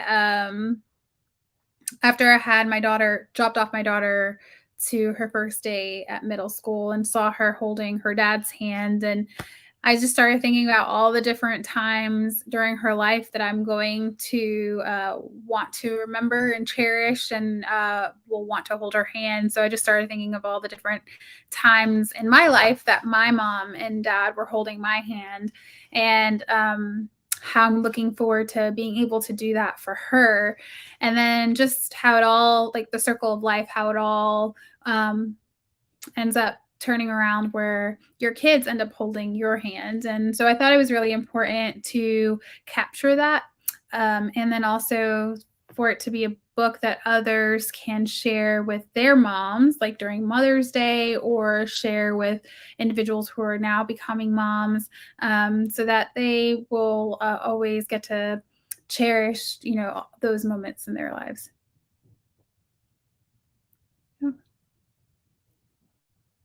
Any other questions? It's been a long day, Erica. I hear ya. Try again. You're doing great. You're doing great. No, we don't have any more questions for you, Miss Erica. I think that was a great job, and I can't wait to get some of your cookbooks. My question about your cookbooks are they geared towards kids or they geared towards adults? So the first one is geared towards adults. So actually the first two, but I was given an idea for kids that I'm going to be working on. I cannot wait. Can't wait. And if you guys don't know, she does have a publishing agency, you guys. So if you do want to publish a cookbook, Erica is your go-to girl. Yes, I gave her a shout out because that is what she does. So if you guys want to do a cookbook, contact her and she can get you right. Actually, all of us own publishing agencies pretty much. Every author you Yes. see, we pretty much own a publishing agency. So reach out to any author who you connect with that Yeah. you want to publish a book. And you I can do also it. encourage like any authors who are on here to think about writing their books in other languages too. There is such a huge market for kids who want to either learn English, but they speak a different language. So doing bilingual books is something else that, I mean, I have my books in like other languages, but doing bilingual books is something I'm going to be working on here soon because there are kids all over the world that want to learn English and learn that through reading. So that is a market that needs to be tapped. So I agree. I launched my Spanish version of my book last year. Last is like really late, but I did it because I want people who have autism who speak Spanish to be able to read my book as well. So I agree. That's a market that people need to think more about. Yes. Yes. And she does that as well, y'all. I had to just throw that out there. But thank you so much for being here. And you guys, we have more authors here and we are so excited. Thank you, Bye. Erica. Thank All you. right, welcome. Bye. Our next author coming up would be Miss Flo. Hi, Miss Flo. Well, hello, everyone. We're excited to have you. Well, I am excited to be here. For those who do not know me, I am Florenza Denise Lee. I write children's books under my given name for any of the adults that are listening in. I also write under the pen name of Aiken Ponder, but we will not be reading any of those books tonight. I'm gonna have to look into that and see what them books are about because I like to read. So They sound spicy. Oh yeah, they're Sounds real good. spicy cayate. Well, Miss Flo, we're gonna give you the floor. Thank you. So, I have been listening in, and you guys have been listening to some tremendous stories. I am so excited, and the poetry that was read, that was absolutely phenomenal. So, you guys are going to see me now, and then I'm going to pop in just a little bit later. So, I'm looking at our time, and I believe the first book that I'm going to read to you is let's do I have 23 published titles. We were talking about translations. We're in the process of translating most of them, with the exception of one, into 8 languages. We do have them available in Spanish, Polish, Ukrainian, Russian. We have Mandarin, and we are doing German, Italian, French, and I just signed on my Fashi translator. And for you guys right now, just in keeping with the last book that was read, that I'll hold your hand, I'll promise to always hold your hand. I'm going to read Manny and Tutu. And what I want to do is I'm going to hold this one up, but the next one, I promise, guys, I will share my screen so you can see all the beautiful illustrations. This one is Manny and Tutu, and this one was illustrated by FX and Color Studios. And they do maybe 85% of my books, they illustrate them. Yikes, shouts Emmanuel with a sly grin. He concocts a plan. Maybe I can use this to my advantage. Manny doesn't know for certain if his idea would work. All he knows is he cannot wait to try. Normally, time would fly by. Not today. It's dragging at a snail's pace. Finally, it's time for bed. Manny quickly showers, brushes his teeth, and is under the covers before Mom comes in for their bedtime routine. Someone is excited to get to sleep, chides Mom. It's been a long day, replies Manny as he exaggeratedly stretches his arms. Well, then, sweet dreams, whispers Mom. Yawning, he says, love you. Tell Dad good night. I sure will, sweetie. He will be home soon.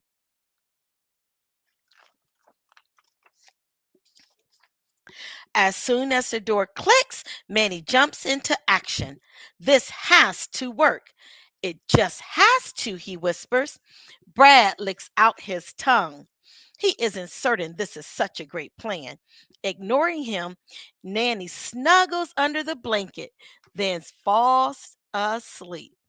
And see, boys and girls, his dad comes in to give him a kiss goodnight, but Manny is already asleep. But he is up to something. Just wait. Until snap! Jerking awake, Manny hardly believes his eyes. He actually did it. It works. It works, he said. Boys and girls, I've got Manny looking kind of cray-cray up in there. Let me open that up. There you go. What in the world? Boys and girls, look what he did. He caught the tooth fairy. I told you this is going to be bad. That's what Brad says. Young man, untangle me this very moment, she warns. Not until you grant me one wish, whines Manny. Wish? I'm Tutu the Tooth Fairy. Tooth fairies don't grant wishes. Boys and girls, look, she has the net all tangled in her afro. Normally my hair is in an afro, but it's gotten a little bit long, so it's pulled back. But you are my last hope, sobs Manny. You just have to help me. Set me free and let me hear your request. Right away, cheers Manny. I just knew you were the one to assist.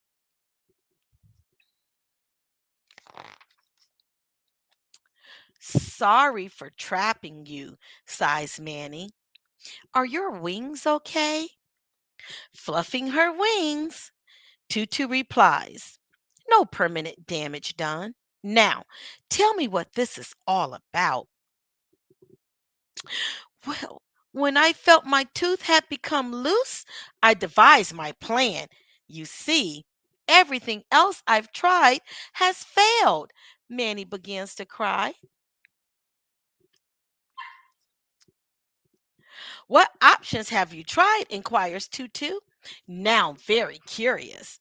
I once caught the Easter Bunny, exclaims Manny, then whispers, but he quickly escaped. Edgar is a slippery one, says Tutu. What else have you done? And let me zoom in and show you the Easter Bunny. Look at him there. He tried to catch him with what? A mouse trap. That didn't work. I picked 1,000 clovers in search of one with 4 leaves. I also rubbed a ton of old bottles searching for the genie. Gunther may have been relaxing in Trinidad. He and his family love to vacation there, recalls Tutu. That explains a lot, whispers Manny. Anything else? Probes Tutu. I mailed a letter to the North Pole. Look at how he's trying to rub all those bottles, boys and girls. He is just having a difficult time there. Now you're getting somewhere, applauds Tutu. I thought so too, sniffs Manny, until I received a response indicating Santa is unable to grant my request. Yikes! If Saint Nick is unable to assist, perhaps I should be asking what exactly it is that you want me to do.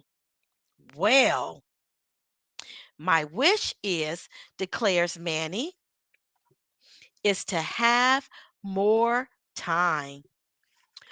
Boys and girls, what do you think he needs more time for? It's a really good question.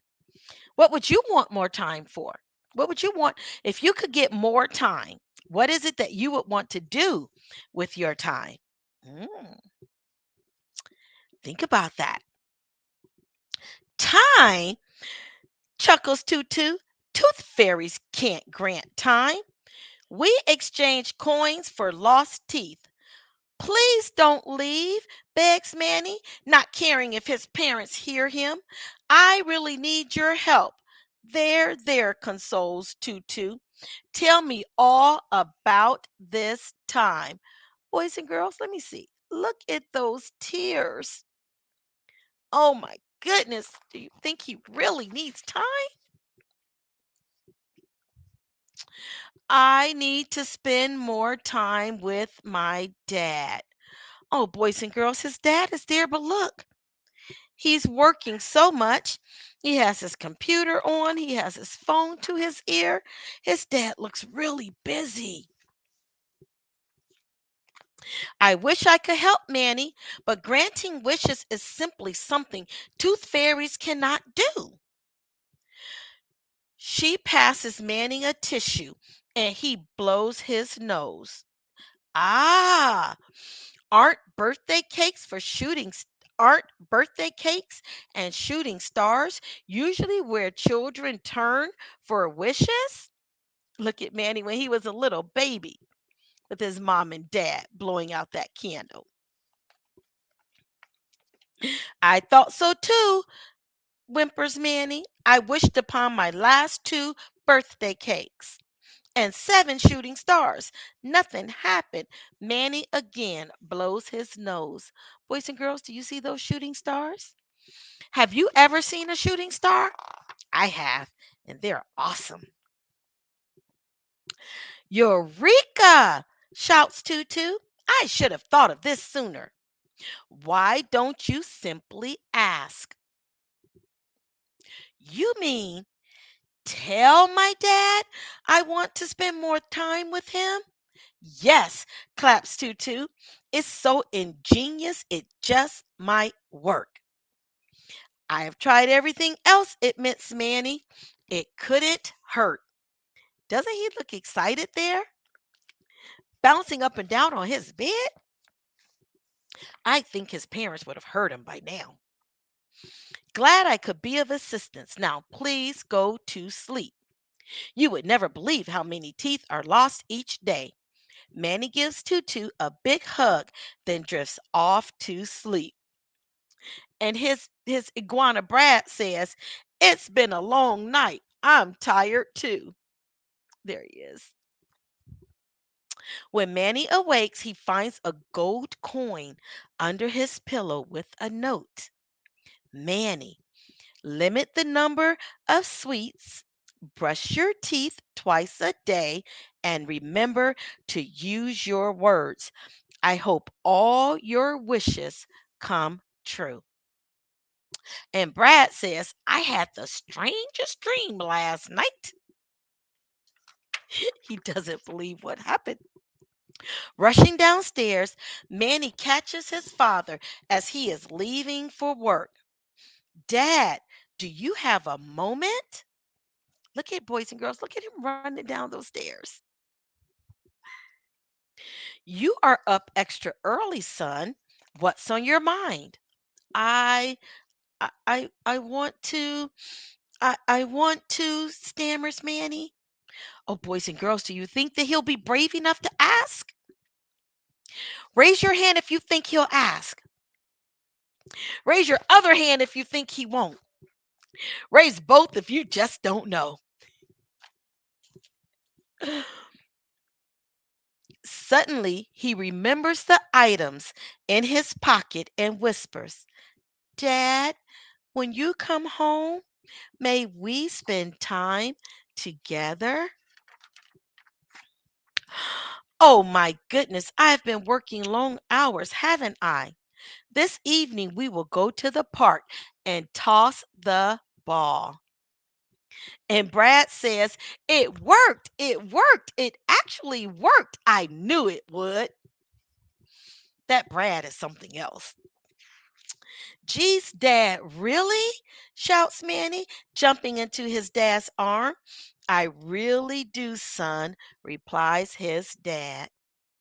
Oh, boys and girls, look, even Tutu has a tear in her eye. Manny and his father spent many hours in the park. Although Manny never saw Tutu again, he didn't forget the lesson she taught him. Sometimes words are just as powerful as wishes. The end. And boys and girls, let me show you. This, oops, over here. This is Manny with his children walking his father in the park. And now his dad is older and he's taking him to the same park. And when you buy your book, if you look really close up there, you'll see Tutu. She never went far. The end. And so that's my story of Manny and Tutu. And I believe I have time to read one more. I'm going to look to see what the ladies are saying. And if I do, then I'm going to flip it so you guys can see the illustrations of this book. Oh, so it says, boys and girls, that I am going to come back on a little bit later and we're going to have another reader come up. And so we're going to wait for Miss Crystal. Let's see. I think Miss Crystal's going to pop. Miss Flo, thank you so much. We really enjoyed your book. I like listening to children books. I actually personally I own over 100 plus books for my son. I'm always buying him books. He has so many books, you guys, you'll be shocked. And I love supporting Black authors or any authors to make sure he has a new book that he can learn from, read, or see another perspective. So that's all I have to say. But Jazz, do you have anything to add from Miss Flo? I just want to say you have great energy, okay? You kept me interested the whole time. I don't know how you do it, but your energy is through the roof. Keep it up. Listen, Yes. I've done at least 1,000 of these reads, and so once you get excited, and if people knew what my day job was, it is just a very, very, very hectic, tedious position in which I'm surrounded by negativity all day long. I get paid to get screamed at and hollered at, and people say very nasty things, and I haven't done anything wrong. And so reading to children is my happy space. So every time I can turn on a camera and pull out a book, listen, you're going to get great energy because this is like my true happy place. And I want to say, I apologize. I have a new puppy. So if you guys hear my little Piper, or if you see her, she's going to be back there running around somewhere. We're dog lovers. We don't care. Yeah. Okay, cool. We So love I will dogs. I actually want to yes. see it. Oh, listen, she'll be out for the next book. She'll be out for the next one. So I know I'm going to pop off, and I will see you guys in a few minutes. Thank you. Thank you. So we have our next reader coming up, you guys, and we're super excited to have her. So, but we're about to do just a mini break. Just in case you just need to get some water or something. The break is less than 2 minutes. Okay, we'll be right back.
Welcome back, everybody. So our next reader is going to be Miss Tamia. Are you ready? I'm all set. How are you? Hi, how you doing? Good. God bless you girls. Like you've been holding it down for umpteen hours, like still smiling. I've been like, You know what's funny? We were just talking. So we run out of energy. We gotta amp back up. So we are trying to keep it moving, and we are super excited to have more artists like you because I feel like a lot of artists don't have a big platform, and unfortunately, I have met a lot of people that make people pay for stuff like this, and I find that very interesting. Yeah. And disheartening a little bit. Yeah. That's how I feel. Like I feel that when you have a big heart, everything's not about money. You have some people Amen. that would never hear your book Amen. because you probably didn't have the funds to do something like this. Like Yeah. that is crazy to me. Yeah. So we are super I'm grateful. excited. Super excited and so grateful that you ladies have opened this platform for so many of us. And I can't imagine the organization, the time, the detail, the commitment that it takes to run such a large platform. So I'm grateful and so excited to be here to be a part of this. We're excited to have you. Thank you. You're welcome. So we'll go ahead and get started. So I'm Tamia. This book is, I hope it's not a glare. There we are. Maya's Magic Methods. And this is my first published book of many. We claim that and we speak that into existence. The name Maya, I don't have any children, but I am an educator. And so one day, if God blesses me with a daughter, I do want her name to be Maya. And so I'm a teacher, like I shared, and I wanted to write this book for children who experiences big emotions, and so that they can feel the humanity of those emotions, because it's hard. It's hard being a little person and experiencing those challenges. And so I see it every day, and I wanted to put my spin on to help them to deal with those emotions. So I'll briefly read the back here. It says, do you ever have trouble with strong feelings? You know, times when you feel tired, mad, worried, or embarrassed. Sometimes it's as if your feelings are stronger than you are. Some days you may even act out because you don't know what else to do with them. Maya's having one of those days. Luckily, a little magical helper appears with a special solution to Maya's problems. It's not a magic potion or a spell, though. It's something much more useful. Find out how Maya learned some truly magic methods, and maybe you can learn some too. So let's get started. I did want to briefly read the dedication page here. This book is dedicated to all the children who I've had the pleasure of teaching, and to all the children who will read this book. And to my mom, Denise Canada, thank you for showing me by example that I too could be a published author. So let's get started. Maya was having a bad day. She didn't sleep well, so she woke up feeling tired. She was so tired that she didn't want to eat her breakfast. I kind of felt like that this morning. Come on, honey, have a little bite, said her mom. That made Maya feel tired and mad. I don't want it, she shouted, and she shoved her bowl of cereal away. At school, Maya couldn't understand the math lesson. She didn't know what she was supposed to do. That made her feel mad and worried. Maya's friend Isabella laughed at her. Maya, that's easy, she said. That didn't help Maya at all. So that made Maya feel embarrassed and mad again. She broke Isabella's pencil in half. Maya was now tired, mad, worried, and embarrassed. It's a lot of feelings going through her day, and school had just started. So now Maya's at home, and when she gets home, her mom asks, how was school, sweetie? I don't want to talk about it, snapped Maya. Her mom looked hurt. That made Maya feel sad, but she didn't know what to do. Maya ran to her room. Her feelings were just too much for her. She threw herself on her bed. Let's see. I can share my screen. Let's see. Oh, no, I don't think reading something else. I'm sorry, guys. She threw herself on her bed and cried and cried and cried and cried. Why are you crying? Said a tiny voice right by her ear. Maya looks very surprised. So Maya looked around. She couldn't see anyone there. I'm here, said the tiny voice, and Maya turned her head very slowly and saw a sparkling fairy, no bigger than her tiny finger. Maya rubbed her eyes and she said, "Are you real?" she asked. "I'm pretty sure I am," replied the fairy. "Are you going to give me a wish?" asked Maya. The fairy laughed and it sounded like tiny bells. "What would you wish for?" she asked. Maya thought hard. "I'd like to be happy. I don't want to be mad or worried or sad." "Well, I can't promise to make you happy all the time, Maya," replied the fairy, "but I can give you something to help you when you're having trouble with your feelings. So we know it's not a magic potion or spell. I wonder what it could be that this fairy could help her do. Let's see. What is it?" asked Maya. She thought it may be a magic potion for happiness, or a magic cloak for cleverness, or magic spell to stop her worrying or being mad. Maya's thinking of all the things she can ask for. "Look on the bed," said the fairy. Excited, Maya looked and she saw a backpack. "Oh," she said, "a backpack. Thank you." The fairy laughed her bell-like laugh again. "This is not just any backpack. This is a magic methods backpack." Maya was confused. "What are methods?" she asked, frowning. "They are ways of dealing with feelings. You know, when your feelings are just so strong, you don't know what to do." "Uh-huh," Maya replied. She knew exactly what that was like. "Well, that's when you get a method out of your backpack. It will help you to deal with the feelings." "Okay," said Maya. "Thanks, I guess." Maya's still confused. She's thinking, what am I going to do with a backpack with methods? Let's see. The fairy says, "Why not give it a try?" suggested the fairy. "Right now, I bet you're feeling disappointed, right?" Maya felt embarrassed all over again. She reached into the backpack and she pulled out a shiny gold card. The card said, "Feeling disappointed? Stop and think about it." Maya thought about it. She had hoped the fairy would make everything better with like a magic spell. Not this. This made her feel sad. Maya's trying to get over those big feelings. So the fairy suggests try another one. The next card Maya pulled out said, "Feeling sad?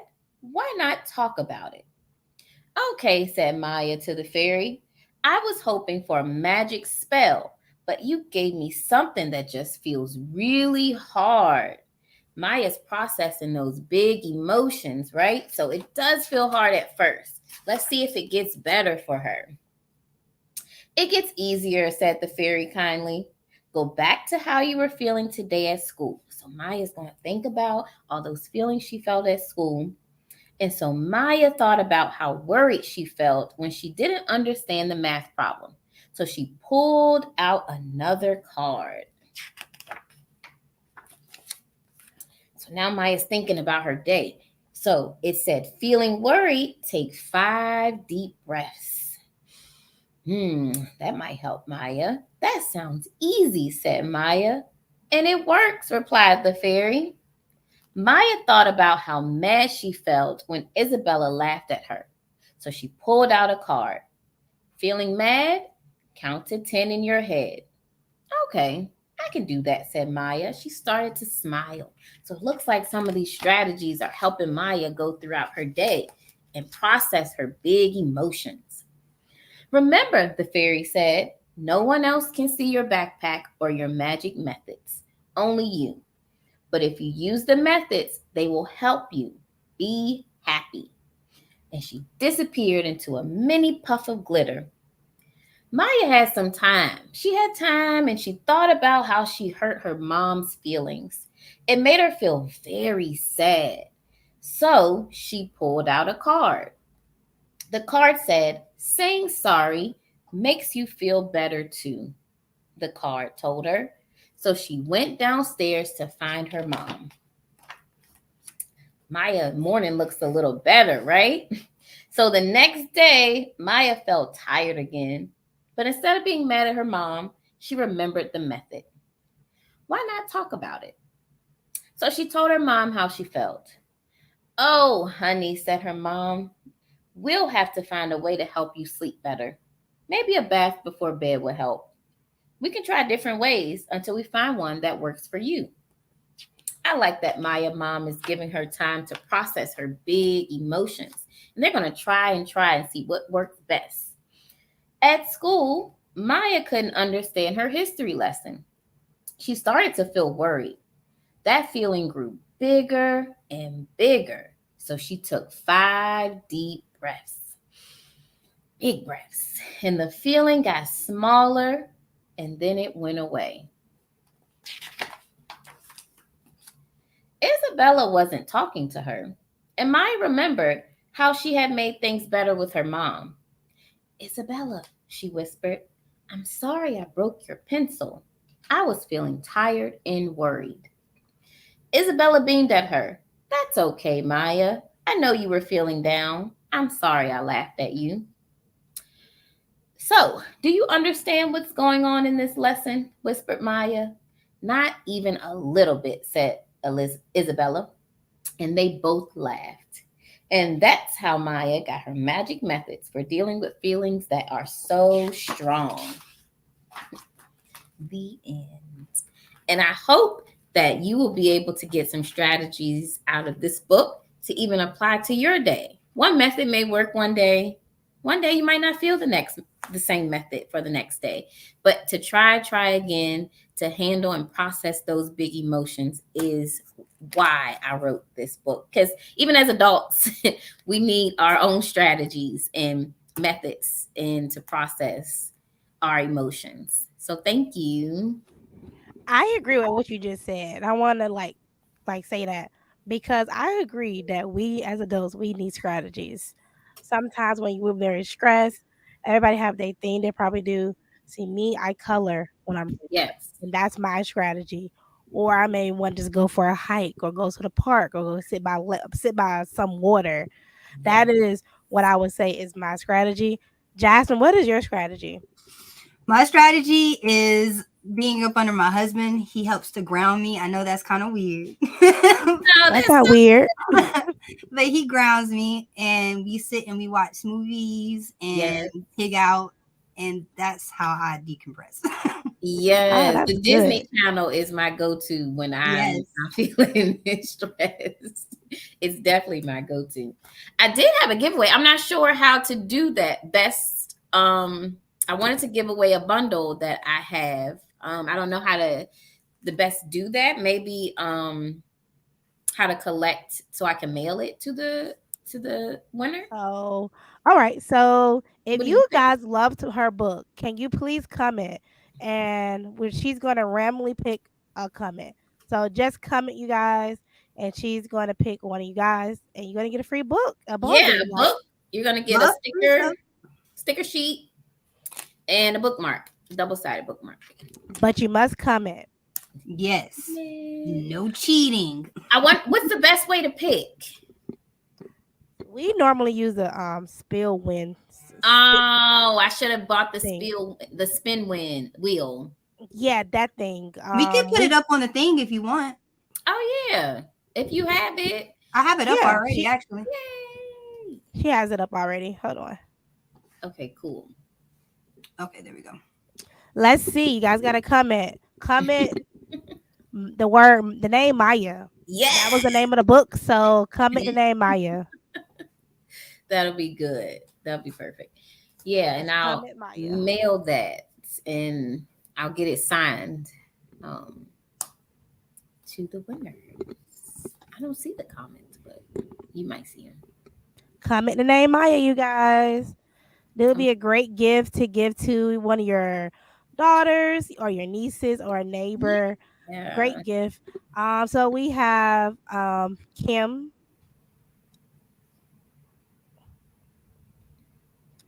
and Oh. Deandra. We have I see another one. Those are the two names. Nobody else gonna comment. Nobody's gonna comment. So we just gonna let the two people come. Alrighty. You know what? I don't know. Can we add our names? Right. Can we add our names? Make it fun. Put your name on there. Just Listen. Make it fun. Put don't put my name. It'll be for my nieces. You can put Elizabeth. Right? Yeah. That's right. Okay. Yeah, it's Elizabeth and Liz, but they're the same. So yeah, it's not for me. So it'll be for one of my nieces. Oh. All right. Go ahead, spin the wheel. Okay. The winner is yay, Deandra. All right, so congratulations. Congrats. I'm gonna Deandra, give me your email and I'm gonna send her email to her, and y'all can communicate that way. And let me when you send the email, let me know who to write the book to, and I can put their name in the book too. Amazing. Yay. Thank you. This was great. We were so happy to have you, and thank you for reading your book. And I really love that you wrote a kids book and you don't have a daughter yet or kids. So I think that's very important, because I'm gonna tell you why I think that's important. Most people think they can't write kids books because they don't have kids, but guess what? You can. She just demonstrated that here on live. So I want you guys to actually look at that, be inspired by her, and write that children's book. Thank you. You're welcome. You so much. You ladies have a good night. Get some good sleep. Yes. We can't wait.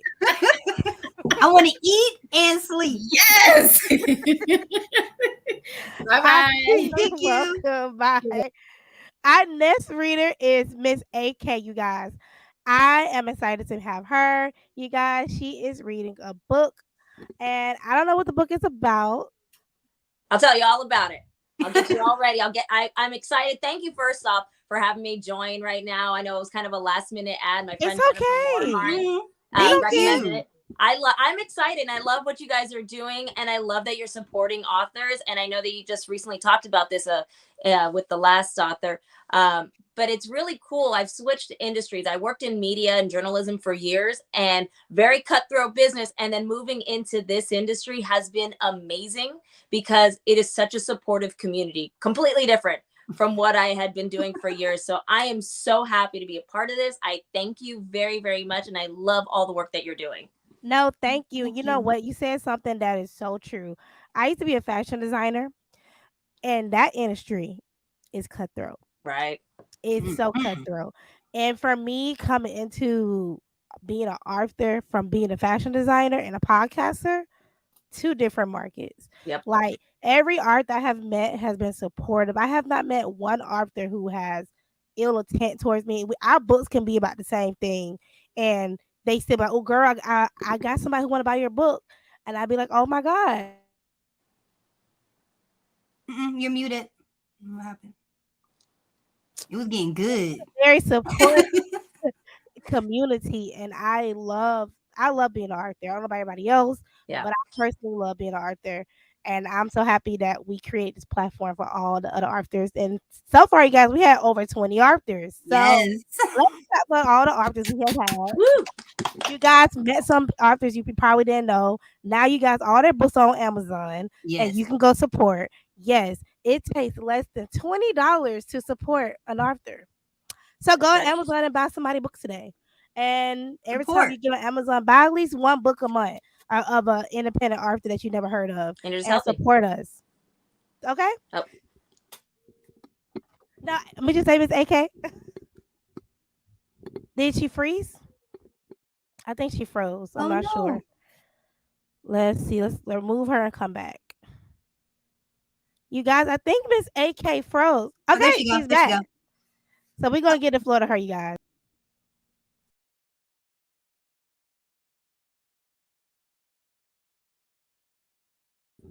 Can't hear you. Try again. Okay, Miss AK, we're gonna do a small break. First, Miss AK can leave the studio, then come back for her audio can be fixed. You guys, this break is not gonna be a long break. This is gonna be another dance break with my song. And this song is 1 minute and 33 seconds. So we'll be right back.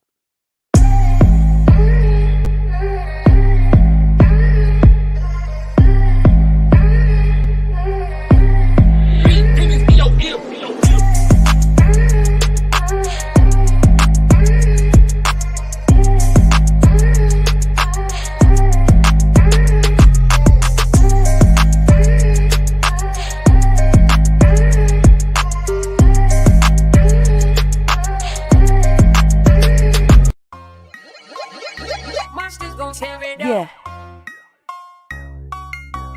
I am awesome, I am handsome, I'm enough, I am loved, I am capable and I'm strong, I am smart so please don't judge, I am important, I am valued, I'm a king, interesting, I am kind and happy too, I can be who I wanna be and I am me, such variety, got so many sides in me for all to see, got diversity like ABC, triumphantly, live my life so free like a sight to see, got the light just like a TV screen. Hey, might play with someone, but I like playing on my own. I can be funny and you'll be laughing all day long. Not ordinary, no, I'm authentic, can't be cloned. Love me to pieces, no one can tell me that I don't. I am awesome, I am thoughtful, I'm enough, I am loved, I am capable, beautiful, I am smart, so please don't judge. I am important, I'm unique, I'm a queen, interesting, I am kind and happy too. I can be who I wanna be and I am me.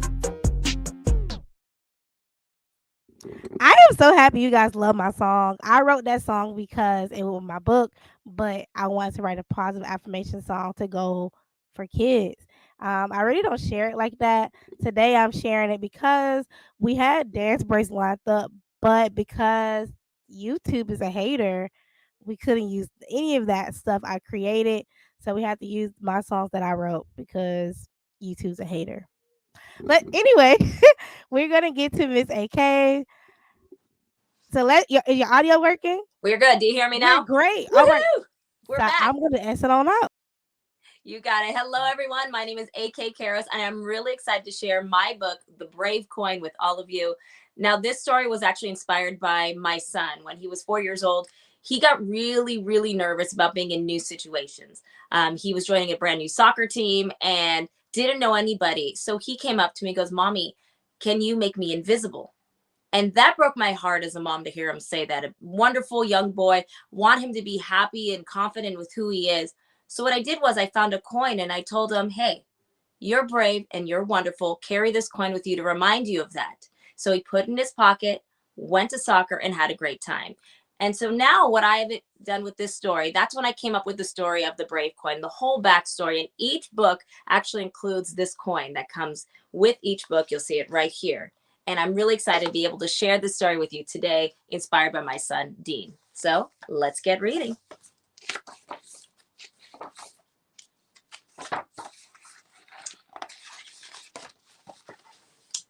Sam was nervous. Today was his first day at his new school, Appleseed Kindergarten.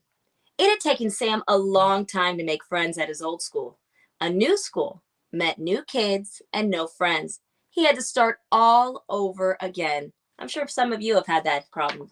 When you go to a brand new school, new preschool, kindergarten, wherever you're going, new elementary school. His tummy started to hurt. What if nobody liked him? What if everyone laughed at him? What if his teacher looked like a scary witch? Sam missed his preschool teacher, Mrs. Goodnight. She sang the best songs and had the best pirate ship park. Now he didn't know anyone. What if the kids were mean? What if he put his shoes on the wrong feet? He ran back to his room, jumped on his bed, and hid under the covers. I've had many mornings where I've done that myself. "Sam, where are you?" Dad called from the hallway. Maybe if he stayed under the covers, Dad wouldn't find him. Dad pulled down his sheet. "There you are. Let's go. You don't want to be late for your first day of school." Sam frowned. I don't feel good. What's wrong? Asked Dad. My tummy hurts. I don't think I should go to my new school today. Dad smiled. Are you nervous? Sam's big brown eyes filled with tears. What if no one likes me? What if the kids laugh at me? What if my teacher looks like a scary witch? Can you make me invisible, Dad? Sam thought to himself, I don't think I can make you invisible, but I might have something that will do the trick. Sam jumped up in surprise. Really? What is it? Come downstairs. I'll tell you while you eat breakfast. Sam pulled out a very old wooden box, and inside was a shiny gold coin. This is called the Brave coin, and it comes with a special story. Once there was a young boy who dreamed of being a knight, but he was scared of everything. He was scared of the dark. He was scared of spiders and snakes. He was scared of heights. What are some things that you're scared of? Are you scared of spiders? Maybe you have nightmares? There are things that scare all kinds of people.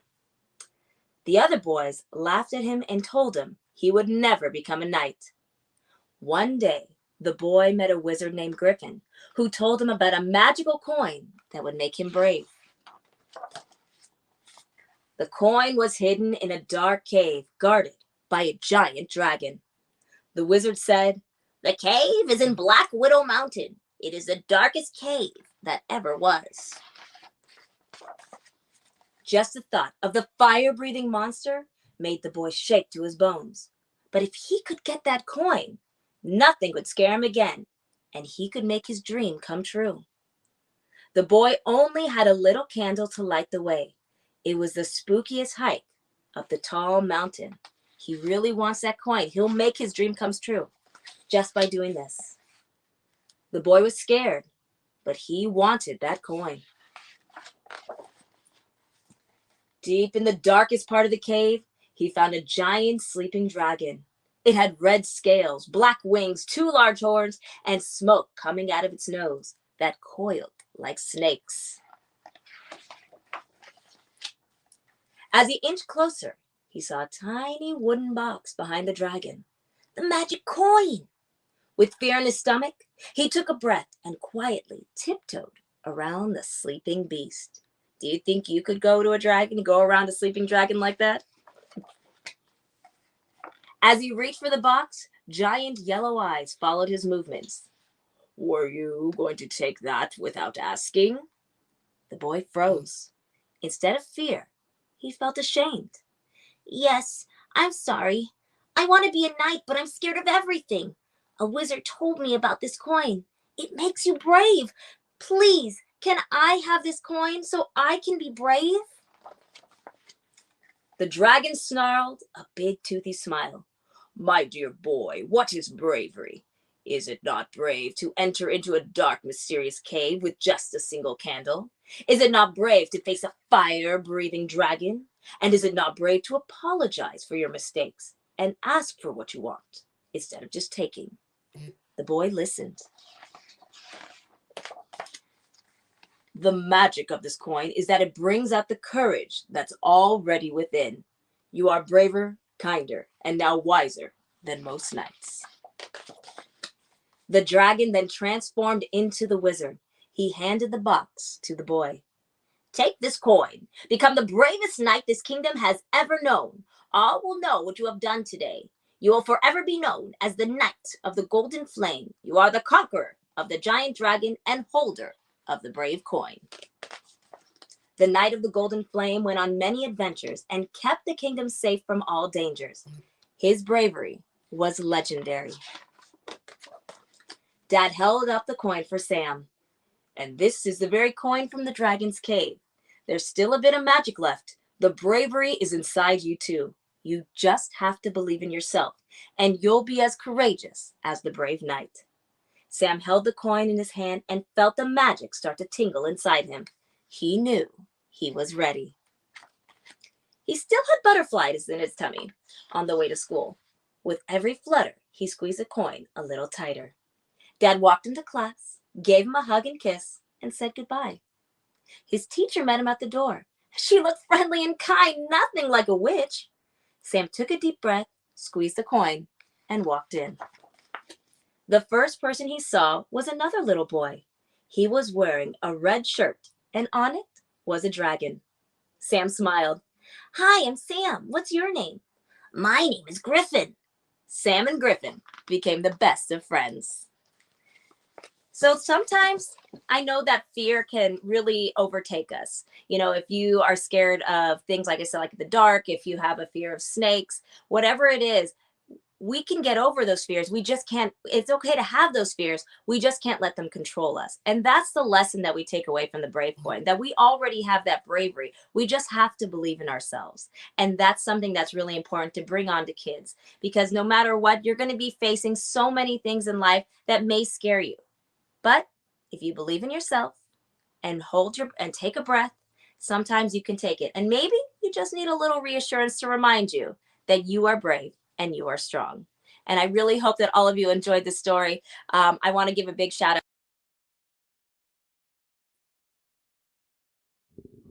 AK, your mic went out. Try again. You said big shout out and it just No, we couldn't hear her. I wanted to ask her about her coins. Well, you guys, that was Miss AK. Hopefully she can come back because she wasn't done talking. It is her audio went out, so maybe she can leave the studio and come back, because I did want to ask her about why does she write a book about being brave, because we have heard so many stories today, but I haven't heard one story about being brave. AK, is it working now? Is it working, AK? Your audio? Well, on the other side, you guys, I feel better. Remember, I haven't really been here because I didn't feel good, but I feel better. But I thought it was pretty dope that she had a book, and it also came with a coin. So go on Amazon and buy her book as well, you guys. Like I said, it's very important to me that and the viewers, we all support each other and we buy each other books. And you guys, the viewers, you guys buy their books as well. Everybody who's been on this platform has all their books are available on Amazon. So, with that being stated, our next reader, her book is about going to church.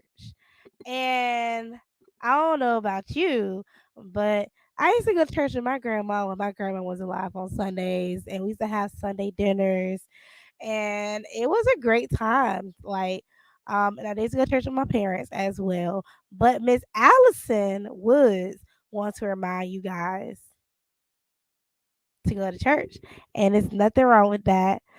Me and Jasmine are believers. We do believe in God. Yes, ma'am. So we are happy to have her here. And if you don't believe in God, just leave and come back. But I Or hope you just believe in God. or just enjoy the story. Right. I hope you believe in him. But if not, like Jasmine said, enjoy the story. So Miss Allison, you Yes. go right ahead. We're gonna give you the floor. All right. You can hear me? Yes, we can. Okay. All right. I am so excited to be here and to share with you this second book in what I call my Kayla K series. The very first book was called My Name is Kayla, and it's a story about how a baby girl, Kayla, discovers her name. And then this is the second book, On Sundays We Go to Church. And for some reason, it's not advancing. All right, let me see if maybe I've got a problem with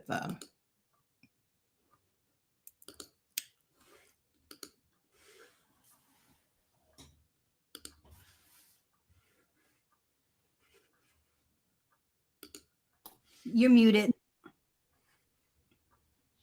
Do you need us to assist you? I think I'm okay. Think you okay? Okay. Do you need a little time? It's showing on my screen fine. It Okay, hold seems on. like Let me when add I, it back for you. excuse me, Okay. There you go. you see it? Yes. Yes. All right. Every All right. I summer. have to go back some pages. Okay. Yes. That's just the cover. Oh, okay. That's the cover. On Sundays, we go to church. Every summer, I go to Texas to visit my me mom. She comes to Philadelphia to pick me up. We get on an airplane that takes us where she lives. We are busy all week long while I'm there. Me mom goes to work. I go to summer camp. Some days, me mom works from home. Sometimes she goes into her bedroom and closes the door. That means she must talk to a lot of people on the phone or on her laptop. I have to stay in the hall and be very quiet. Me mom takes me everywhere. We go to the grocery store. We go to the movies. We walk around the lake. We walk to get ice cream. But on Sundays, we go to church. We start getting ready Saturday night. Why? Because church starts at 8 a.m. sharp. Me mom does not want to be late. So she does my hair and lays out my clothes. Me mom is up extra early on Sunday morning. She gets ready, except she doesn't put on her dress. She makes breakfast for us in her robe, and then she wakes me up. I'm not the friendliest person at 6:30 on Sunday mornings, but me mom sings silly songs and recites funny poems. I try not to laugh for as long as I can, but once I start laughing, she tickles me and I'm wide awake. We eat breakfast together. Then she helps me get dressed. Next, she gets dressed, and we are out the door by 7:30. Everybody is so happy to see me at church. They hug and kiss me and say that I'm really getting big. I love all the attention. We sit down and church begins. I really like the singing because everyone sings and it sounds so sweet. After the singing, it's time for the man to go to the front. He talks for a long time about God and Jesus and love. All of a sudden, on one Sunday, he started to yell, and I put my hands over my ears. Me mom gently took them down and whispered to me, "Kayla, you can't do that." I whispered back, "But why is he yelling?" She said, "Oh, honey, he's not yelling. He's not mad. He's just excited. When he's saying something that's really important, he raises his voice to make sure we hear him." Then suddenly, I have something really important to say, and I want to make sure me mom hears me. I'm not mad. I'm just excited. I need to poop. Amen.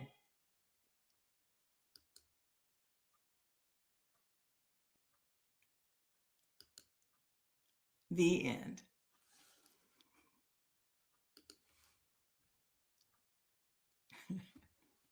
That was amazing, especially at the end. Well, to let you know, my granddaughter, my oldest granddaughter, her name is Kayla. And that's a true story. That actually happened one Sunday while we were in church when she was about 3 years old. So I think that is so funny because I was not expecting that. And you know why? Because kids actually do that. Like I know. They in do. church, they be like, you know what? He's screaming. I was scream too. So I And think I that was thought I had very explained it accentuated so in it. well. You know, I was so patient with her. I wanted to let her know that he wasn't angry because I didn't want her to be afraid of coming to church or be afraid of the minister. So I was kind of like patting myself on my back for my great explanation. And then when she said that, I'm thinking, well, she did exactly what he did. But, you know, Kids have no filter. I wasn't talking about that though. So. That is so funny. She said, "I gotta poop." Amen. I mean, at the top of her voice. everyone where we were sitting for sure heard her, and people. I mean, because everyone turned around, and I just said, let's just go. Yeah, let's go. You know what? The good thing that came from that is you wrote a children's book, and she gon' your granddaughter's gonna forever have that memory now because you Yes, published it. yes, we So, all are. do your granddaughter like the book? She does. So, the first book, she's now about to be 15. So she's a lot older now. And of course, Okay. I don't think she's embarrassed by it at all. But, if she is, she'll get over it. Too But late. it's just, I wrote the first book because when she was about 3, maybe 2, I went to the local bookstore. I just wanted to see if I could find a series with an African American little girl as the lead character. And I didn't find any. So I thought, well, I could write those. But I was working, I was busy, I was traveling a lot for work. So I really didn't think about it again until I retired in 2017. And so that's when I decided to publish. And so my books are only available on my website. So I'll put it in the chat. It's AlisonWoodsWrites.com. Free shipping. So kind of just like Amazon, but that's where they are. They're kind of big books and not the format that Amazon would. They're behind me. I don't know if you can see in behind me on my bookshelf, but they're about 10 inches square. They're pretty big. So Okay. So that's why they're not on Amazon because of yeah, how because of the size. They're so big, that, and they're hardback with the dust cover. And so that's not a format that Amazon supports in that size. And so that was a lesson learned, that I needed to, Yeah. that there's KDP certain, be some lessons in KDP. yeah. Mhm. Go ahead Well, and you put guys, you can buy her book at AlisonWoodsWrites.com. She said it's not on Amazon. So if you want that book, you got to go to AlisonWoodsWrites.com. That's it. So thank you so much for being so patient and being on our platform and reading your book. I thought it was very cute. I thought it was relatable. If you are a parent or a grandparent, we can all hear our kids say that. If my son was verbal, I'm pretty sure he would have said that in church too, because we used to take him to church every Sunday. Well, his grandma used to take him to church every Sunday. I work on Sundays. Well, thank you for having me. I enjoyed it, and I'll come do the next one. Well, I have 3 thank you. more We books. are gonna have another read aloud. I mean, read a thon. We are gonna have We're gonna do another one. another It's one. gonna be shorter. Yeah. That means that we're doing a good job, Crystal. We're doing a good job. Thank you Thank you so so much. much, Miss Allison. All right. Thank you. Our next reader, she's back, you guys, is Flo. Then after Flo, we have 2 more authors, and then we're actually done. So we're gonna get into our next author. And then after our next author, we're gonna do a break. It's gonna be a 5-minute break for you guys can get some water. The people who've been with us, whoever been with us the longest, I'm pretty sure you need some water. And then we're gonna get to our last author. Then we're done. So we're done. Hope you guys enjoy the last of this readathon. I am Crystal Jordan of Zachariah World. And I am Jasmine from Hawkins Divine Print. And we are both publishers, 2 different publishers. Yes. I am Sisterhood Publishing. I'm Sisterhood Publishing, and she is Golden Step Publishing. So we put this on because we wanted more people to meet more dope authors, and so far it's been over 20 authors. Like, woo, guys, we cannot wait to get off live. But let's get into our next author, Miss Flo. You already met her with the good energy, great energy. So Miss Flo, take it away. Yes, and for those who are just coming on, I am Florenza Lee.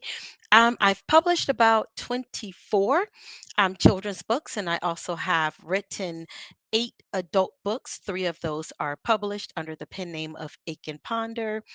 For those who speak other languages, my books have been translated into Russian, Ukrainian. We have Mandarin, Polish, and Spanish. And we're slowly doing all of the titles. So please check us out on florenza.org. The books are also available Amazon, Walmart, Target, Barnes and Noble, BAM, which is Books a Million, and a lot of indie bookstores. So, what I am going to do is see if I am able to share my screen with you all. So we are getting this together and it should, let me see if you're able to see this. And I cannot see me, so I'm hoping that you guys are able to see. And the book that we are going to read, Yes, we can see it. It's up okay, on the screen. wonderful. Cool beans. I'm going to read to you from my book, Brooklyn Beaver Almost Builds a Dam. And this is Brooklyn. This book is illustrated by Eduardo Page, and it is available in all the languages that we mentioned earlier. There's my dedication page. Every book's boys and girls will have a line where you're able to write your own name. And here's Brooklyn. I must hurry, huffs Brooklyn. I simply cannot be late. I don't know why I agreed to haul all the supplies by myself, she says while wiping sweat from her brow. This is a task for two. Make that six. Good thing Bryson and I previously chopped down the logs, or we'd be up a creek without a paddle. Brooklyn pauses and chuckles at the joke. Beavers don't need boats, she giggles, or paddles for that matter. Where are you going in such a hurry? Inquires Woody. To meet Bryson, explains Brooklyn. What if I assist you? She offers. Brooklyn is curious. How? You're not strong enough to push the barrel. True, but I can use these for my nest, states Woody. A lighter load will help you get there quicker. Brooklyn agrees that a few sticks will not hinder her build and may help her to arrive faster. Thank you kindly, my friend. Happy building. And off Woody flies. That helped some, but not much, says Brooklyn, realizing she still had a long journey ahead. Excuse me, comes a squeak. Where are you off to in such a tizzy?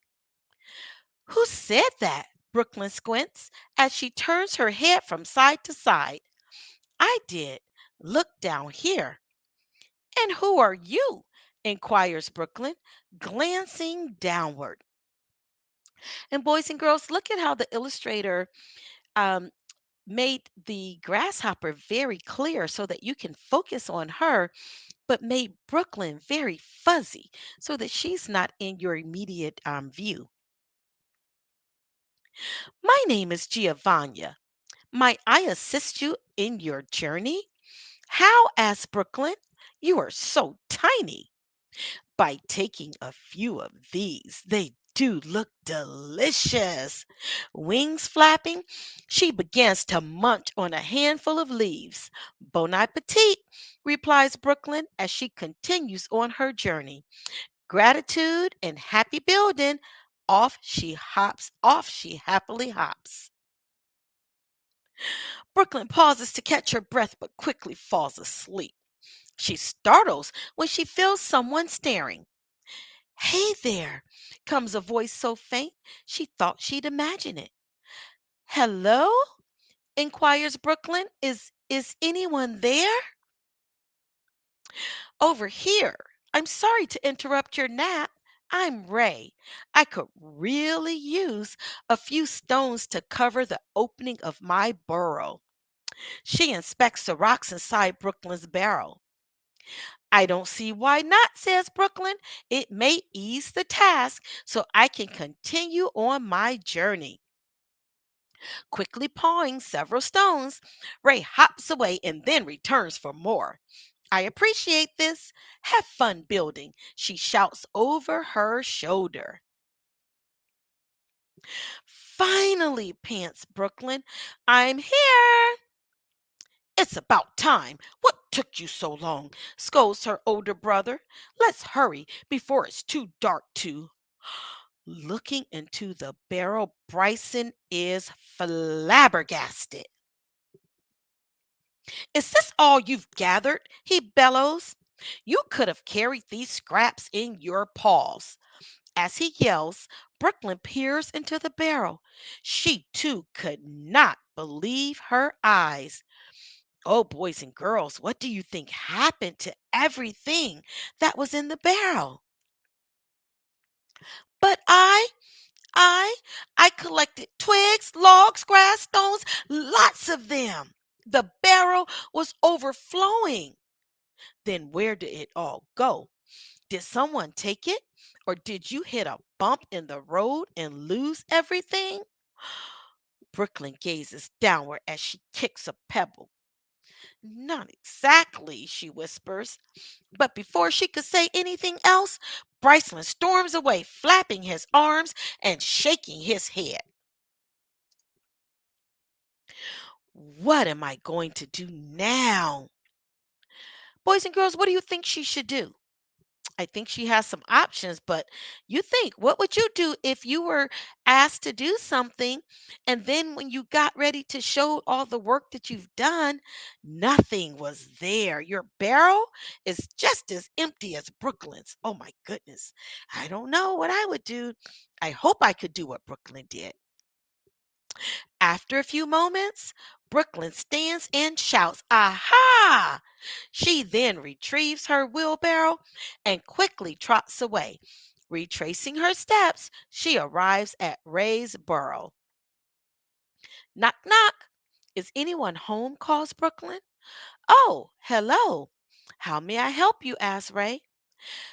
I didn't realize how important the stones are to my task of building a dam, she says in a timid voice. I must ask you to give them back, please. Oh dear, says Ray.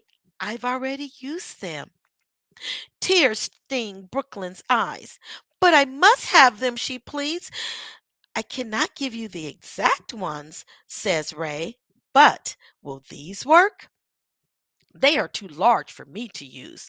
She shows Brooklyn a massive pile of rocks. These are perfect. Thank you very much, says Brooklyn as she continues on her journey. Ding dong, chimes the doorbell. I need to have my leaves back, Brooklyn says as soon as the door opens. I wish I could return them, but I have already eaten them all, Giovanna says while scratching her tummy. And they were delicious. Oh my goodness, cries Brooklyn. Wait, I have a barrel of hay. Will that work instead? She then ushers Brooklyn out back. This is perfect. Thank you so much. They added to the items in the barrel and off they go. Hello up there, shouts Brooklyn. How may I help you? Comes the response. I'd like to ask for my twigs back, please. May I ask why you're requesting to have them back? Brooklyn nods and says, I didn't realize how important they are to build the dam.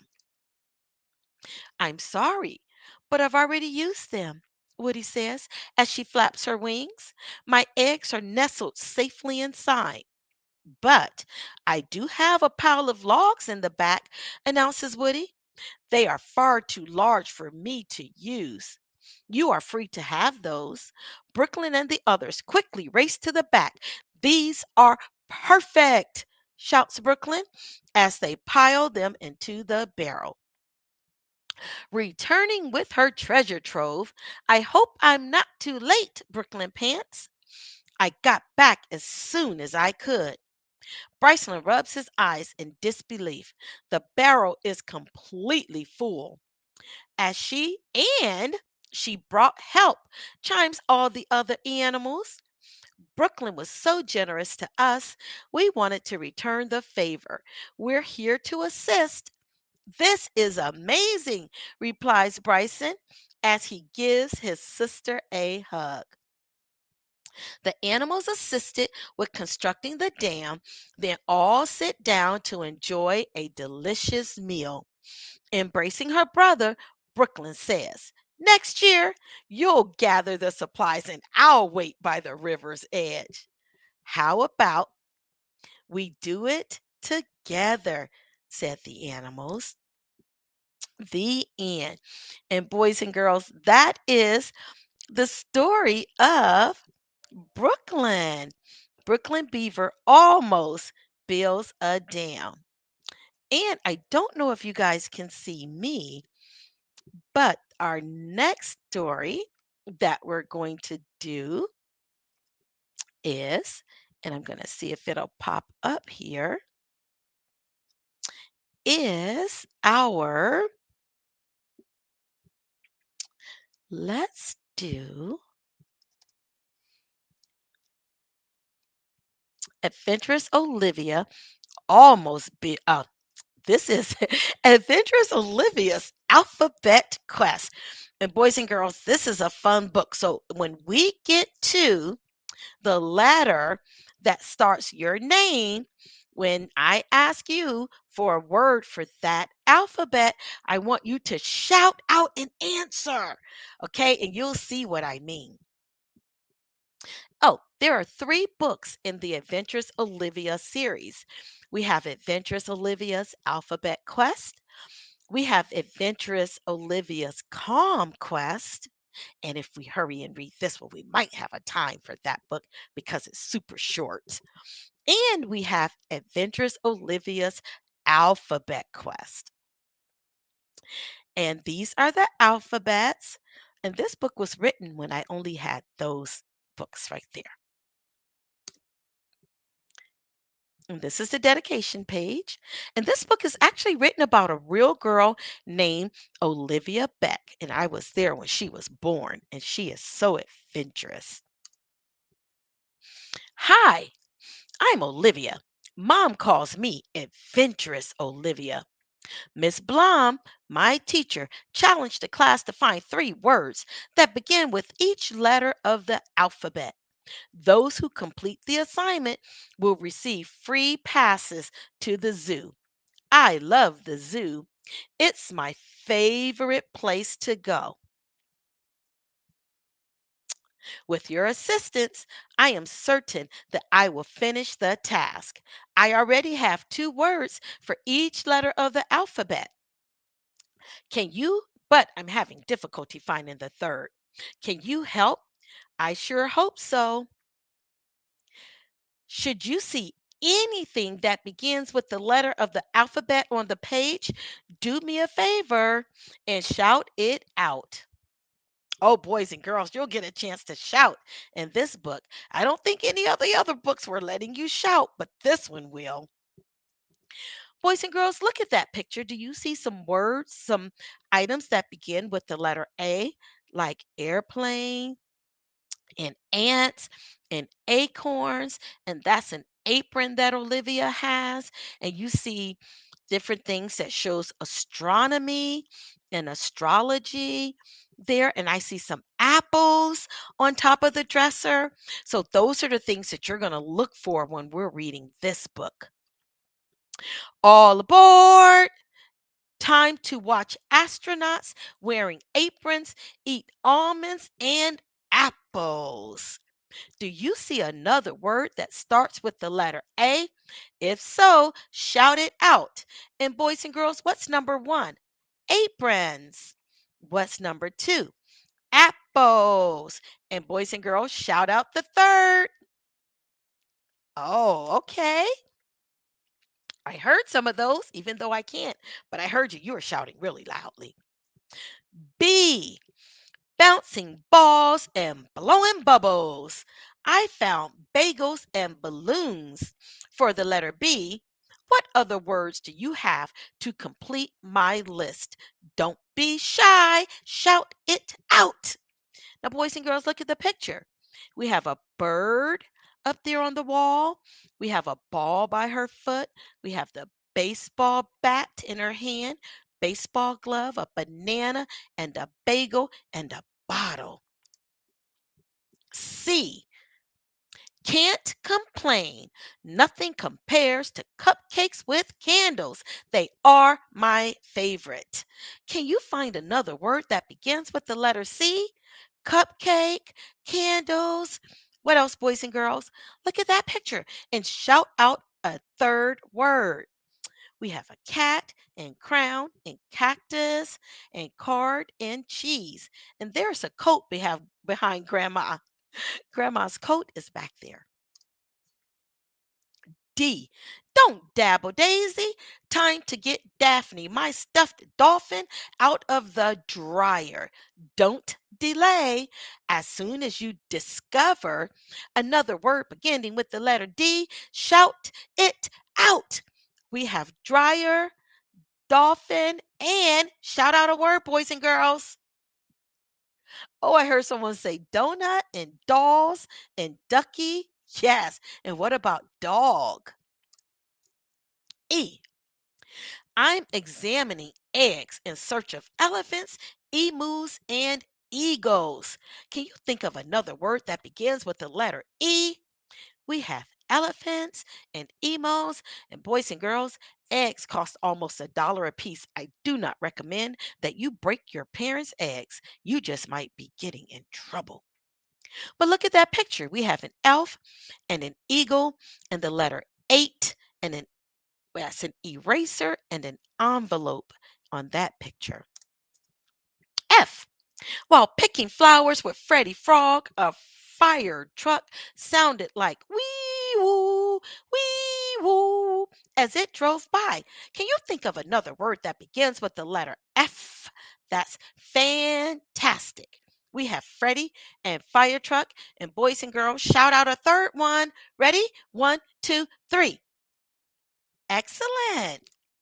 You all are getting good at this. Gangway, Goldie wants to see gorillas eating grapes on TV. Can you think of another word that begins with the letter G? Say it and I will gladly jot it down. We have grapes and gorillas. And boys and girls, what's that inside the fishbowl? A goldfish. And I see some gumballs. And she's about to slip on a golf ball. Hip hip hooray! Happiness is eating hamburgers with Henry our hamster. Do you have a word that begins with the letter H? Just hearing you say it makes me happy. We've got hamburgers and Henry and your word. Shout it out. Okay, hamster, hot dog, helicopter, hats. You guys are good at that. And hot dogs. Okay. I imagine if igloos were made from ice cream instead of ice. Wouldn't that be incredible? Can you think of another word that begins with the letter I? Igloos, ice cream, and okay, iguana, ice skates. You guys are great. This is my favorite picture, boys and girls. Look at Miss Daisy. She looks so irritated. Jumping Jehoshaphat. My jigsaw puzzle is a picture of the jungle. What J word may I add to my list? Just shout it out and I will jot it down. Jigsaw, jungle, and my answer is jelly beans. K. Keep calm, kitty. You are so cute with coolie whip hat. Can you find another word that begins with the letter K? Oh, boys and girls, I see a lot of things in that picture. Kitty, coolie whip, and I see a kangaroo. I see a cat. I see some ketchup. If your name starts with the letter K, shout it out. Okay, Kayla and Kyle, those are some great names. La la la. I love the lyrics to the song The Lion Wears Lilac Lipstick. Take a good long look. Can you spot something that begins with the letter L? We have lyrics and lipstick, and boys and girls, she needs your help. What's the third word? Awesome. My goodness, this is so much fun. Wearing mommy's makeup makes me look marvelous in the mirror. Do you see a word that begins with the letter M? We have makeup and mirror. And boys and girls, look at the top of this page. What's that next to the letters M? Yes, that's a mouse. That would make me scream if I saw one of those. No need to panic. We have lots of napkins for Nana's nachos. Can you think of another word that begins with the letter N? We have napkins and nachos, and I see a newspaper there. Oh, Oliver Octopus loves olives and oranges. Can you think of another O word to add to my list? Just shout it out. We have olives and oranges. I see an owl. I see an octopus. And who's the girl? Her name is Olivia. She could go on the list. Pretend Peter Piper was a pirate whose pumpkins contains pickled peppers. What other word do you see that begins with the letter P? Wonderful. Let's proudly add it to the list. We have pirates and pumpkins and peanut butter. I'm queen for the day. To enter, you must pass my quiz. Ready, set, go. Quickly spell quartz, then shout out another word that begins with the letter Q. Quartz. Quartz. And quiz. And boys and girls, shout out another word that begins with the letter Q. Robbie the robot wears ribbons and red roses. What word may I add to my list for the letter R? Say it really loudly. I can't hear you over Robbie's racket. Ribbons, roses, and we can do Robbie. Sally, Sarah's sister, loves eating salad with a spoon while stomping up the stairs. What other word begins with the letter S?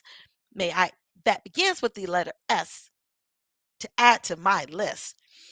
Salad, spoons. Oh, look, she's got sunglasses. Oh, and a snake. I had a pet snake. His name was Samson. Ta-da! Timothy, my pet turtle, loves to tiptoe on the table as I tap dance to the tunes. Do you have a word that I may add for the letter T? We have Timothy, table, and shout your word. Unbelievable. Eunice, who wears an umpire's uniform, taught me to play the ukulele. Can you think of a unique word beginning with the letter U to add to the list? We have ukulele, uniform, and umbrella. Vroom, vroom. Vacate the premises. The volcano is erupting with vegetables and volleyballs. Do you see another item that begins with the letter V? If so, shout it out. We have number one, volcanoes. Number two, veggies. Number three, Veronica. Veronica, are you listening?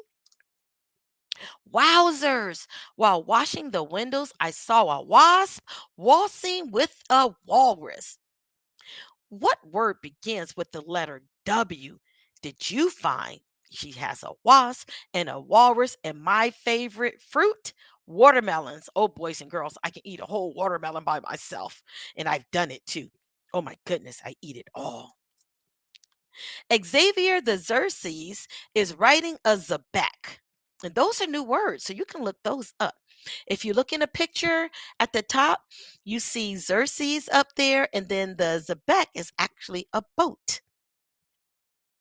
Aren't you excited? Can you think of another word to add to the list? We've got a Zebek and a Zorus, and then we have a xylophone, which plays music, or a Xerox that makes copies. Yesterday, Yolanda and I ate yogurt and played with our yo-yos. Can you think of a word that begins with Y that I may add to my list? We have Yolanda, yogurt, and what's that color down there? Yes, yellow. Zenith, I have zippers and zucchini. With your help, we will complete the list. Stand and shout out your last word. Then off to the zoo we will go. We have zippers, zucchini, and boys and girls, where's she going? Zoo. Thanks for your assistance. I couldn't have completed my assignment without your help. Be sure to think of new and exciting words every time you read the book. Bye. And boys and girls, this is this is called the blurb about the book, and then this tells you a little bit about myself. I am Florenza. I am an author, publisher, narrative coach. I am a speaker, radio talk show host, master storyteller. I am a wife and mother, and I'm also an advocate for our nation's veterans. When I wrote this book, I was married for 38 years, but Mr. Lee and I have been married now 39 years. Next year will be 40 years. And we have two daughters, Jessica and Melissa. And I am going to stop sharing and I'm back. Okay, first off, I want to say your first book is giving me Disney vibes. I can see Disney pick that up because it's so cute. I love your illustrations. I'm not sure who your illustrator is. Listen, isn't that phenomenal? It's the blur for me. The blur. Glasses isn't so cute. I don't know. Yes. So we are actually in the process of doing a short animation. When we pitch, we actually want to have the short animation with the pitch. We are building the entire Brooklyn brand. That's why we have her available in so many languages. We are now adding on merchandise, a complete clothing line. We're working with fabrics for linen. We're doing we're looking Christmas wrap. I really want one day for Minnie Mouse to say to Brooklyn, "Girl, you took my seat." Like that is where we're going with that Brooklyn. Is a goal. Okay. I love it, Flo. Miss Flo, I love it. Yes. Like that is amazing.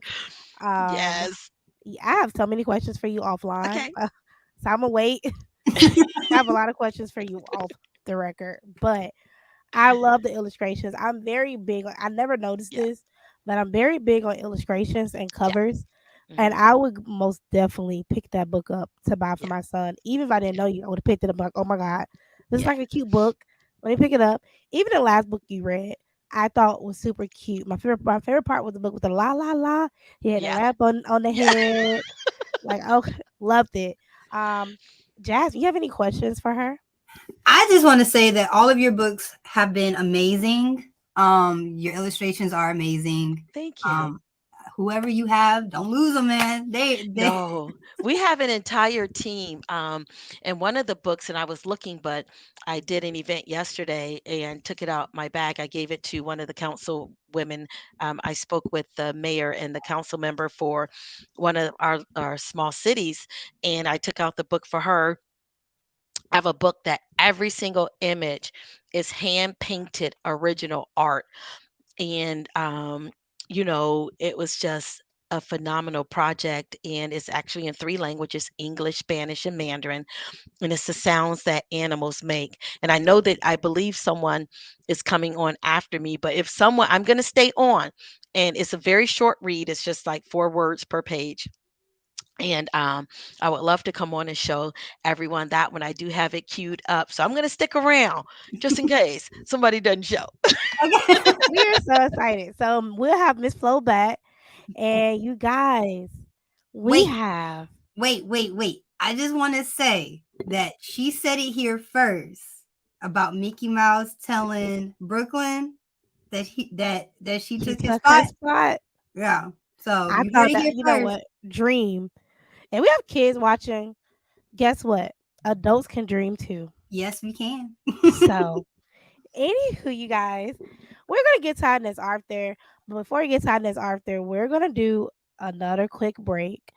This break is really quick. It's not going to be a long break. And we'll be right back.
So guess what, you guys?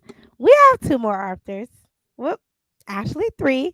And then Miss Flo will be our last one closing us out, you guys. So we're gonna get into our next author. This is our friend. Yes, Amy, but her pen name is AJ. So we have Miss AJ here, you guys, and she has her child here, her son here to help read one of her books. So we are super excited to have her. And you guys, she also supports. What do you support? It's Apraxia kids. All right, I knew I couldn't say it. That's why I didn't say it, y'all. Right. That's good. That's good. I love it. Well, thank you for that introduction.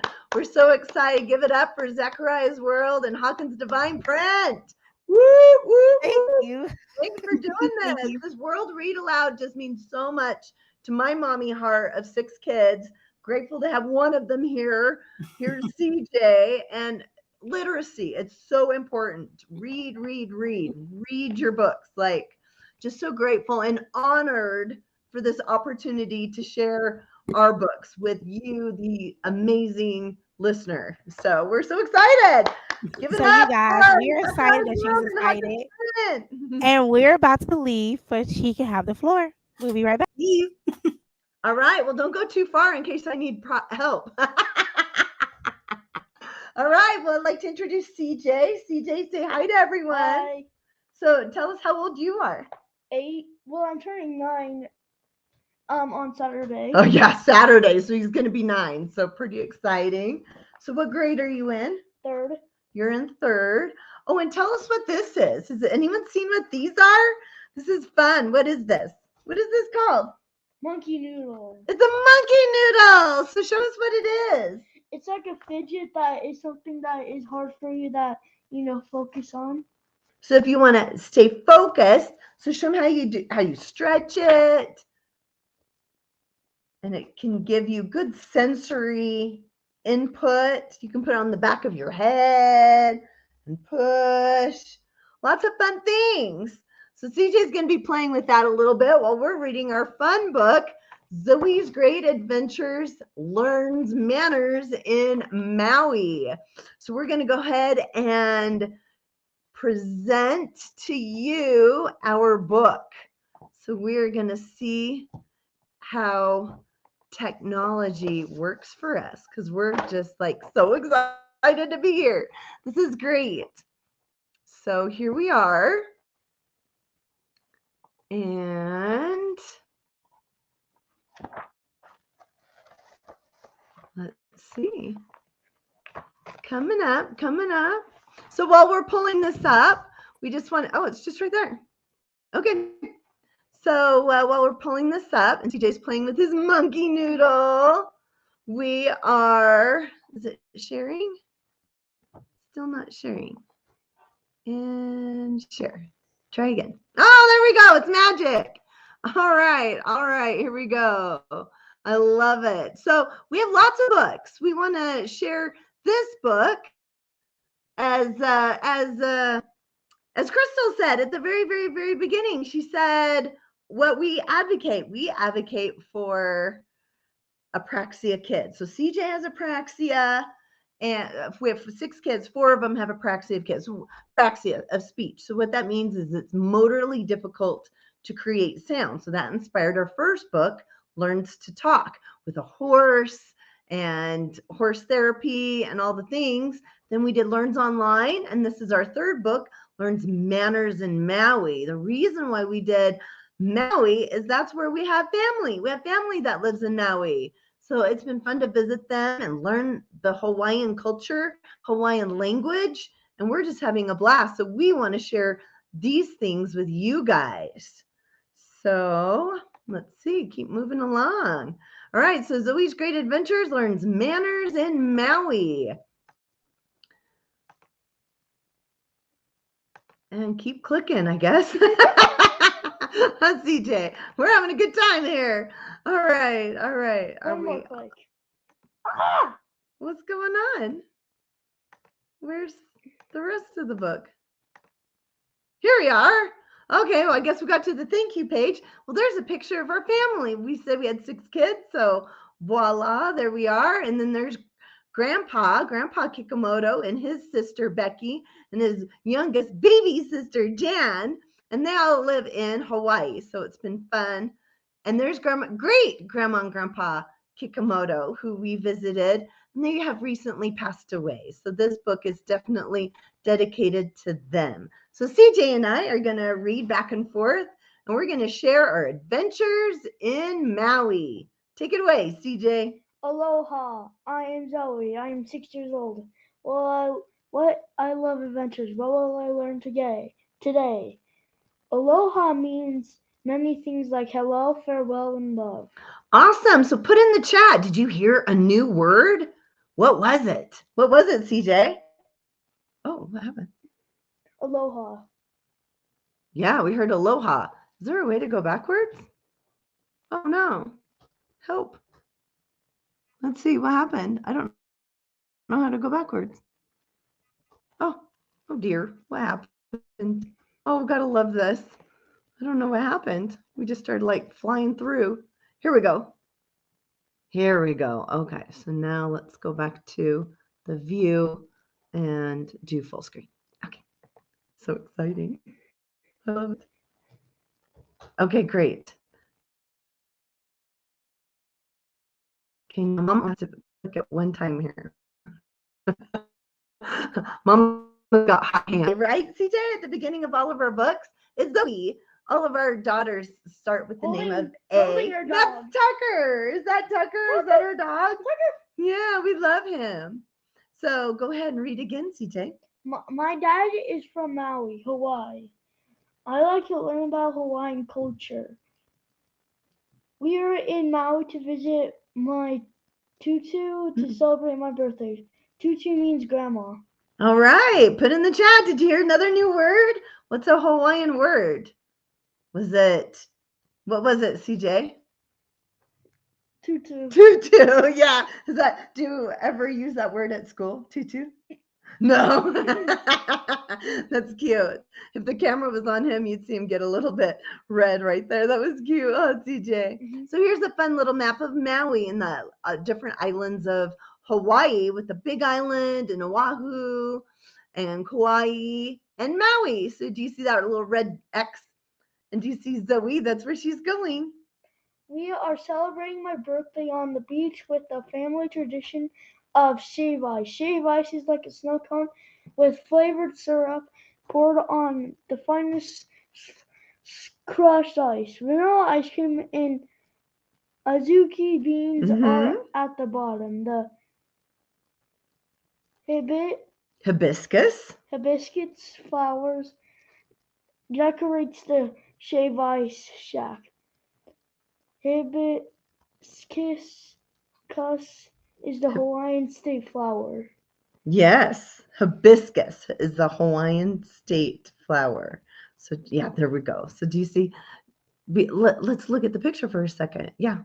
Do you see the hibiscus mango, flowers? You see the flavors: mango, rainbow, pineapple, coconut, watermelon, bubblegum, and tiger's blood. So put in the chat which flavor is your favorite? What's your favorite, CJ? Probably like rainbow. Rainbow? Oh, do you know what I also like lime, watermelon, tiger's blood. Yeah. I love tiger's blood. And I like lime. And you like lime but too? But why do you not add lime to it? Oh, I know. We need to add lime. Okay. Well, CJ, we're trying to think of the Hawaiian flavors. So that's what we were thinking. But we should have added lime. Crystal likes blueberry. Oh, and this person, she likes mango. I like it. Thanks for sharing your flavors. All right. I am hungry. That means I am hungry and angry. I want my shave ice now.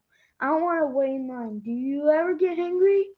All right. Put an emoji in the chat if you ever get hangry. And explain how it happened. Oh, there you go. CJ's on it.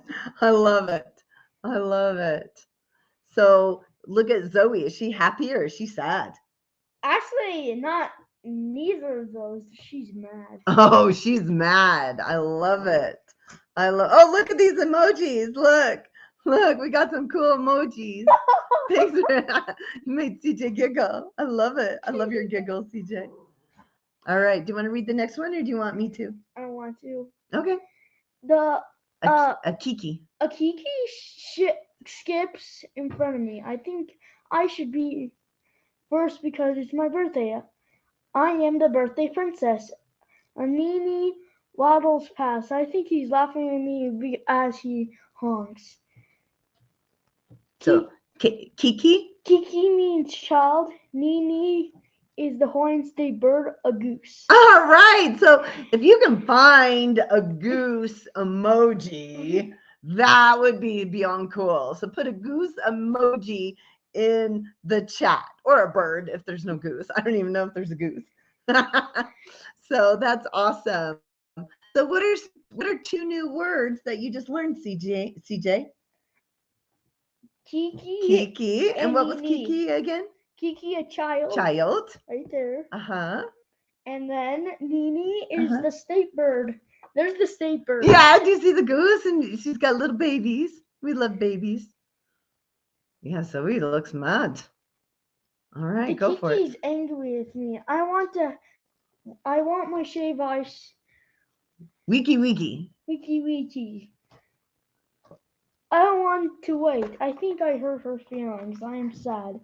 Wiki means super fast. All right, I love it. So put in the chat if you can say wiki 10 times really fast. Wiki. Is that fun? Okay, so she wants her shave ice right away, wiki fast. And what do you think about her friends? What's going on? Are they happy or sad or mad or what?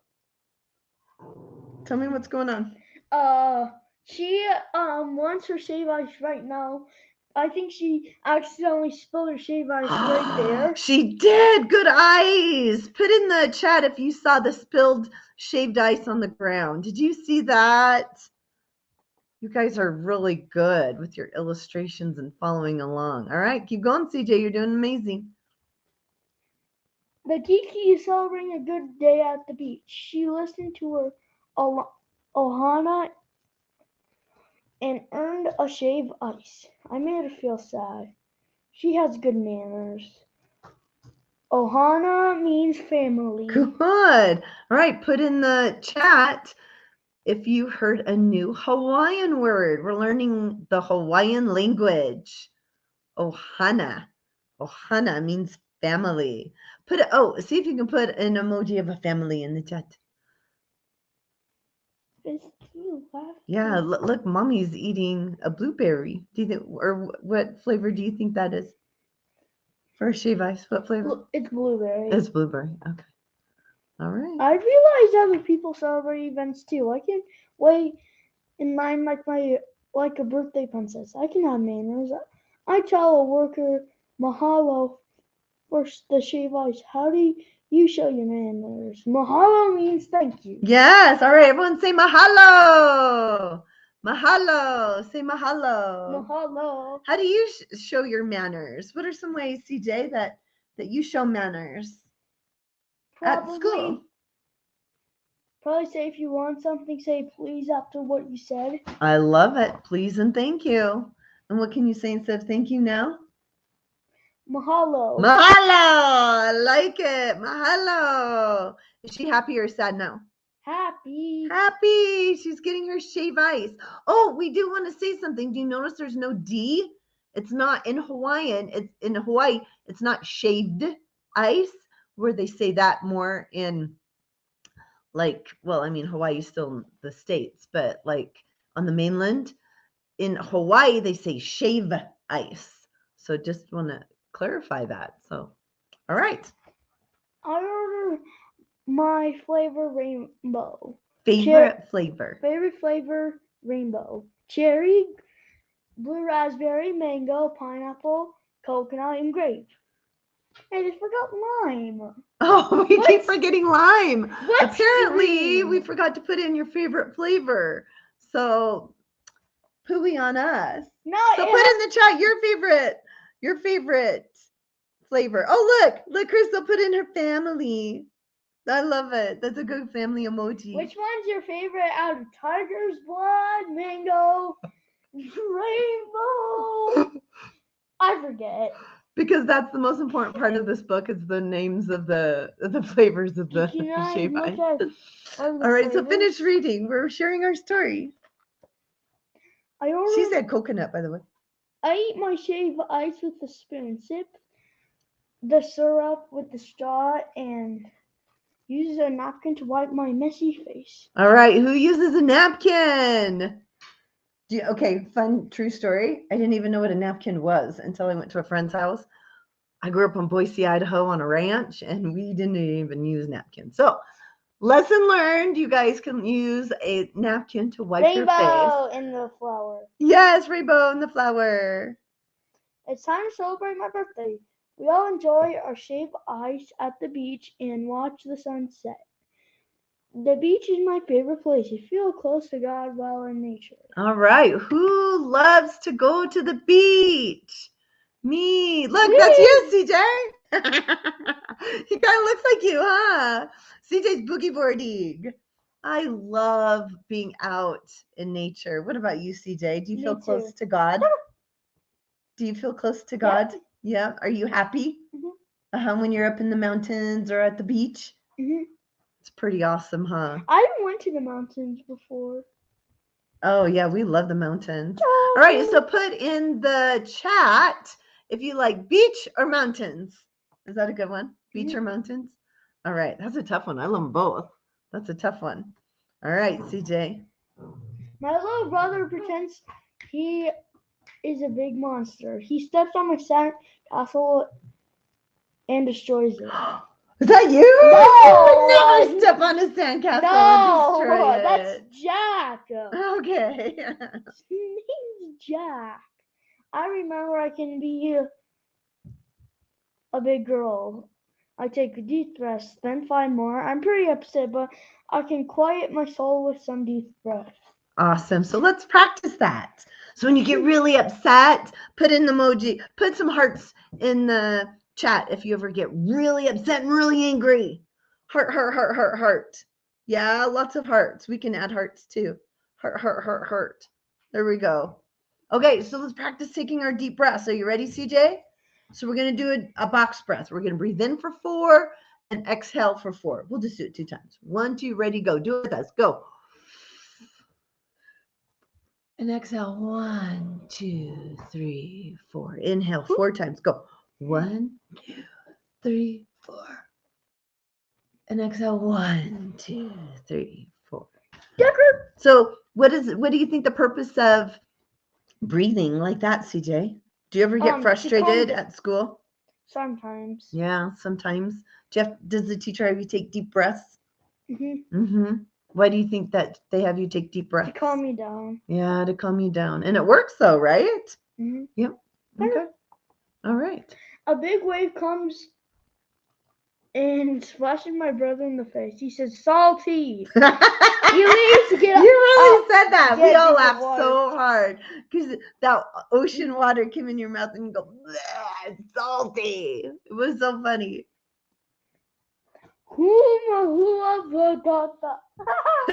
Close. We can try and say this. Humu humu, nuku nuku, apwa. Close. That's a fun one. And what is a humu? We'll call it humu. A fish? Yeah, it's the Hawaiian state fish. So put in the chat a little fish. Little fishy. Should we do that too?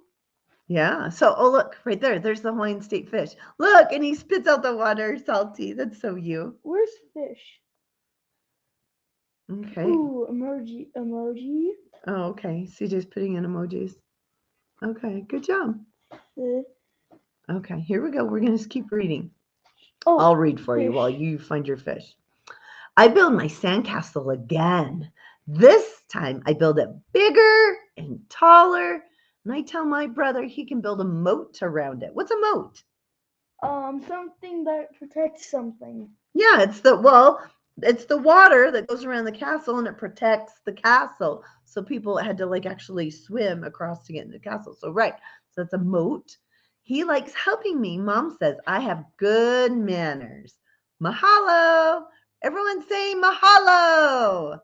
Mahalo. You too. Say it. Mahalo! Mahalo. Look at all the fishies. We got lots of fishies in the chat. I love it. Okay, so let's find out. CJ, let's read. Do you want to read or are you going to do emojis? All right, he's doing emojis. Okay. Celebrating my birthday on an island with shave ice and sandcastles is the best birthday ever. My Ohana, do you remember Ohana? Family sings happy birthday. So how do you say happy birthday? Oh my goodness. I even asked a native Hawaiian how to say this. We put it in our social media. We had her say it, and I still struggle saying it. I don't know why. It's kind of hard for me. It's Haoli. Haoli. Haoli laha. Haoli laha nahu. I know, it's hard. We won't do that again. and that means happy birthday. All right, happy birthday. So put in the chat things that you say for happy birthday, like a balloon or fireworks. What do you think of when you celebrate your birthday? So this would be a fun, but oh, look at the castle. Do you see the castle? They finally made a great castle and they did it together. So lots of sharing. Let me see. Oh, good job. Good job. Good job, CJ. Good job. So here's our words. Let's go over them real quick. Say them out loud with us. Aloha. Say it, CJ. Aloha. Say tutu. Tutu. Hibiscus. Hibiscus. Hibiscus. Hibiscus. Hibiscus. Hibiscus. I know, it's hard. Kiki. Kiki. Nene. Nene. Wiki wiki. Wiki wiki. Ohana. Ohana. Mahalo. Mahalo. Thank you. Mm-hmm. And humu humu, nuku nuku, apua'a. Just say humu. Hawaiian state fish. I know. And here's our favorite because it's so fun to say. Haoli. Haoli. Laha. Laha. Nau. Nahu. Haoli laha nahu. Happy birthday. Happy birthday to you. All right, so what is shave ice? Shave ice is that cool, refreshing Hawaiian treat. And it's made out of ice, right? Really fine ice. Mixing fruit syrup and fun fruit purees with finely crushed ice. So, a little history with that. It dates back to the years when thousands of Japanese immigrants came to Hawaii to work on sugar plantations. They also brought with them this frozen delicacy, which is now known as shave ice. And there's a picture of our great-great-grandpa. Remember at the very beginning when we showed a picture of great-grandpa, and that's the baby. And then his daddy is in that picture. So pretty cool facts about our family from Japan coming to Maui, Hawaii. So we're going to end with a couple of questions to challenge you with. What hard things can you do? What do you think, CJ? Put it in the chat and CJ will help us. So Zoe can do hard things. What was hard for Zoe? Learn manners. She had to learn manners. She wanted her shave ice wiki. She wanted it right now. She was hangry, all the things. So she can do hard things. What hard things can you do, CJ? Share. You're busy typing. Answer to the camera. What are some hard things that you can do? Remember, you had a hard time learning how to ride your bike. Tell them how you learned how to ride a bike. You're a big boy now. All right, he's too busy typing. Zoe learns Hawaiian words. What is your favorite Hawaiian word? So put in the chat, what is your favorite Hawaiian word? Was it aloha, mahalo? Yes. Was it kiki? It's a lot of emojis, CJ. Was it tutu, kiki, nini, wiki, mahalo, humu? And we'll just say happy birthday. And Zoe learns manners in Maui. What good manners did you show today? Let's think about that. What did you do today, CJ? When you were at school today, were you kind to your teacher? Mm-hmm. Were you nice to your friends? Yeah. Talk to them. And anything else that you showed for good manners today? Were you kind to your sisters? Yep. Oh, you're so kind, CJ. Arnold. And so look at our fun pictures of our family. So there's some fun family pictures. We love to just share a little bit of our experiences. And our oldest she just turned 19, and our youngest is in first grade. So those are some fun pictures. And this is our family. So Charles is dad, and Aaliyah's 19 now. She goes to Texas Tech. And there's Akira. There's Akira. She is in golf and loving golf. And there's Amaya. She's dancing up a storm with a Kayla. And there's CJ. Look at CJ in Hawaii at the Kiki Club. And then there's little baby Olivia having so much fun in the ocean and in the pool. And then there's me. I'm AJ Kikamoto. So just a little bit about us is that we love you. We love kids. We love families. We love moms, dads, everybody. We love and celebrate life. And that's what our books are about, right, CJ? Is Zoe's Great Adventures are our real adventures. So we would love to have you get some freebies, right? Like it's all about the freebies. So check this out. Am I on camera? Linktree /AJ Kikamoto. Literally capital A, capital J, capital K, IKUMOTO. So Kikumoto, AJ Kikamoto. So Linktree /AJ Kikamoto. And remember that dot is in a funny spot. It's TR.EE. So Linktree AJ Kikamoto. All right, so grab books. We have them available on our website, on Amazon.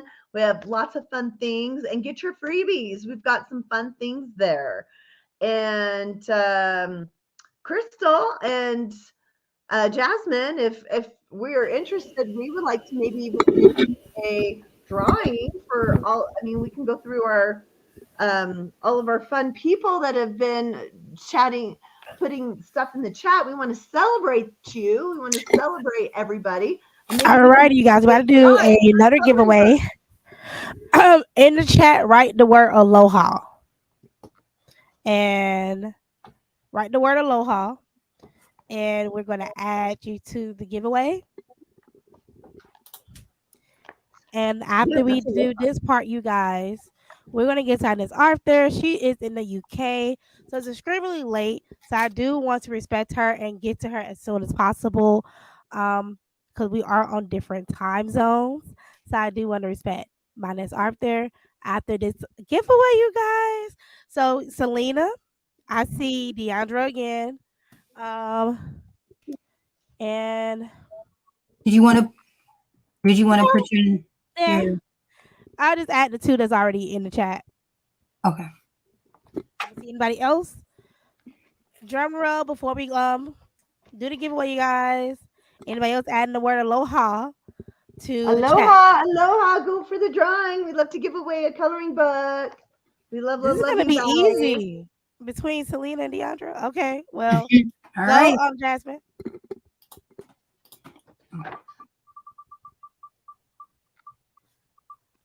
And check out our freebies for Deandra everyone. again. racking up books. Deandra already won earlier. You know what? You can't be mad. It's I mean, it's funny. So Deandra, I'm going to give Amy your email. I know it's for your daughter who's 2. So I'm going to make sure that she has that information.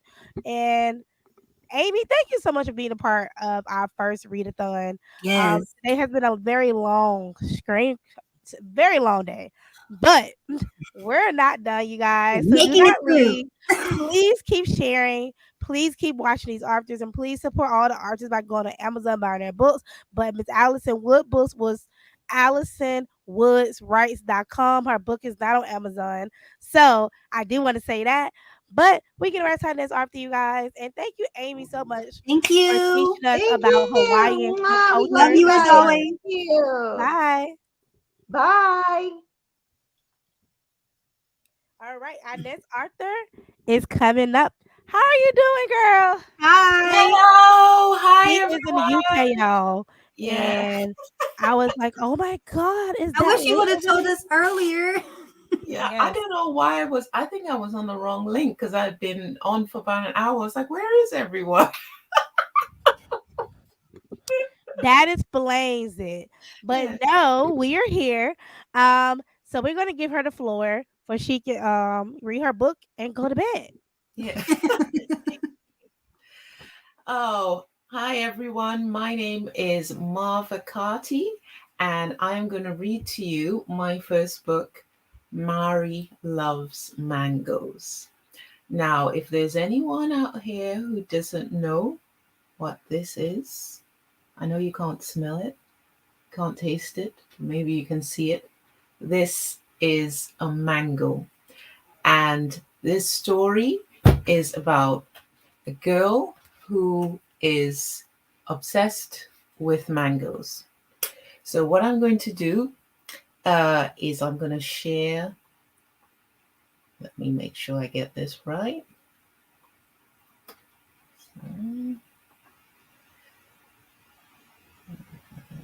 Hold on. Share screen.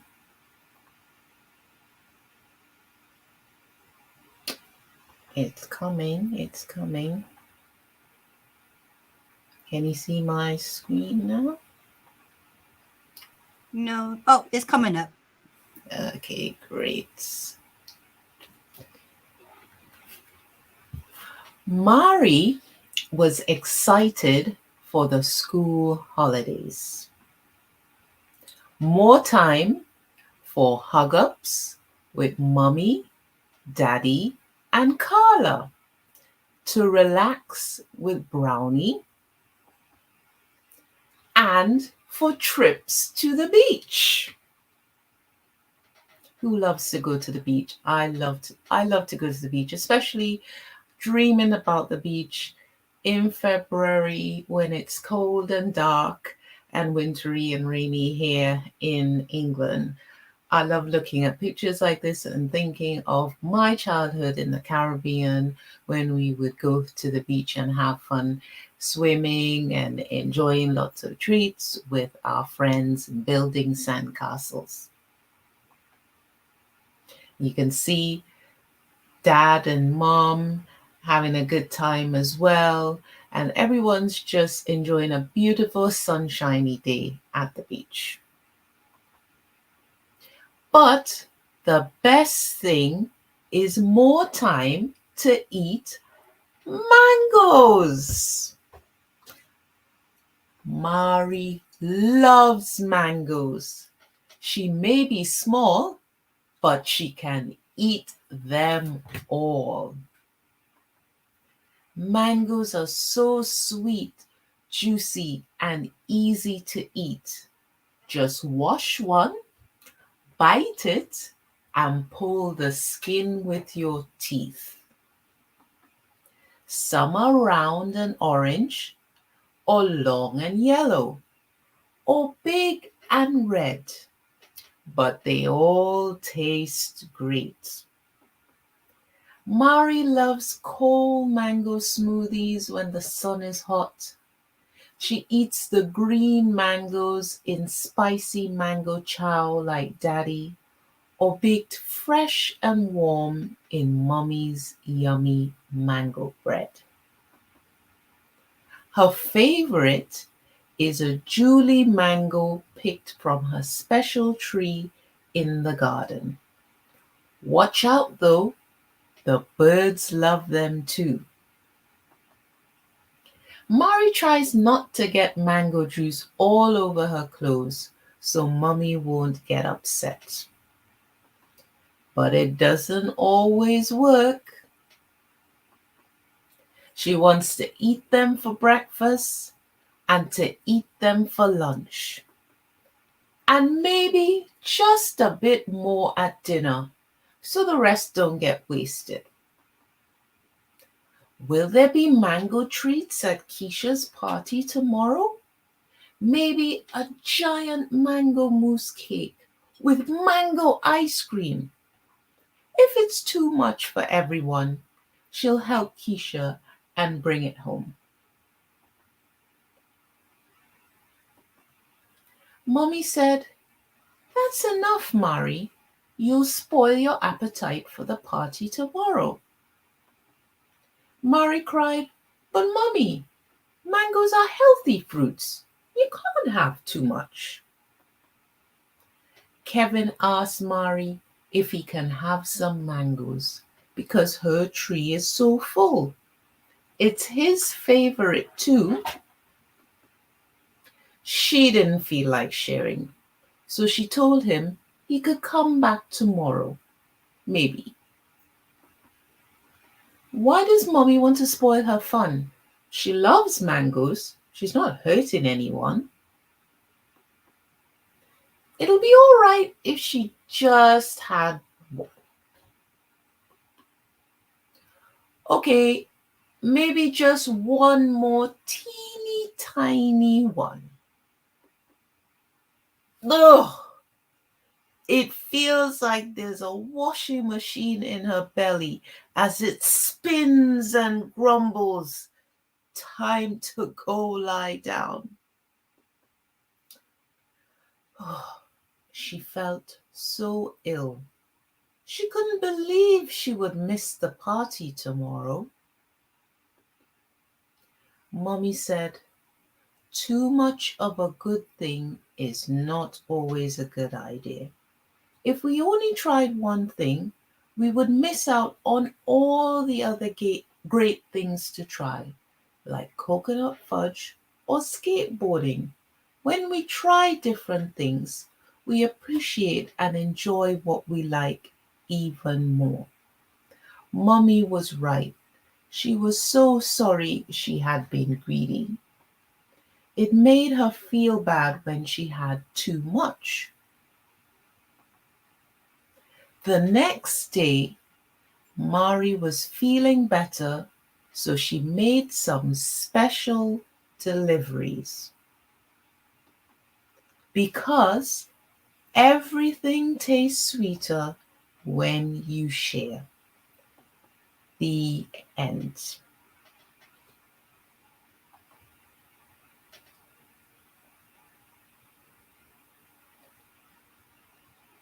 Awesome.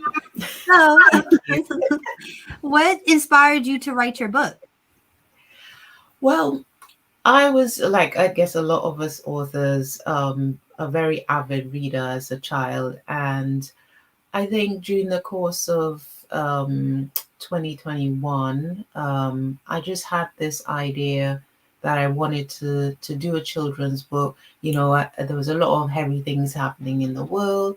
And even though there was, you were seeing more books appearing for children, some of the topics were quite heavy, and I wanted to bring something that was light and humorous and full of joy that featured our black and brown characters, but also reflected my Caribbean heritage. Because even though I was born in England, I grew up on the island of Trinidad and lived there until I was 18.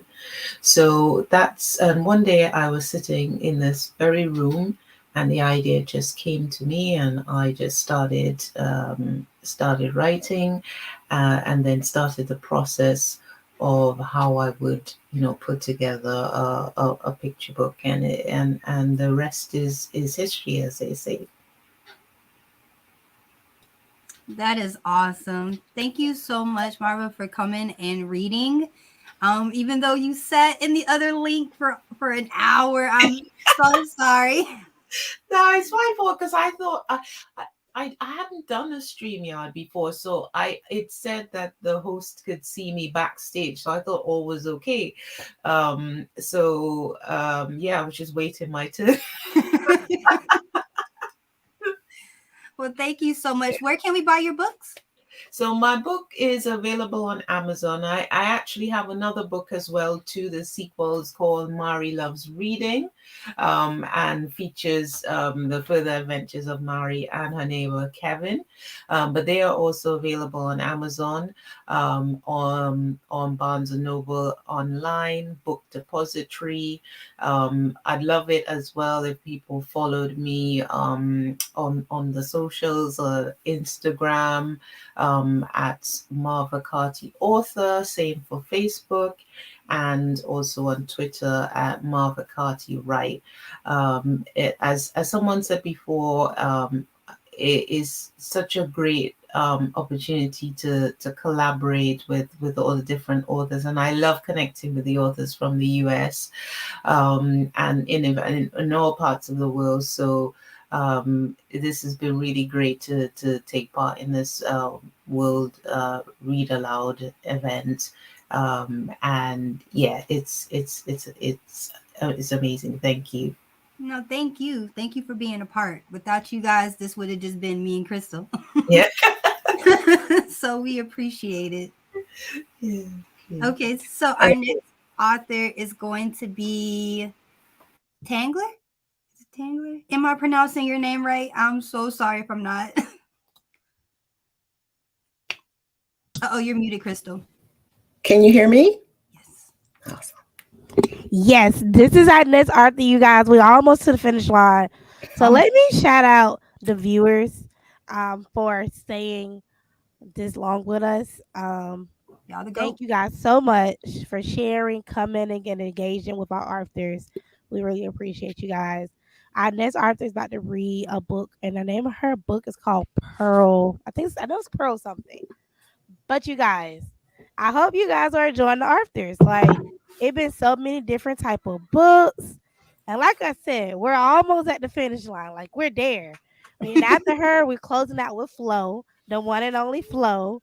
Yes. And then we're done for the rest of the night. So I hope you guys are enjoying World Read Aloud Day. Sorry, that's my son in the background. But I hope you guys are enjoying World Read Aloud Day. And we'll be right back. He's excited. I guess we should be excited too.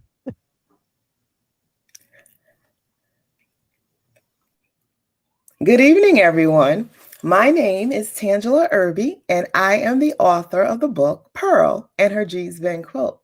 I am also a descendant of G's Bend, Alabama, which is Boykin, Alabama. You won't find G's Bend on the map, but I believe that every family has a story, and my family is known for quilting.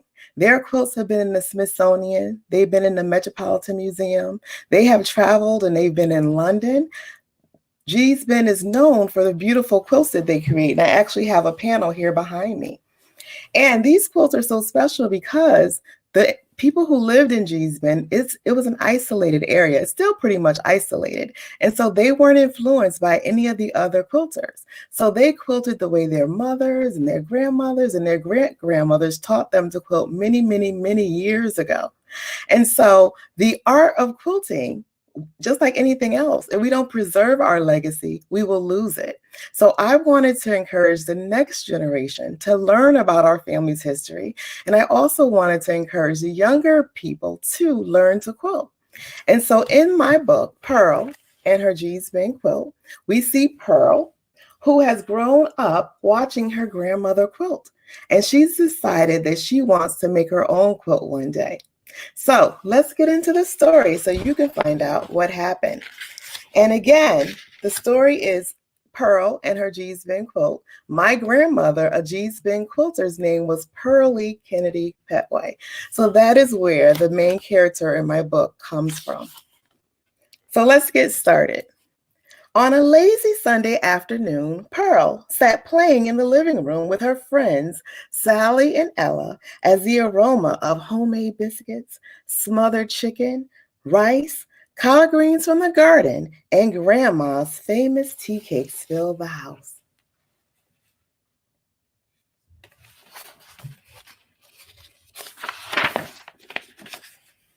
Wow, that quilt is amazing, Sally said. My mom has quilts like this at our house. Grandma told me I come from a long line of G's Ben quilters whose quilts have been displayed in galleries and museums all over, Pearl proudly boasted. And one day, my quilts will hang over there one day. Pearl pointed to the empty space where she intended to display her work.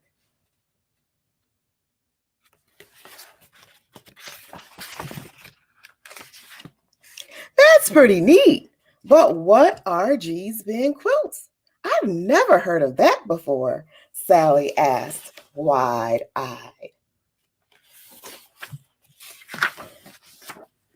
Pearl sat up straight with confidence. Back when my grandma was younger, the house she lived in didn't have any heat, so she and her siblings used quilts to keep warm during winter. The families who lived in G's Ben, Alabama were very large. Some had 10 or more children. They needed lots of quilts.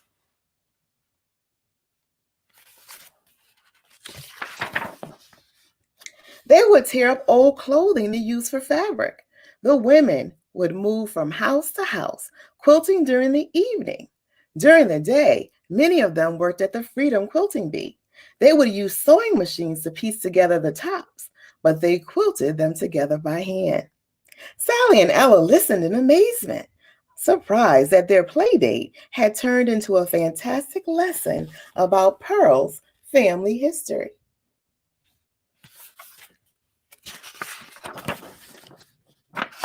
Grandma always says quilts are like your handwriting, Pearl explained. She says every quilt should be different from everyone else's. I asked Grandma how she comes up with so many different designs. She told me she talks to God when she quilts, and he gives her an idea every time. I told her that I'm not sure that I will be able to quilt the way she does, but she told me you can only do your best. You cannot do my best.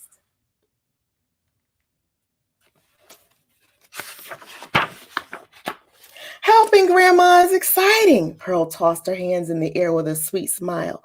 I get to pick the pieces of fabric that she will use next or thread the tiny needle. Sometimes I thread 3 or 4 so that they will be ready when she needs them.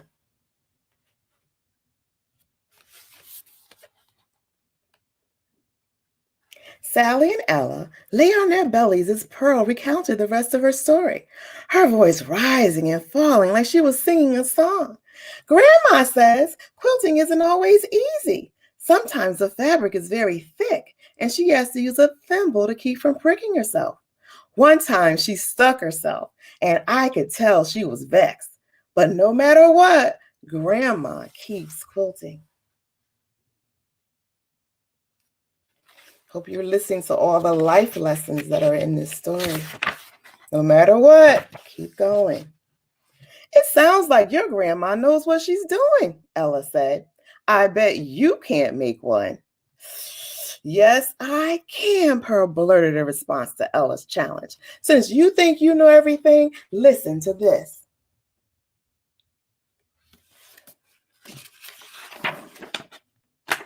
The most important part of the quilt is the top. To make her special designs, Grandma sews many different scraps together. Sometimes she uses my old clothes that don't fit anymore, or Grandpa's old t-shirts.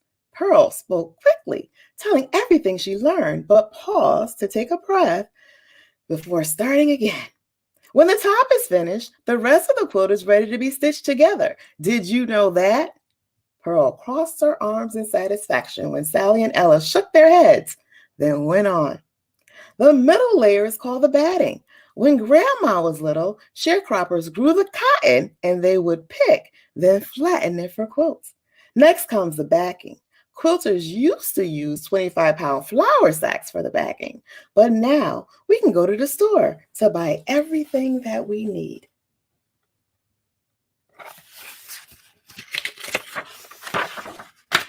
Do you have any questions? Pearl asked her friends. No, they answered in unison.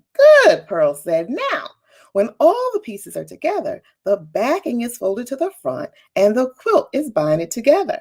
Some people quilt straight lines, crooked lines, patterns, or designs. Sometimes Grandma follows the designs on the quilt top. Then there are times when she sews puzzle patterns. She says that it depends on what God says when they talk. I like looking on the back of the quilt to see her designs. And you can see the designs that are on the back of this quilt. Wow, Pearl, you're right, Ella exclaimed. You know a lot about quilting. Grandma says that me and my cousins need to learn so that the world will know about our quilts too. I think someone else has been inspired. The girls hadn't noticed that Grandma sneaked in to eavesdrop and hear Pearl teaching her friends so well. She held a few quilts in her arms as she addressed the girls with a sweet smile. It sounds like Pearl has been watching and listening. Grandma beamed with pride. She knows all about our family quilts and where they came from. We didn't have a lot of money back then, but we always had our quilts. Our elders gave us quilts as gifts, especially when we moved up north. We got them when we married. We even got them when we came back down south for visits.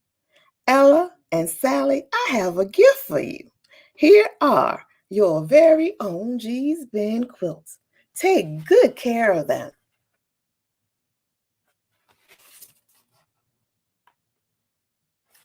Grandma handed each girl a quilt and was delighted to hear them squeal with excitement. On the back of your quilts, I have signed my name and written the name of the quilt. No one else has a quilt like yours. One day, you can pass it down to your own children and tell them the story of the G's Bend quilts. And that, my friends, is the end of the story, Pearl and her G's Bend quilt. But I do have a few things that I want to tell you since I have you for a few more minutes. On the cover of this book is actually a quilt that my grandmother made. Probably, I'd say maybe 50, 60 years ago.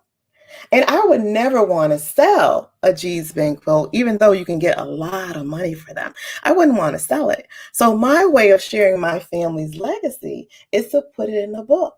So throughout this book, there are other G's Ben quilts as well. And one of them in particular, and I'll just show it to you again, this one was made recently by my aunt, Mary Letha Petway, who still lives. I still have family in G's Ben or Boykin, Alabama. It was made by her. So I wanted a way to show off her work as a G's Ben quilter. So I have Pearl and her G's Ben quilt storybook, but I also have Pearl and her G's Ben quilt coloring and activity book. As a former classroom teacher, I know it's very important that when you read a book, that you also spend some time thinking about or writing about what you read. It helps you remember.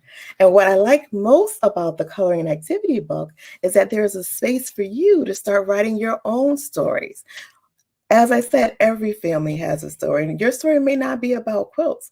You may have an aunt that makes a cake that everyone wants that cake. Every time your family is together, family reunion, picnics, everyone wants the cake. So Auntie brings it every time. Auntie, I'm saying to you from now on, get someone in the kitchen with you to watch you when you make that cake. Your legacy needs to outlive you. Don't have the world talking about how great that cake was, but when you can't make it, no one else can make it. That's a way of your legacy living on forever and them always being able to say, that is Aunt May's cake. And I'm so proud that I can make Aunt May's cake the way she did. So men quilt as well. So I wanted boys to know that if they wanted to quilt, they can learn to quilt. And this actually came from a conversation that I had with a student during a school visit, an author visit. The question was, do men quilt? Yes, absolutely. So this is the same story, but the main character is Charles. And of course, there is Charles and his G's Ben quilt coloring and activity book. So that is the series. I also want to make you aware of, often when I go places and I share my books, the adults will say, well, I love the book, but I don't have any kids. Well, for all of the authors, you can purchase the books and donate them to a library. You can donate multiple copies of the book and donate them to your local elementary schools. And don't be surprised, it's not just the little kids who enjoy this story. I've read the book to middle schoolers, high schoolers, and even to parents to encourage them to start sharing their stories. So it doesn't matter what age the book is for. We can all learn a lesson from what we're reading. And the very last thing that I want to say, because I know the question might come up, what's next for you? Again, it's all about legacy. And I lost my mom back in 2016, and we were very close, and I asked her lots of questions. I knew a lot of my family history. But after I lost her, there were so many things I didn't ask her, right? Things that just didn't come up. And so my next endeavor is a journal for adults, and it is called Preserving the Legacy. It is a Black women's ancestry journal to faithfully guide the next generation. So there is not going to be one book that will have every question in it that you need to ask. But the point of this book is that have some questions that make you start thinking about other things. And so as mothers, as aunties, as sisters, we can start documenting these things and then share them with the next generation. And this will also be they're available on Amazon. This one is where you can see I'm almost at the point of publishing. We're almost there, but it will be available soon. And so I put my website, www.gsbeenmade, in the chat. So that's there. And I also have set up a code. Today is World Read Aloud Day. So if you put in the code WRAD, World Read Aloud Day, you will receive 20% off, all caps. And if you put in free, FREE, you will receive free shipping. And so that is a special from now until midnight tomorrow night. And thank you to my family. I know I've seen my Alabama people in the chat commenting, so thank you. And if you would like to, if you have time to do a giveaway, I will give away a set, Pearl and her and the coloring book. So I will do both. Sounds good. Oh, you're muted. I can't hear you, Crystal. All right, you guys, comment the word Pearl. If you want to win a giveaway, comment Pearl, PEARL, Pearl. All right, we got AJ for Pearl.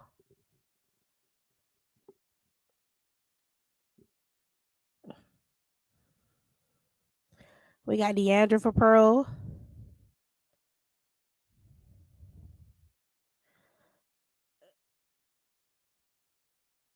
Comment the word Pearl for a free giveaway.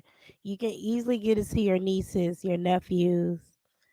And I like what she said, you guys. You can buy any author book that you've seen today, and you guys can easily donate it to a school, a library, a friend, a hospital, so many places. Selena, add Selena,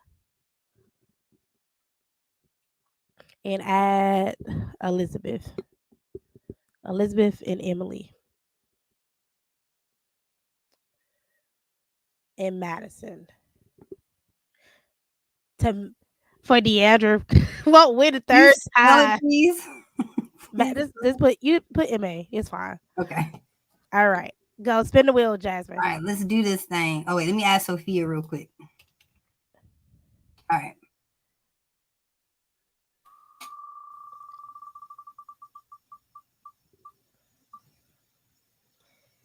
It's Selena.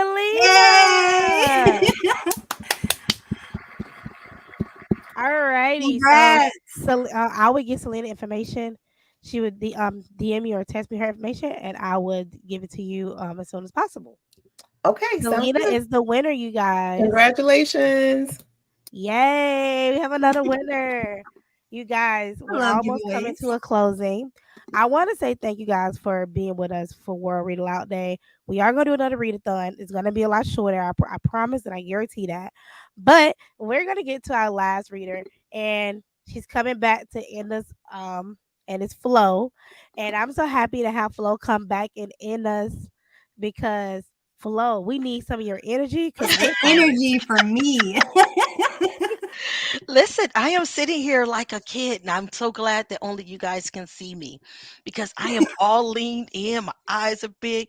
I Me don't too. normally wear these things, but they're like almost stuck in the air.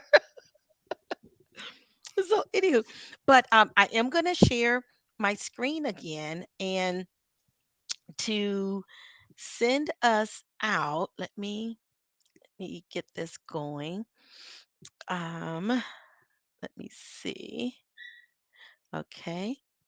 I think I was telling you guys about the animal book and the one that had all the different sounds, and I thought, well, hold on, let me see. I apologize. Let me see if we can pull up.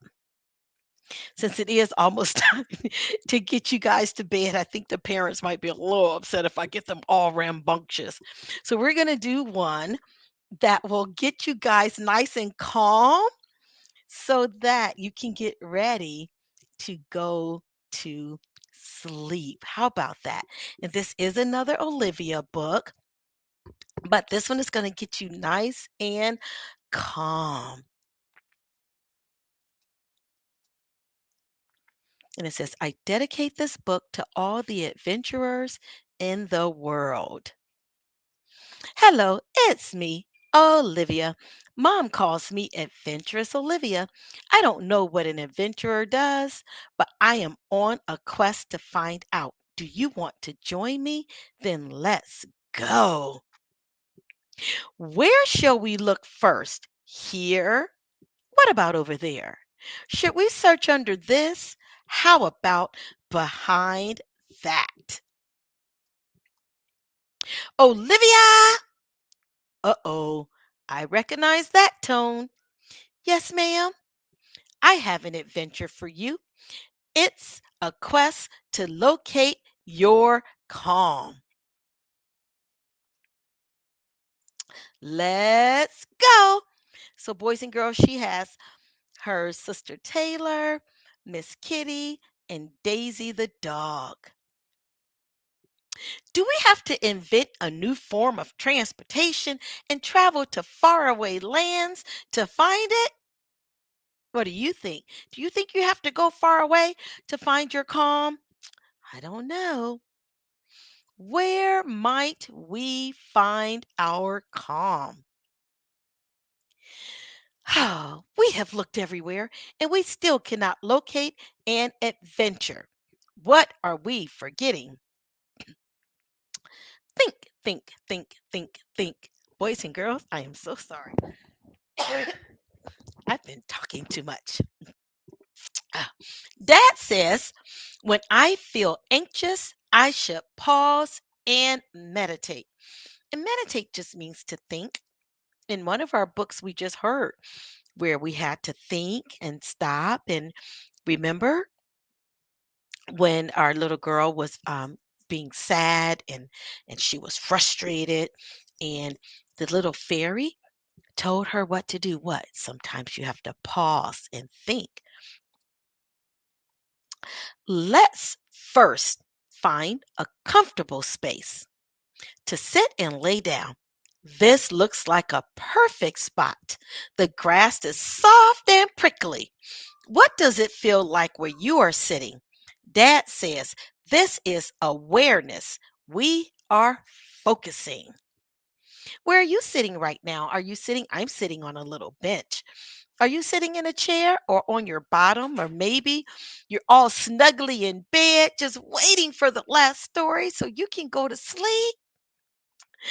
Breathing in and out. Do you feel the air entering your nose? Inhaling makes my belly go up, and exhaling makes it go down. As I breathe in, the air is cool. When I breathe out, it's warm. In, out, pause. In, out, pause. Let your belly rise and fall. Follow the air from your nose down to your toes, from the bottom of your feet all the way back up to the top of your head. And if you're focusing when you breathe, you can feel that air go all the way down and come all the way up. That is super duper awareness. Miss Florenza hasn't learned to do that part yet. I can just get it to my belly. Mhm. In, out, pause. In, out, pause. Let your belly rise and fall. Oh, boys and girls, look at these pictures. Where did you see these before? In the Adventurous Olivia Alphabet Quest book. When an author shows you pictures in one book that they had in another book, those are called Easter eggs. Yes, those are called little gifts. Is where the illustrator gives you a tiny gift in the new book that was inside the other book. So those are Easter eggs. Sometimes silly thoughts jump into my head like scampering squirrels. When that happens, Dad says to just let them pass right on by. You don't need to chase them, notice them, but don't respond. Meditating is a perfect time to be kind to yourself. I thank every part of my body, from my itty bitty toes to my little button nose. Let your attitude be gratitude. And what are they being thankful for? Thank you, eyes, for seeing. Thank you, mouth, for meowing. Thank you, feet, for dancing. And thank you, nose, for smelling bones. Boys and girls, it looks kind of silly there that that Taylor, her mouth looks like it's near Miss Daisy's ear, but it's in the distance. That just looks so funny right there.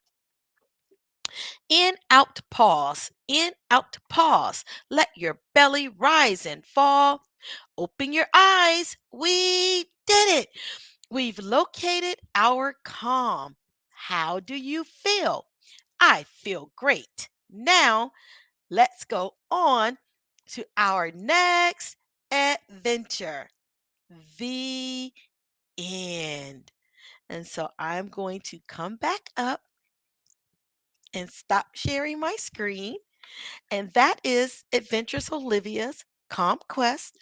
So you guys can be very calm when it's time for you to go to sleep. Because I know Miss Jasmine and Miss Crystal are going to need some calm after this because they've been going for 7 hours and 43 minutes and 12 seconds. That's a long time. Yes, actually, is longer than that. We've been going since 12 noon. Oh. Yes. Yes. You're going to need some calm.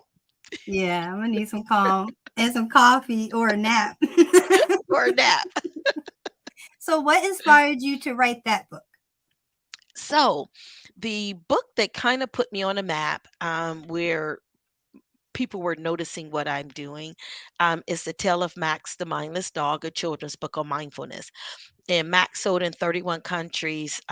We sold 10,000 copies like our first 9 months out. And that was without Amazon. That was without any online sales because I didn't yet know how to do all of that. So this was just straight old school hustle where we were going to schools, we were doing events. I was being invited to come in and do book reads, and schools were buying copies for all the children, and it was just amazing. And Max is a little wordy, and for those who don't know, children's books have a lot of rules. Word count is one of them. Vocabulary is one. How many words are on a page? There are a lot of rules to writing a children's book and doing it well. And we started getting a lot of teachers saying, we love Max. Max is amazing, but it has a mantra that keeps repeating and it makes it longer. And I was thinking, how can I give the same message of the belly breath, the count of 10, and also to include gratitude? And so in Olivia, the story just came to me one day it took about 8 minutes to write it. Working with the illustrators and my editors and things like that, it took, a little bit longer to, of course, to publish it.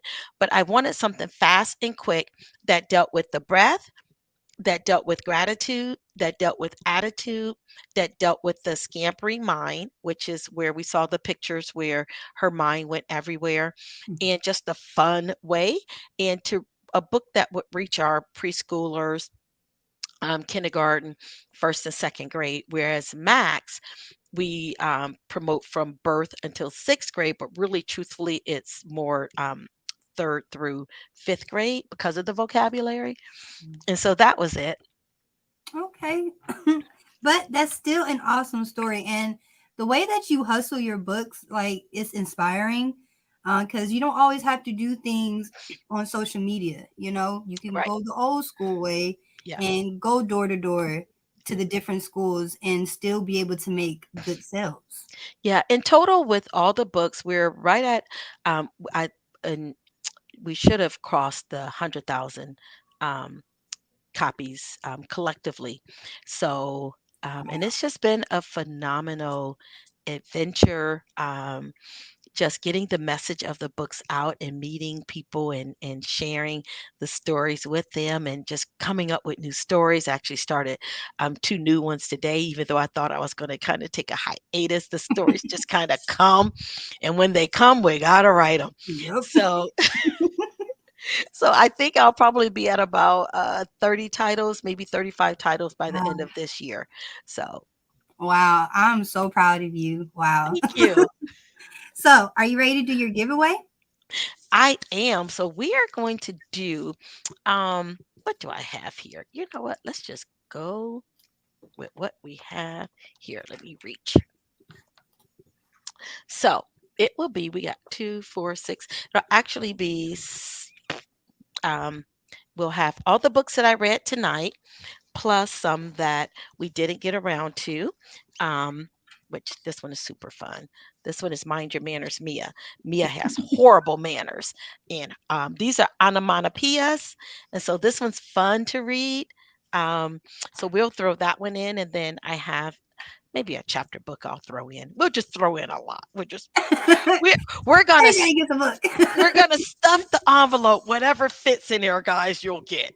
Okay. Okay, so what is the word that you want everybody to comment?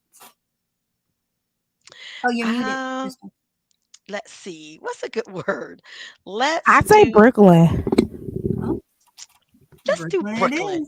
Brooklyn it is. All right. I'm gonna put your wheel back up here. Comment the word Brooklyn, you guys. So I see AJ. AJ. I'm do my kids. You can put my nieces. Yeah. Emily, Elizabeth, and then Deandra. She from Harlem. I guess he's trying to come for you. Deandra. I guess that's it. Nobody else want to comment? The word Brooklyn. I think Quest put him to sleep. Probably. You ready to spin? Go ahead and spin, Jasmine. Okay. Oh wait, she said put CJ. Amy said put CJ. Yeah, and take a. Do you? Yeah. So Selena. Okay. Go ahead and spin.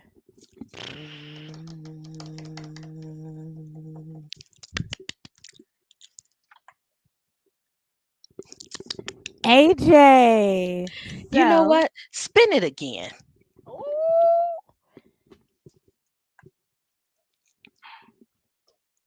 Y'all stayed up late. We're going to do this. Yay, her kids. Okay, and you know what? Spin it for 3. I'm all about that number 3. We just gonna get them out. I'm actually about number 3 too. That's the funny part. And CJ is Amy. Oh, okay. So spin it again. Okay.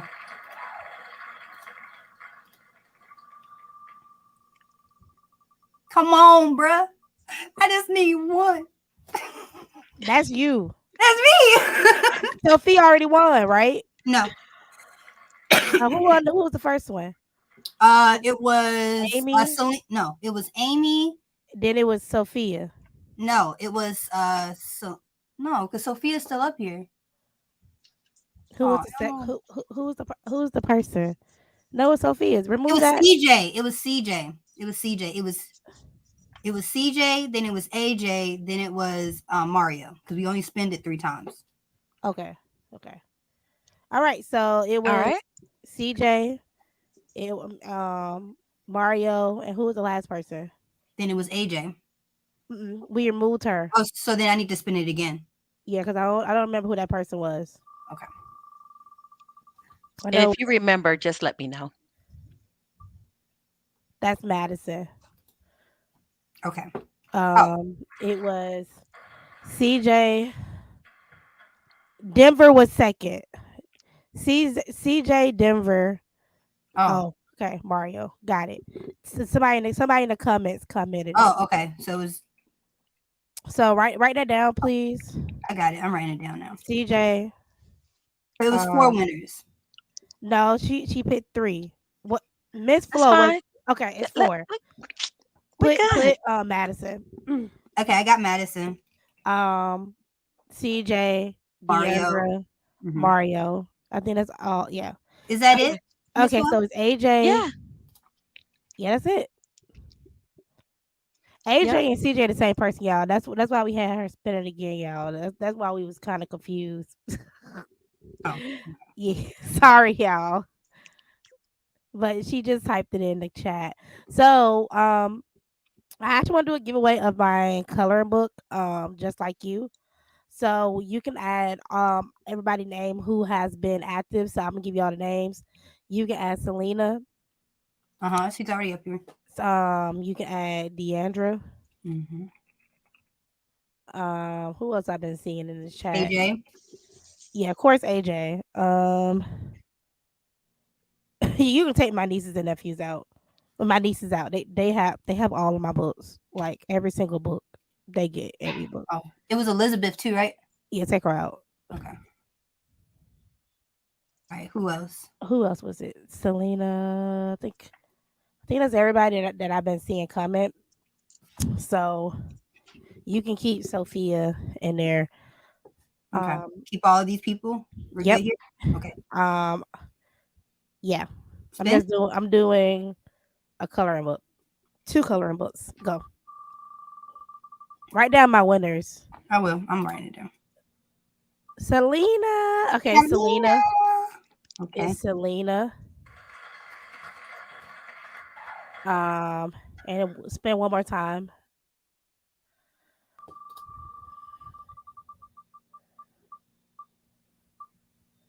Sophia. I can just bring mine to you. Okay. Right. And I gotta do one too. I didn't get it. So we have another giveaway, you guys. This is giveaway time, y'all. It is. All right. So I'm gonna take my kids off because yeah. All right. So Selena, you want to join? Yeah, ask Selena. Ask Selena, Deandra. Okay, I got Amy. You already got Amy. It's a coloring book. You can add. You can add Madison, Elizabeth, and Emily. Those are my nieces. If y'all was wondering, y'all. Madison and Elizabeth. I'm pretty sure they're watching with their mom. She just not coming in. Okay.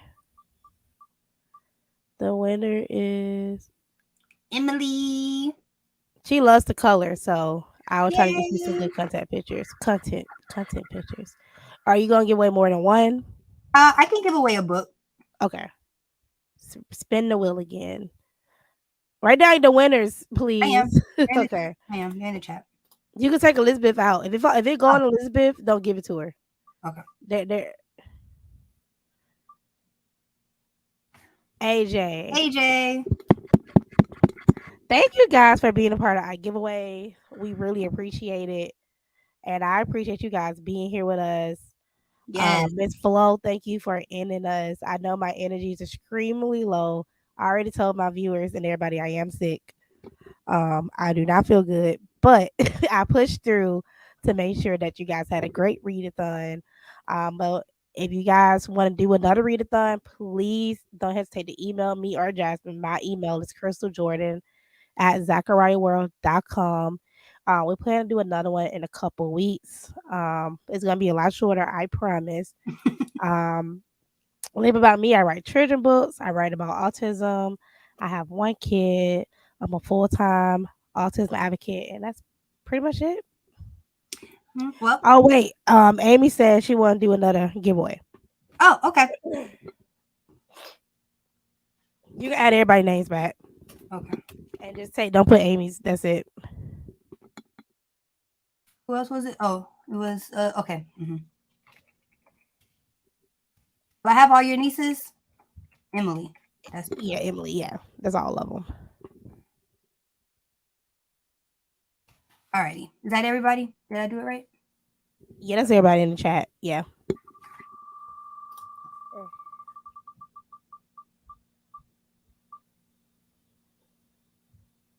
Hey, Emily again. That's funny. Emily. You can write that down for Amy, and I give Amy all the information.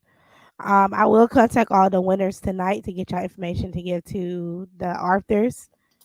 If you guys can DM me, because I know pretty much all of you guys, if you guys can DM me your information, I will forward that to them tomorrow, if not tonight, before I go to bed and take some medicine.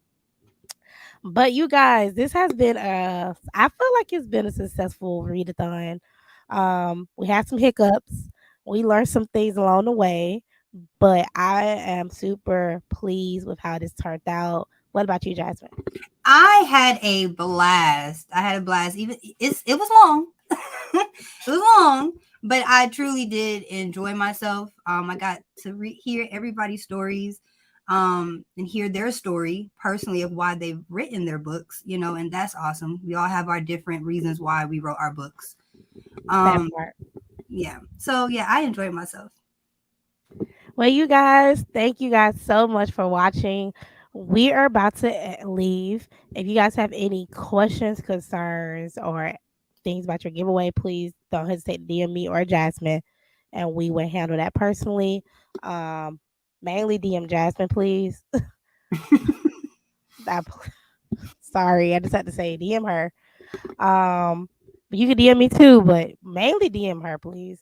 And that's pretty much it. And Miss Flo, thank you so much for coming back, helping us and reading You're another book. welcome. Thank you guys. This was Thank you. awesome. And thank you No, for thank your energy. you. It was I got the needed. idea in December, and I asked her, my business partner, to do it with me. And yeah, so you guys, we have something coming up that we're not gonna announce the name yet because we want to trademark it, but we have. Can we say the M You can word drop though? a little something. So me and Jasmine are dropping a magazine, but we're not announcing the name because the name is extremely dope. And we want to make sure when we announce it that say that we trademark it.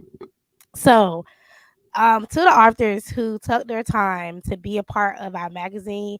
Now you know it's a magazine. We're launching a magazine on March 8th, and we're having a launch party on International Women's Day. And the name of the magazine is It's dope. It's dope. It's amazing. Y'all, God gave it to me. That's all I want to say. And I'm super excited for all the authors who've been in this who will be featured in this magazine. We are featuring 30 authors. 30. And the cover of our magazine, I can announce it, is Crystal Swan Bates. She is the cover of our magazine. She's the only person that knows the name. Yes. Because we know Crystal not gonna say anything.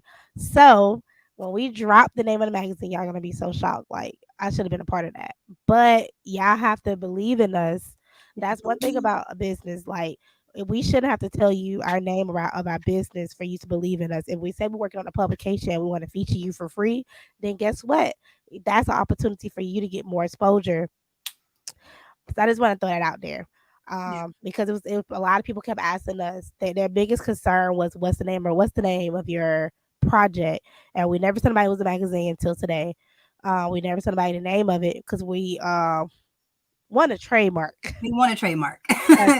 That's the main part, and the trademark is not cheap, so we're over here trying to save for it. But we will announce the name soon. um, so if you want to be featured in our magazine, please email me at crystaljordan@zacharyword.com or Jasmine. If you want to be the cover of our magazine, all thing we request is that you have followers, like at least 10,000 plus or more. That's pretty much sums it up. If you don't have a following or a great cause, a following, but to be featured on the inside of the magazine, you don't need you do not have to anything. have following. No, just the cover. You have to have a amazing cause or a great numbers to follow you. Yep, but Crystal's One Base is more of a that's top tier. It's more of a tribute. Yeah, it you is. Know, it is. It's more of a tribute to her. So when y'all see what I've been working on, y'all gonna be like, "What?" It is a tribute to Crystal, okay? But beyond Crystal, the cover of the magazine, you have to meet certain qualifications. That's it. We're Somebody said super it's not cheap. excited. It is not cheap to print. No, it's not cheap to get a trademark, y'all. No.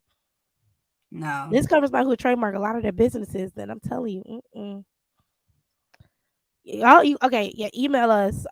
It won't be for the March issue because we already featured all 30. We're done with all 30 articles. We finished in January. Everybody got their stuff in on time. And shout out to the authors. Say thank you. Thank you. We do want to feature an author every month. So just the women authors. Let me throw that out there. Women authors. We only feature women. So for all my women authors that was on our platform today, you can email us and we will feature you for the next month. But we will feature an author, a female author every month. That is part of our platform. And your feature will be called the Arthur Corner because, of course, the whole magazine not gonna be about authors. Because me and her do write articles. So yeah, it's gonna be interesting. I promise. Yeah, we're super excited. This is gonna be. I wish I could drop the name today. Yo, I'm gonna kick you off, bruh. Yes, Jasmine. Information is Jasmine Hawkins on Facebook. You can DM her on there. Mm-hmm. Yes, or hawkinsdivineprint@gmail.com. Okay, yeah. Make it easy. easy for your information. Man, that's my birthday month. I missed it. Yes, we posted in a lot of author groups and only certain authors. I'm gonna say this: most people didn't see it because everybody was so focused on what was the publication versus what we was doing and supporting. Like we're never gonna do anything that's going to hurt anybody because we're in the same boat as you guys. So anything that we do is to support and to bring awareness. That's it. Right. So that was our goal. The magazine is to feature women that are making impacts. That the women that are out here and beyond making impacts, they're fighting for a cause. And it's for women of all color. We didn't want to focus just on Black women. This magazine is for all women. All women. So no matter the race, no matter what you're going through, this magazine is for you. It's designed for you. It's designed for women. Of course, we want celebrities one day, but that's not our focus. The community is the focus. Like somebody who's probably every Sunday donating food and cooking food for the homeless people. Mm-hmm. I'd rather feature her than feature Beyonce. Yeah, Beyonce be on 1,000 magazines.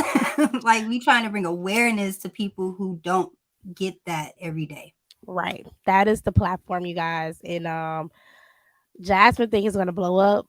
I am. I'm very neutral. Told me, bro. I'm very neutral.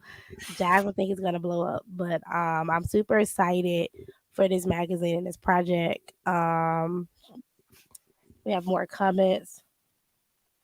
No, we asked for people in December. It was in December that we asked for the features for the authors for the magazine. We just never told about what it was. We asked for everything in December to give us time to work on everything. Yep, which is almost done, man. We are like 2 months ahead of schedule, a month now ahead of schedule. And So she's been the one working on it. It was me and her, but I was sick. And like I am today, and she was working on it. Like she's almost done. I looked at it the other day and she's like almost there. Yep. So shout out to my business partner because woo, she picked up all the pieces while I've been. I'm just saying, God working on me, bro. God's working on me and my time management. So, But you didn't miss the opportunity because we're always going to feature female authors.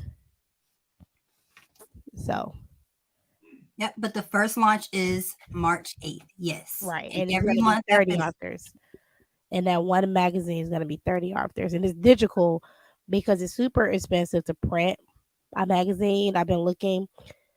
It would cost us about $2,000 just to print.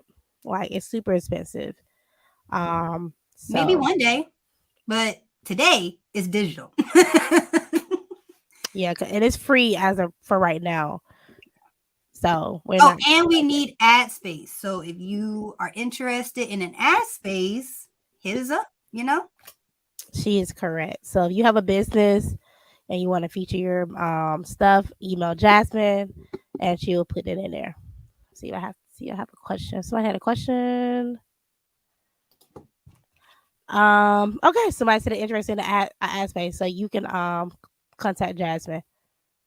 And I hope anybody else have any more questions about the magazine before we get off. We did want to announce that before we got off live today. yes, we had to take advantage. You know, we don't been here all day. You know. Yes. Any more questions? Just no questions about the name, please. I know that's the number one question everybody keep asking. Mm-hmm. So it really is. You'd be surprised. We have so many. Everybody keep asking that. I'm like, I'm not telling you. I told my therapist because legally she can't do anything, and she loves the name. My therapist is like, I love it. When can I have support? I said, well, you cannot say anything. So yeah, I told my therapist that's it. But she can get an ad space. I think, unfortunately, unethically, she can't do that. That's a lot of rules. Remember, I just had a terrible therapist, so I'm not crossing them lines again. Oh, she just teasing. Okay, y'all have no more questions. So, Miss Flo, do you want to end us out with anything, like any inspirational? Yes. I just want to say to anyone that's a dreamer to keep dreaming and to add to your dreaming a little bit of wisdom and surround yourself with people who are where you want to be. There's a saying that if you're the smartest person in the room, you're in the wrong room. And I think what happens is we become comfortable being in environments where we feel that we shine the most. And we realize that what happens when we do that, we actually dull our ability to grow. And so look for people that are doing exactly what it is that you want to do. Look for people who are doing what you're too scared to even speak out loud, and just stay in their presence and listen and ask questions. And a person that wants to see you grow will give you what you need to grow. And just continue to look for opportunities to be great, to leave a legacy in this earth. The sun is bright enough so that all of us could shine. And in no way, shape, or form are we diminished when we give you information to help you become great. Our greatest success is knowing that we impacted someone's life, either in something that we say, something that we do, something that we've created. And we're all here so that we can help each other make it to the finish line. So we are cheering for you. And I hope that you guys are cheering for me. And to our hostesses of the mostesses, thank you guys for putting this on, and for you, the listener. And the reader and the supporter, even if you do not have children, please go and find the link to a book that was read. Share it on your social media, share it with your friends. It costs you nothing to share. That's it. Jasmine, you want to end with anything? I just want to say thank you, Flo. That was amazing. Yes, please keep dreaming. Don't ever stop dreaming, because then what else are you gonna do? There's nothing else to do. So why not? Having a bright future, you know? So, but I really enjoyed this, and I hope that we get to do it again soon. And yeah, that was it. I don't know when we will do it again. We gotta think of a good date. But we are doing the Black Children Book Week, right? Yeah, we are doing Black Children Book Week. We are celebrating that week. I do know that is coming up. So I do hope we do this again. I'm gonna shoot for after our magazine launch. After it launch. After we need a break. I'm gonna shoot for. I'm gonna say March or maybe spring break. Okay. That's what I think. And spring break can be 4 hours where it can give the kids something educational to do versus just being at home watching TV or watching YouTube. They can listen to Arthur's read or something. So those are my pitches. But other than that, you guys, thank you guys for being so much. Thank you for being a part of this show today. It was a lot of work put into it. I hope you guys noticed it. And thank you guys so much. Bye. Bye.